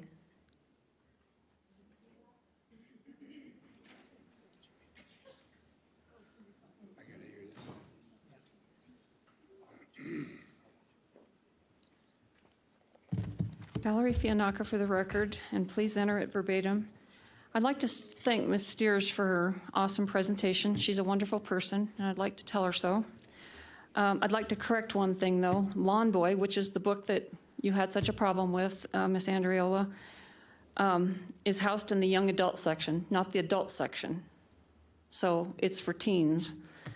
And I also have a problem with that book being in the teen section. I appreciate the clarification from staff, but the interviews this past week directly referenced the 20 or so, quote, organized people who are showing up. So the comments to the press I considered slanderous and not good public relations. Quote, incumbents can't be beaten, nor can appointments. I can control meetings by gaveling people and by moving public comment. I want the PAR facility emptied out. Criminals on the street sounds more like California and Portland daily. My question, are Sam Shad and Mark Robinson considered lobbyists or puppets? FYI, most of us didn't know each other 2 years ago. But we came to realize that all politics are local, and you brought us together. Literally, this commission brought us together. We didn't know each other before we started coming here. Our local government has the most control over our lives, from the county commission to the sheriff and the health district. From the response we have garnered after attending only 2 committees and 1 board, my assumption is that we need to poke our noses into more committees and boards that affect our money, our health, and our social situation. Machines are unverifiable. Democrats were screaming about this in 2015 and 2016. They can't be audited. Paper ballots counted in a precinct are the only solution to the trust issue or military control of our election, which is probably the best way to go at this point. Why no interest in cleaning up the voter rolls? We don't trust our elections. If you don't want the rolls cleaned, you're complicit in the problem. If the reaction to Mr. Beadle's lawsuit is any indication, he is directly over the target, or the case would have been summarily dismissed. I would be most worried about who the John Does are in his suit. And then I'd like to address the Drag Queen Story Hour. It's my pet project. I started the whole issue, and I'm responsible for bringing it to y'all. We're not opposed to Drag Queen Story Hour. I'd like to get that on the record and very clear. We're opposed to parents should absolutely have the choice to involve their children in that. Parents should have the ultimate choice. I'm opposed to taxpayer money funding it.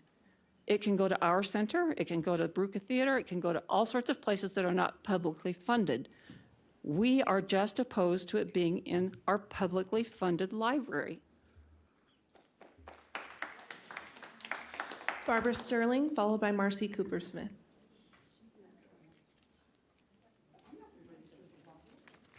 Good afternoon, Commissioners. For the record, my name is Barbara Sterling. I'm a resident of Sparks for 12 years. So I'm going to change the subject now. According to the Census Bureau, our population is increasing in Reno and Sparks. We know that. We are aware that we have a housing shortage. Well, here is an opportunity. We have a developer, Dandini Spectrum Holdings, LLC, managed by Mark Campbell. Well, Mr. Campbell proposes to build a 420-unit apartment complex on the northeast corner of U.S. Highway 395 and Dandini Spectrum Boulevard. Here's a positive on that.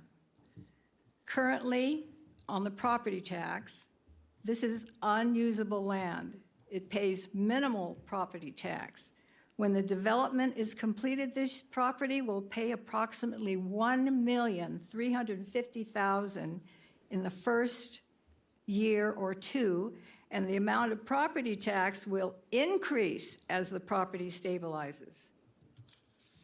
Another factor in approving this housing project is job creation. Total construction time is about 24 months, and it is estimated that this will create over 300 jobs of varying lengths of time. For instance, management, maintenance, subcontractors, landscape, snow removal, etc. And another issue, which is very important, is senior support. The developer will set aside 24 units for seniors and offer a 3-year lease with a cap of a 4.5 annual increase in rent. So I'm going to sum up. Dandini Spectrum Holdings, LLC, has worked with the Reno Fire Department, TUMWA, U.S. Department of Homeland Security, Sheriff of Washoe County, Nevada Department of Transportation, and the senior community, which is the most important. So please consider moving forward on this housing project, and I thank you. Thank you. Marcy Cooper-Smith, followed by Donna Clance. Good afternoon, County Commissioners. My name is Marcy Cooper-Smith. I'm a senior advocate. I'm on a bunch of senior boards, and those of you who know me know that affordable senior housing has been my crusade for like years. This is a wonderful opportunity, the Dandini Spectrum Apartment Development, and we have a wonderful developer in Mark Campbell who is listening to seniors. He is talking to seniors. He is willing to do a foundation for rental assistance for seniors in addition to putting 24 units aside for seniors, as Barbara said, to give them a 3-year lease with a 4.5% cap. It is just becoming a crisis out there for seniors. They can't afford these tremendous rent increases. And I'm not talking about the low-income senior here. I'm talking about the retired senior living on a fixed income. Many of us are paying $1,800 a month, $2,000 a month rent.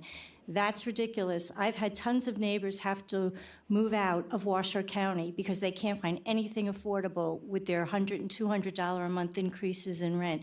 This developer is finally listening, is willing to give it a shot, willing to give a chance. So I'm hoping that you really will consider this, that you will helpfully do whatever it takes to move forward on this project. He's addressing workforce housing and affordable senior housing, and all of you keep saying those are two communities that really are in need of housing. Well, here's a chance for all of you to finally do something for those two communities because it's really becoming really, really bad out there for all of us. So thank you very much for your time and your consideration, and please, please consider moving forward with the Dandini Spectrum apartment development. Thank you. Thank you. Donna Clance, followed by Steve Coopersmith. Ms. Clance has brochures that are being distributed to the board and will be placed on file. So, good afternoon, commissioners. My name's Donna Clance. I am involved in a lot of senior programs throughout the community as a volunteer. This brochure that we're passing out, I'm trying to give each of one of you a handful of these, has come about because of some grants that we managed to get to provide some more contacts for our seniors to be able to reach out for resources. These brochures were funded by the end monies from the Robert Wood Johnson Foundation and have passed through to the food bank. And so as part of our use of those funds, we've conducted 8 resource fairs at our libraries, and our library staff have been wonderful partners for all of us in the senior community to be able to have seniors come in person and get answers to questions. This little brochure is something folks can carry in a pocket or a purse, and it's got the basic phone numbers and websites. And our number one information resources are call 211 and call 311, Washoe County, and the services that go with that as well. So we wanted you to have more. We have plenty more. We can provide a box for the manager's office if you'd like to have some more to take to places that you go. I'm wearing this great blue shirt today, which says Washoe County on it. Senior games are going on, and we have a great beanbag baseball team that we've won our first game today. We actually won 2 out of 3. And so it's going on for the next 2 weeks, and your Washoe County team has taken the trophy for the last 6 years, so we're hoping to do it again. So I wanted you to know about that as well. And the last thing I wanted to say is in support of what my 2 colleagues from our senior volunteer group have had to say, Barbara and Marcy, about the project. The Dandini project that is wanting to bring 400 senior and workforce housing units here in our community. I know that there may be some problems going on in negotiations there, but I know that we're all resourceful people. We desperately need this housing. We need as much as we can get of great space. And this developer has worked with the seniors to create a way for us to do a leasing program that would allow low-income seniors to stay in their homes and also provide a lot of support for ongoing senior activities through a foundation that he wants to create for us as well. So we would have private help for our seniors as well as all the things that we get through our various governments. So please consider this and help solve some of the issues that are going on to get this Dandini project to happen. Thanks very much. Thank you. Steve Coopersmith, followed by Tracy Hilton Thomas.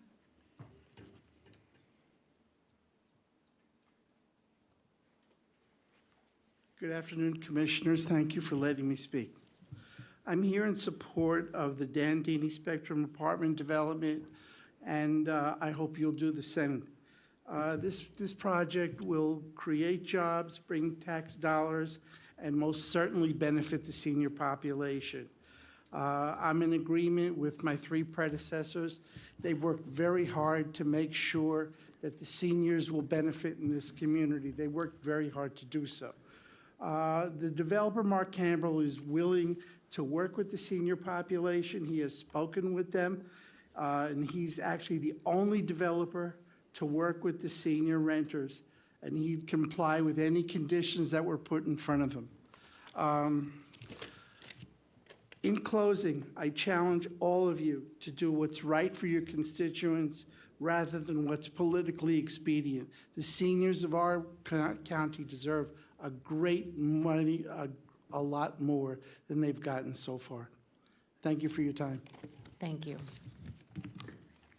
Tracy Hilton Thomas, followed by Oliver Bream.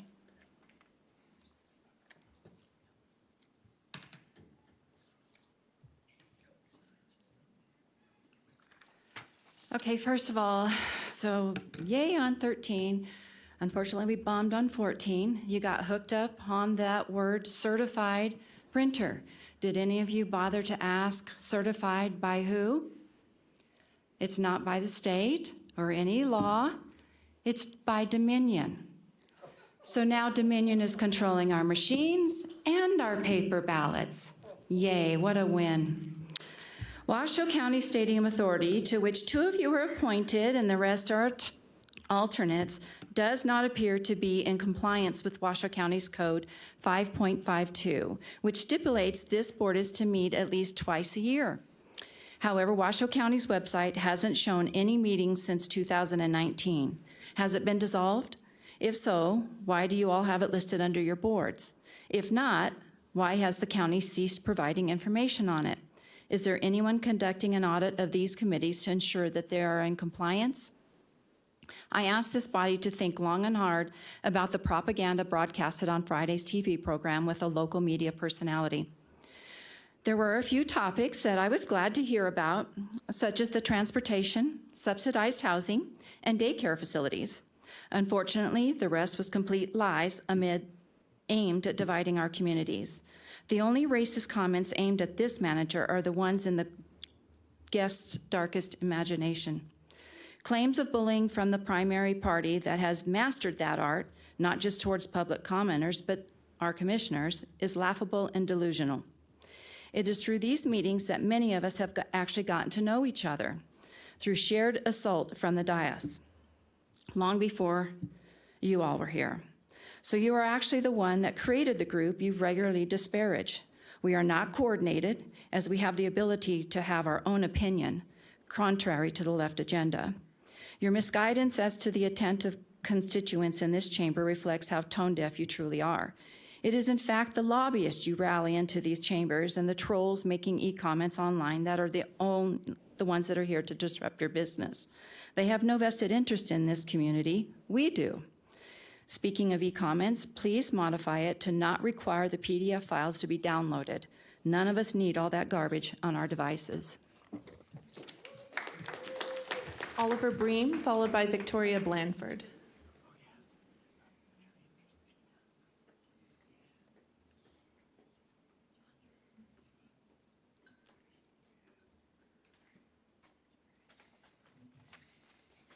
Good afternoon. I'm here in support of Drag Queen Story Hour. Drag Queen Story Hour is a wonderful, inclusive initiative that plays a critical role in promoting diversity, acceptance, and open-mindedness in our communities.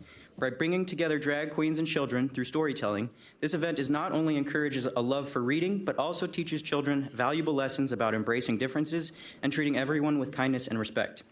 Children are naturally curious and open to new experiences. Drag Queen Story Hour provides them with a unique opportunity to engage with individuals who look and express themselves differently from what they're accustomed to.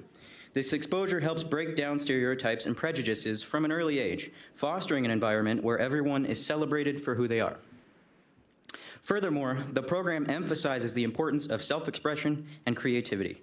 By showcasing drag queens as vibrant and imaginative role models, children can learn the value of embracing their own uniqueness and being confident in their identities. Drag Queen Story Hour ultimately contributes to building a society that's more inclusive, compassionate, and understanding. In a world where acceptance and understanding are key to a harmonious coexistence, supporting initiatives like Drag Queen Story Hour is vital. It is a beautiful way to teach our children about empathy, diversity, and the power of storytelling, while also creating a space where everyone feels valued and accepted. Thank you. Thank you. Victoria Blanford, followed by Sandy Tibbet.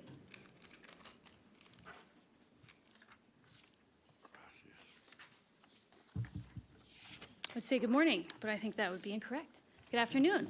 Good afternoon, members of the commission. Thank you for giving me the space to testify today. My name is Victoria Blanford, and I am the database manager for Reno Little Theater and an active volunteer in our community. One of the events that I've been fortunate enough to volunteer for has been Drag Queen Story Hour. My comments are specific to freedom of choice. This is a completely voluntary event. If you do not want to attend, don't. Everyone involved at every single level is doing so voluntarily. Freedom of choice represents something more freedom of choice represents something more fundamental than power. It represents the individual's right to be an individual without arbitrary authority. What a beautiful thing. A concept that seems to only be adhered to by the opposing side when convenient. This will be my only mention of the opposition. Their attendance at Drag Queen Story Hour was the only hostile aspect of these events, and many of them made me feel unsafe in a library. Can you imagine that? Can you imagine how it made the other volunteers feel? Can you imagine how it made the parents feel with their children witnessing this? And most importantly, can you imagine how it made the children feel? I chose to volunteer to uphold this freedom of choice, not to mention the myriad of social and emotional wellness benefits, such as fostering inclusivity, promoting acceptance and understanding, and strengthening community connections, to name a few. I've seen countless news articles about Drag Queen Story Hour bans in other communities across this country. Don't let our community be next. Don't let hate for the sake of hate win. Please let this program continue to provide so much for our community and children. Please continue to foster an inclusive community where everyone has space and value. Please uphold the freedom of choice. Please don't let hate win. Thank you again for your time. Thank you. Sandy Tibbet, followed by Betty Thiessen.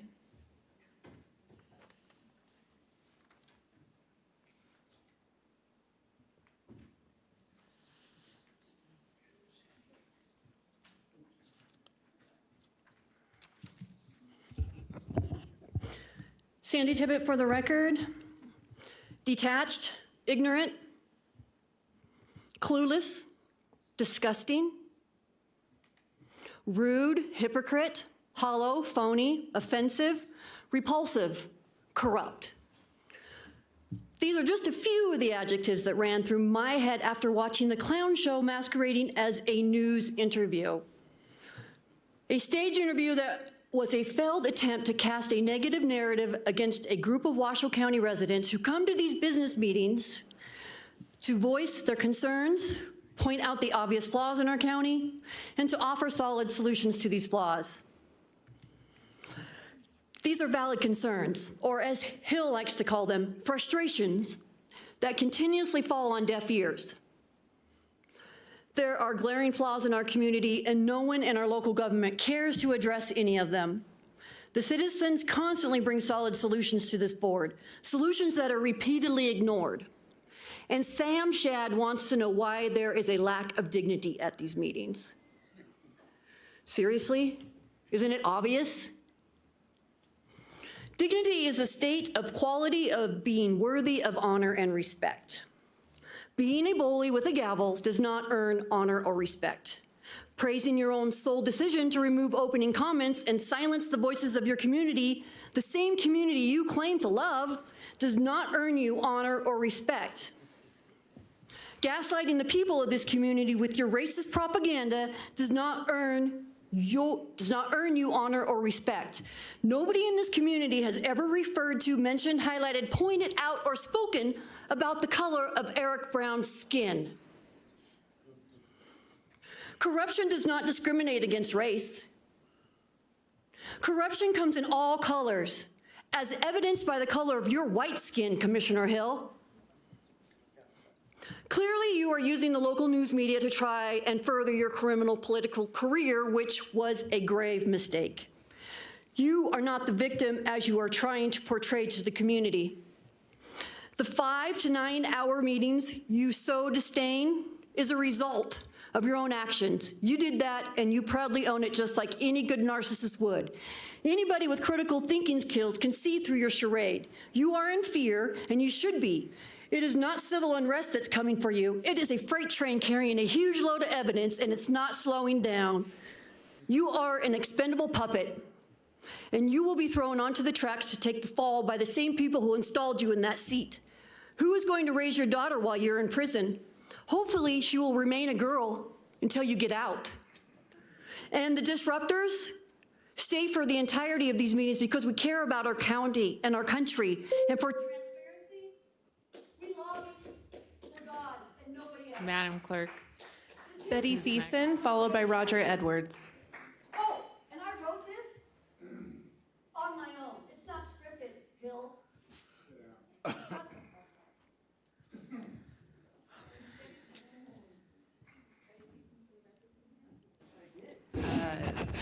Is that working? Now you gotta. Now Okay. you have the speaker. I want my comments preserved in its entirety and in its original format. I want to know what happened to the $500,000 contract for the election group. I went to the audit committee meeting and it was shot down there because there was no such thing as an audit committee, right? So it wasn't on the agenda today. So has it gone away? I sure hope so. On the Nevada Newsmakers show with Alexis Hill, she accused these people, the 20 people that frequent the BCC meetings, that must be getting paid and to stay to speak for hours. That is not true for me. I attend and speak because I care about our county and our country and my family's future. Alexis Hill also accused these people speaking at the BCC meeting that are racist. The comments I heard about county manager were not racist, only about his work performance.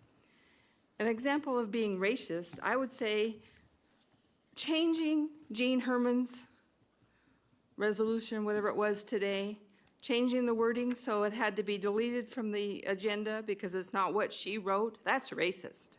Thank you. Roger Edwards, followed by Mac Rossi.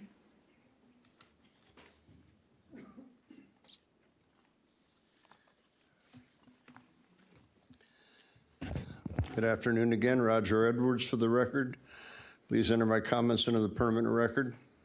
I don't understand quite how our program got off onto the gay pride anything, okay? And you have to just take my word for it. I'm playing with my crotch right now. This is what goes on at Drag Queen Story Hour.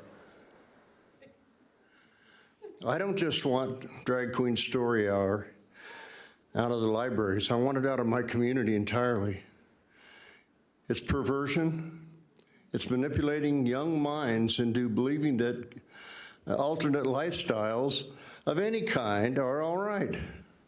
And they're not. Traditional beliefs are clear on this matter. All right, I got to say I appreciated the Sam Shad, I don't know, I can't call it a program, it's more like an expose. I told them I want my time too because I think they need to hear the truth. I'm trying to cooperate with what you like. I put what would they call that? A lobbyist label on myself so it's clear to anybody that I'm a lobbyist for the public. I went to my first CAB meeting, January 1 of 2000. I'm still in the CAB. I've served my community in that status, that position for 23 years. Nobody has paid me for anything. Nobody has coached me into what to say in these meetings. I didn't even know these people a year ago.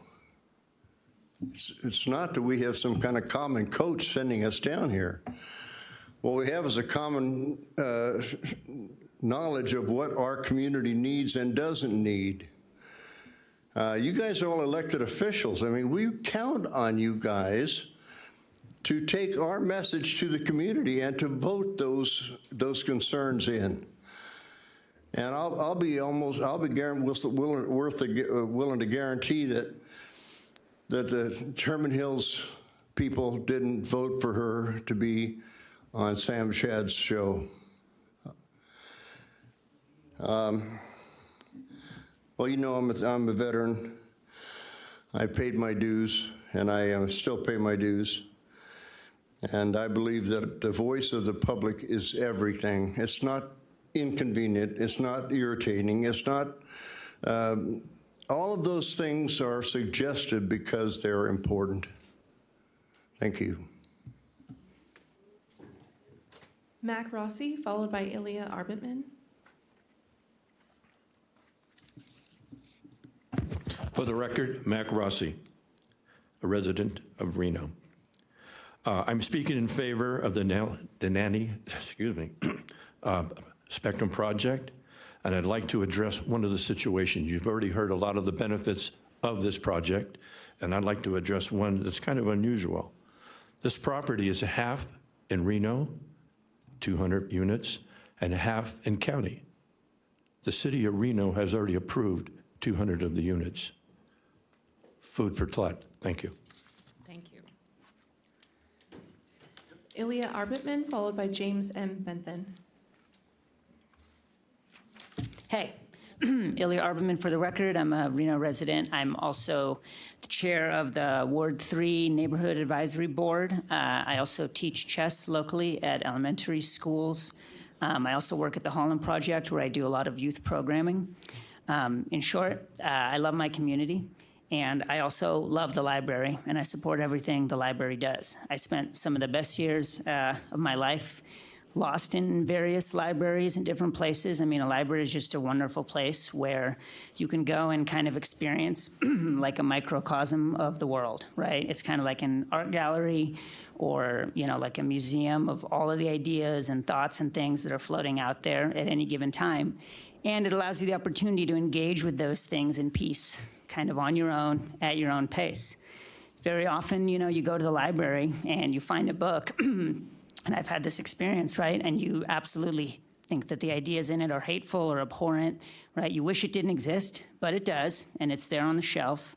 And you just have to look at it, and you got to put it back on the shelf. And what happens when I see something like that is I certainly never think, how can I get this book off the shelves? That's not what comes to mind, right? What comes to mind is, how can I change this person's mind? And how can I change the mind of the people that agree with this person's book, right? So I want to thank Debbie Sears for the presentation today. And I think it's incredible, right, to think about people spending, you know, their lives basically dedicating it to the library, to curating the selection, to figuring out how can we have this sort of museum of human thought that anybody can access. That's kind of the point of a democratic society, right? You can kind of engage and talk about things. It's the reason why we're here. It's the reason that everybody, no matter how rude or hateful or disruptive, is allowed to speak, right? Because you want to hear what the other person has to say. The last thing that you want is to tell someone that they don't even matter enough for you to listen to what they have to say. Finally, in support of Drag Queen Story Hour, I think that there are definitely some misunderstandings. And in my mind, I think one of the greatest things about that program, right, is that it gets people to come to the library. Just because the library exists doesn't mean that people come there, right? You have to get people to come to want to read. And one of the wonderful, awesome things about drag queens, right, is that they perform this kind of playfulness and engagement that kids really like, because when we're kids, that's what we want to do, right? We play with the world, we engage with the world in this crazy, performative, really awesome and inspiring way. And that's why kids come to these events and why they're so popular, right? The misunderstanding and the disgustful suggestion that it's somehow sexually explicit or has anything to do with anything other than a love of books is, I think, a deep misunderstanding. Finally, I think, well, actually, I'll leave it at that. Thanks, guys. Just want to say I love and support the library. Thank you. James M. Bentham, followed by Val White.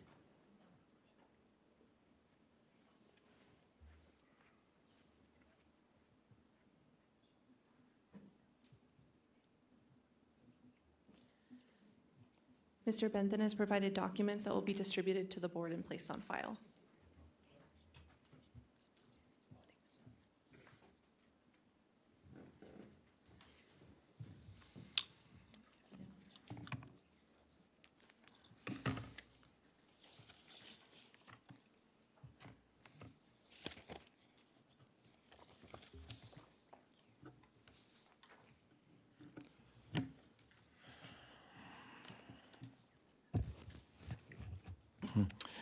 My name is James M. Bentham. Please put my comments and documents in the permanent record. I'm not being paid to be here. Actually, I am paying to be here. How am I paying? I'm a taxpayer and have been a taxpayer for many years. I am also here to promote the careful and effective spending of Washoe County tax money. I want the money spent as if the money was placed in a sacred trust account with transparency, benefiting Washoe County. Will the money be spent to benefit of Washoe County or spent to line the pockets of outside interest groups? Crony capitalism, a system in which individuals and businesses with political connections and influence are favored. I would oppose spending any money to fix potholes in Virginia. I totally oppose the spending of $500,000 to an outside group, the Election Integrity Group. I've already paid them $100,000. It's time to stop that and look at the issues. Wayne Root has listed several issues, common sense issues with the last election. One of them he pinpointed was the state of Florida. And then he compared that to other states. And then he compared some of the several issues that were affected the election. He would oppose the Election Integrity Group.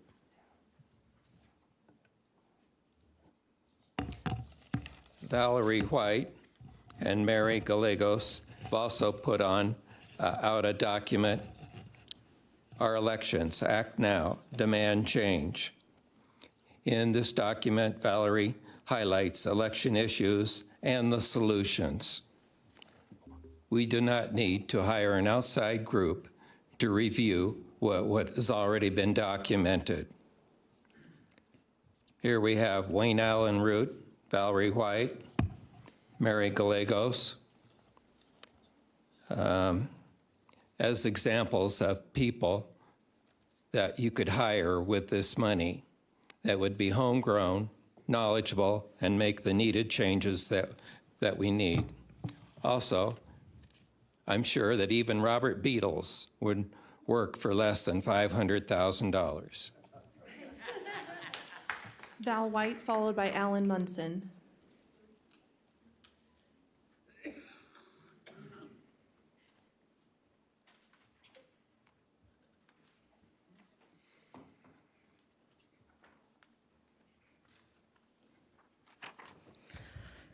NevadaSignal.com. Please subscribe to keep updated with what this commission is doing. I was recently told by Mr. Edwards that his job is to protect you, the commissioners. Taxpayers pay his salary. My question is, where is my legal protection? Where are taxpayer-funded attorneys to protect constituents from your horrible and sometimes illegal decisions? Where are our attorneys? Garcia's, Hill's, and Edwards' expectation that constituents surrender our First Amendment rights for the sake of their inadequate definitions of decorum and respect. They don't work. They don't fly. They're wrong. Supreme Court, Sullivan versus New York Times, 1964. Debate on public issues should be uninhibited, robust, wide open, and that it may well include vehement, caustic, and sometimes unpleasantly sharp attacks on government and public officials. That says it right there. Public officials are subject to public scrutiny and criticism of their official conduct, and speakers' comments do not lose their constitutional protection merely because it is effective criticism and hence diminishes their official reputation. While the First Amendment protects scrutiny and criticism of the conduct of official duties by public officials, the court has also held that criticism that reflects generally upon an official's integrity and honesty is protected. I still get to say it. I want to put it on record that I feel unsafe physically due to Commissioner Hill and Garcia's actions and votes. My physical safety is threatened by them. Their votes and words put me at risk and my family's well-being at risk of possible death. Their consistent votes supporting extreme leftists is dangerous not just to me, but to our entire community. Regarding the lawsuits recently discussed in the RGJ, the district attorney's response to Robert Beatles is shameful, possibly criminal. His office has libeled and slandered Beatles, all because some in positions of authority work to avoid having our elections enter the discovery phase. If his office believes the public, the DA's office, can't see through his attempt to prevent Beatles' lawsuit from progressing, he is wrong. His legal move really reflects poorly on him and his staff. Brown said he knew this board wants local business to receive county business, the printers. Why didn't they do this for the RFP? Why do they pretend that this is just new news?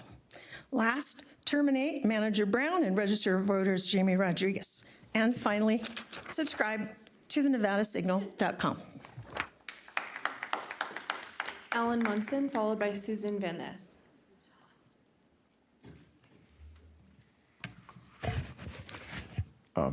Alan Munson, resident of Washoe County, and I thank you for all your service. And my concern and hope that you hear is, and I'm concerned about the Drag Queen Hour program, and my concern is that you choose people, two new members for the library board that would consider all of our citizens. We're not, some have said here that we're a vocal minority.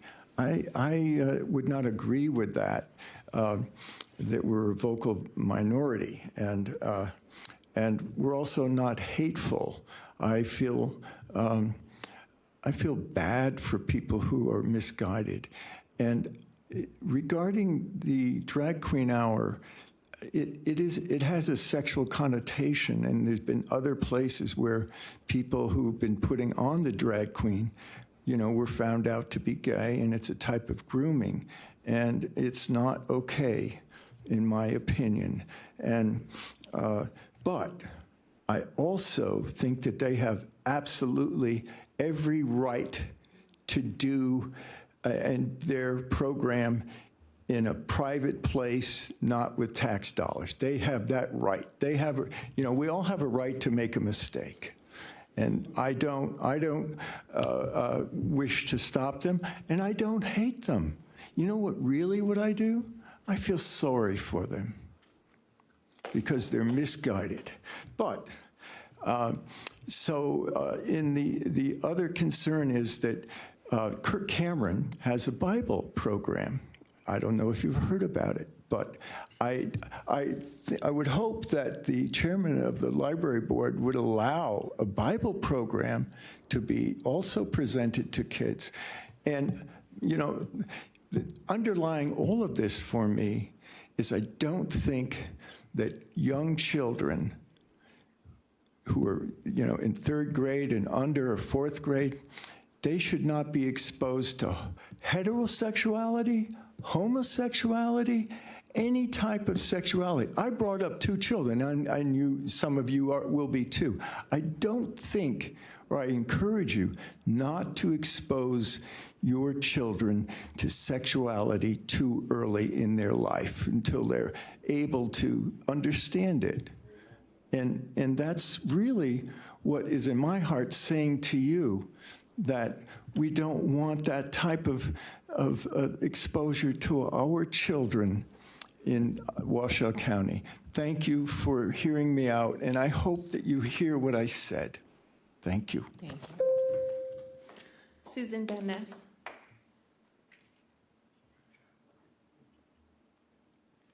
Roger Edwards gave me a gift, and I appreciate it. I hope that doesn't make me a lobbyist, but you spelled lobbyist wrong. But that's okay. We'll work it out. I would like to commend you for your appearance with Sam Shad.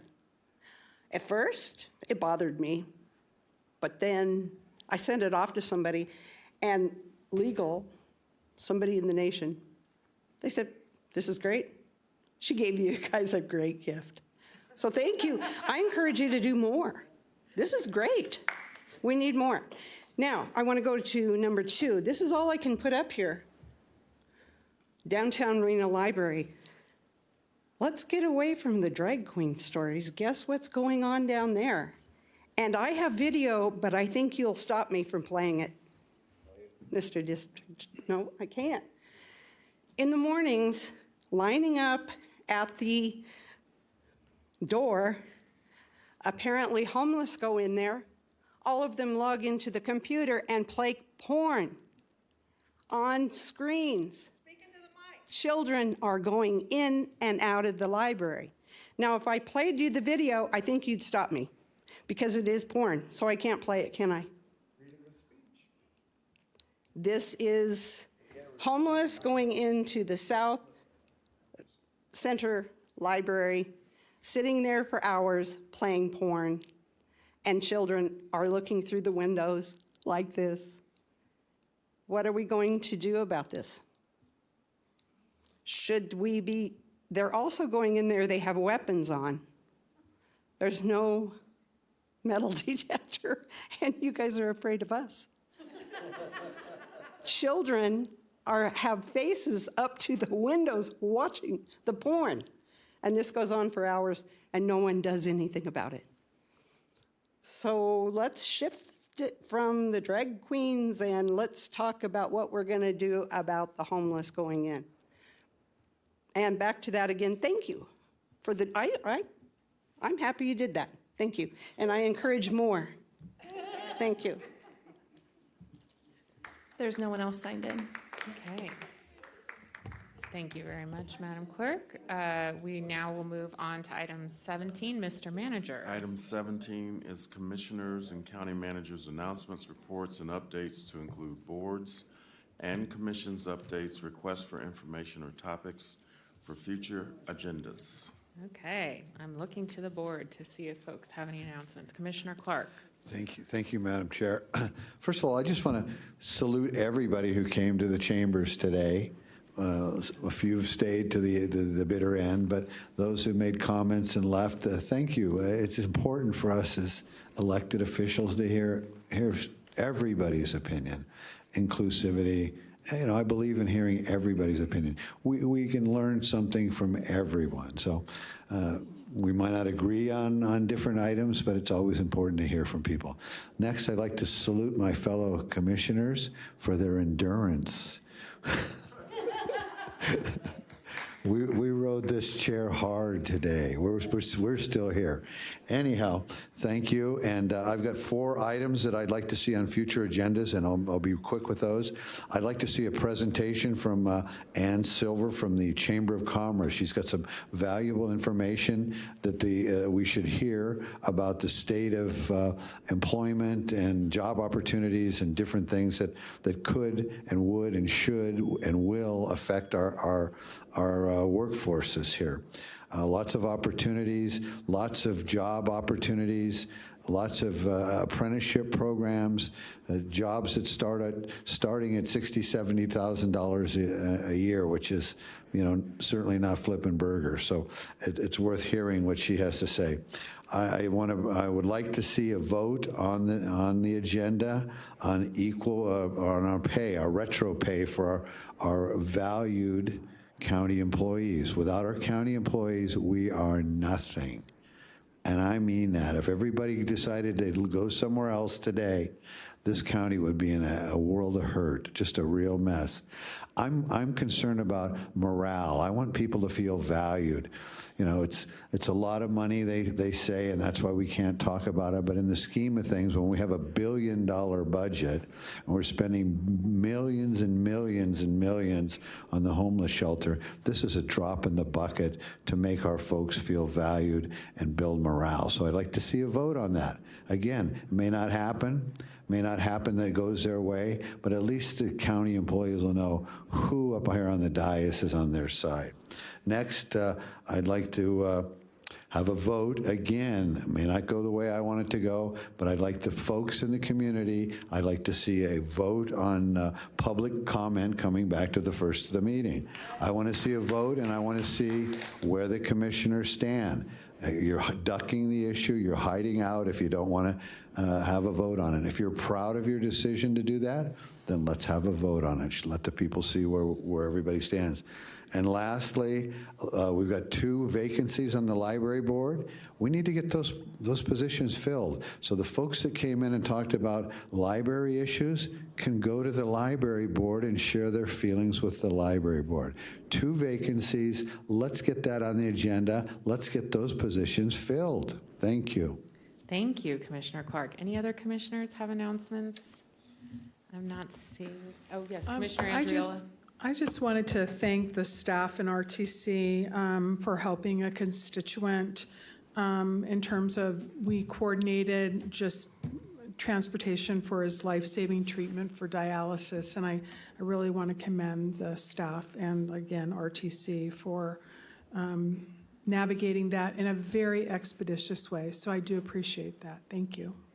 Thank you very much. And I wanted to make sure I point out that we will be having a Incline Village Crystal Bay evacuation drill tomorrow and safety fairs. So go to the county website for more information, and I'll see folks up there. So any other commissioners have anything? Mr. Manager, did you have anything? Okay.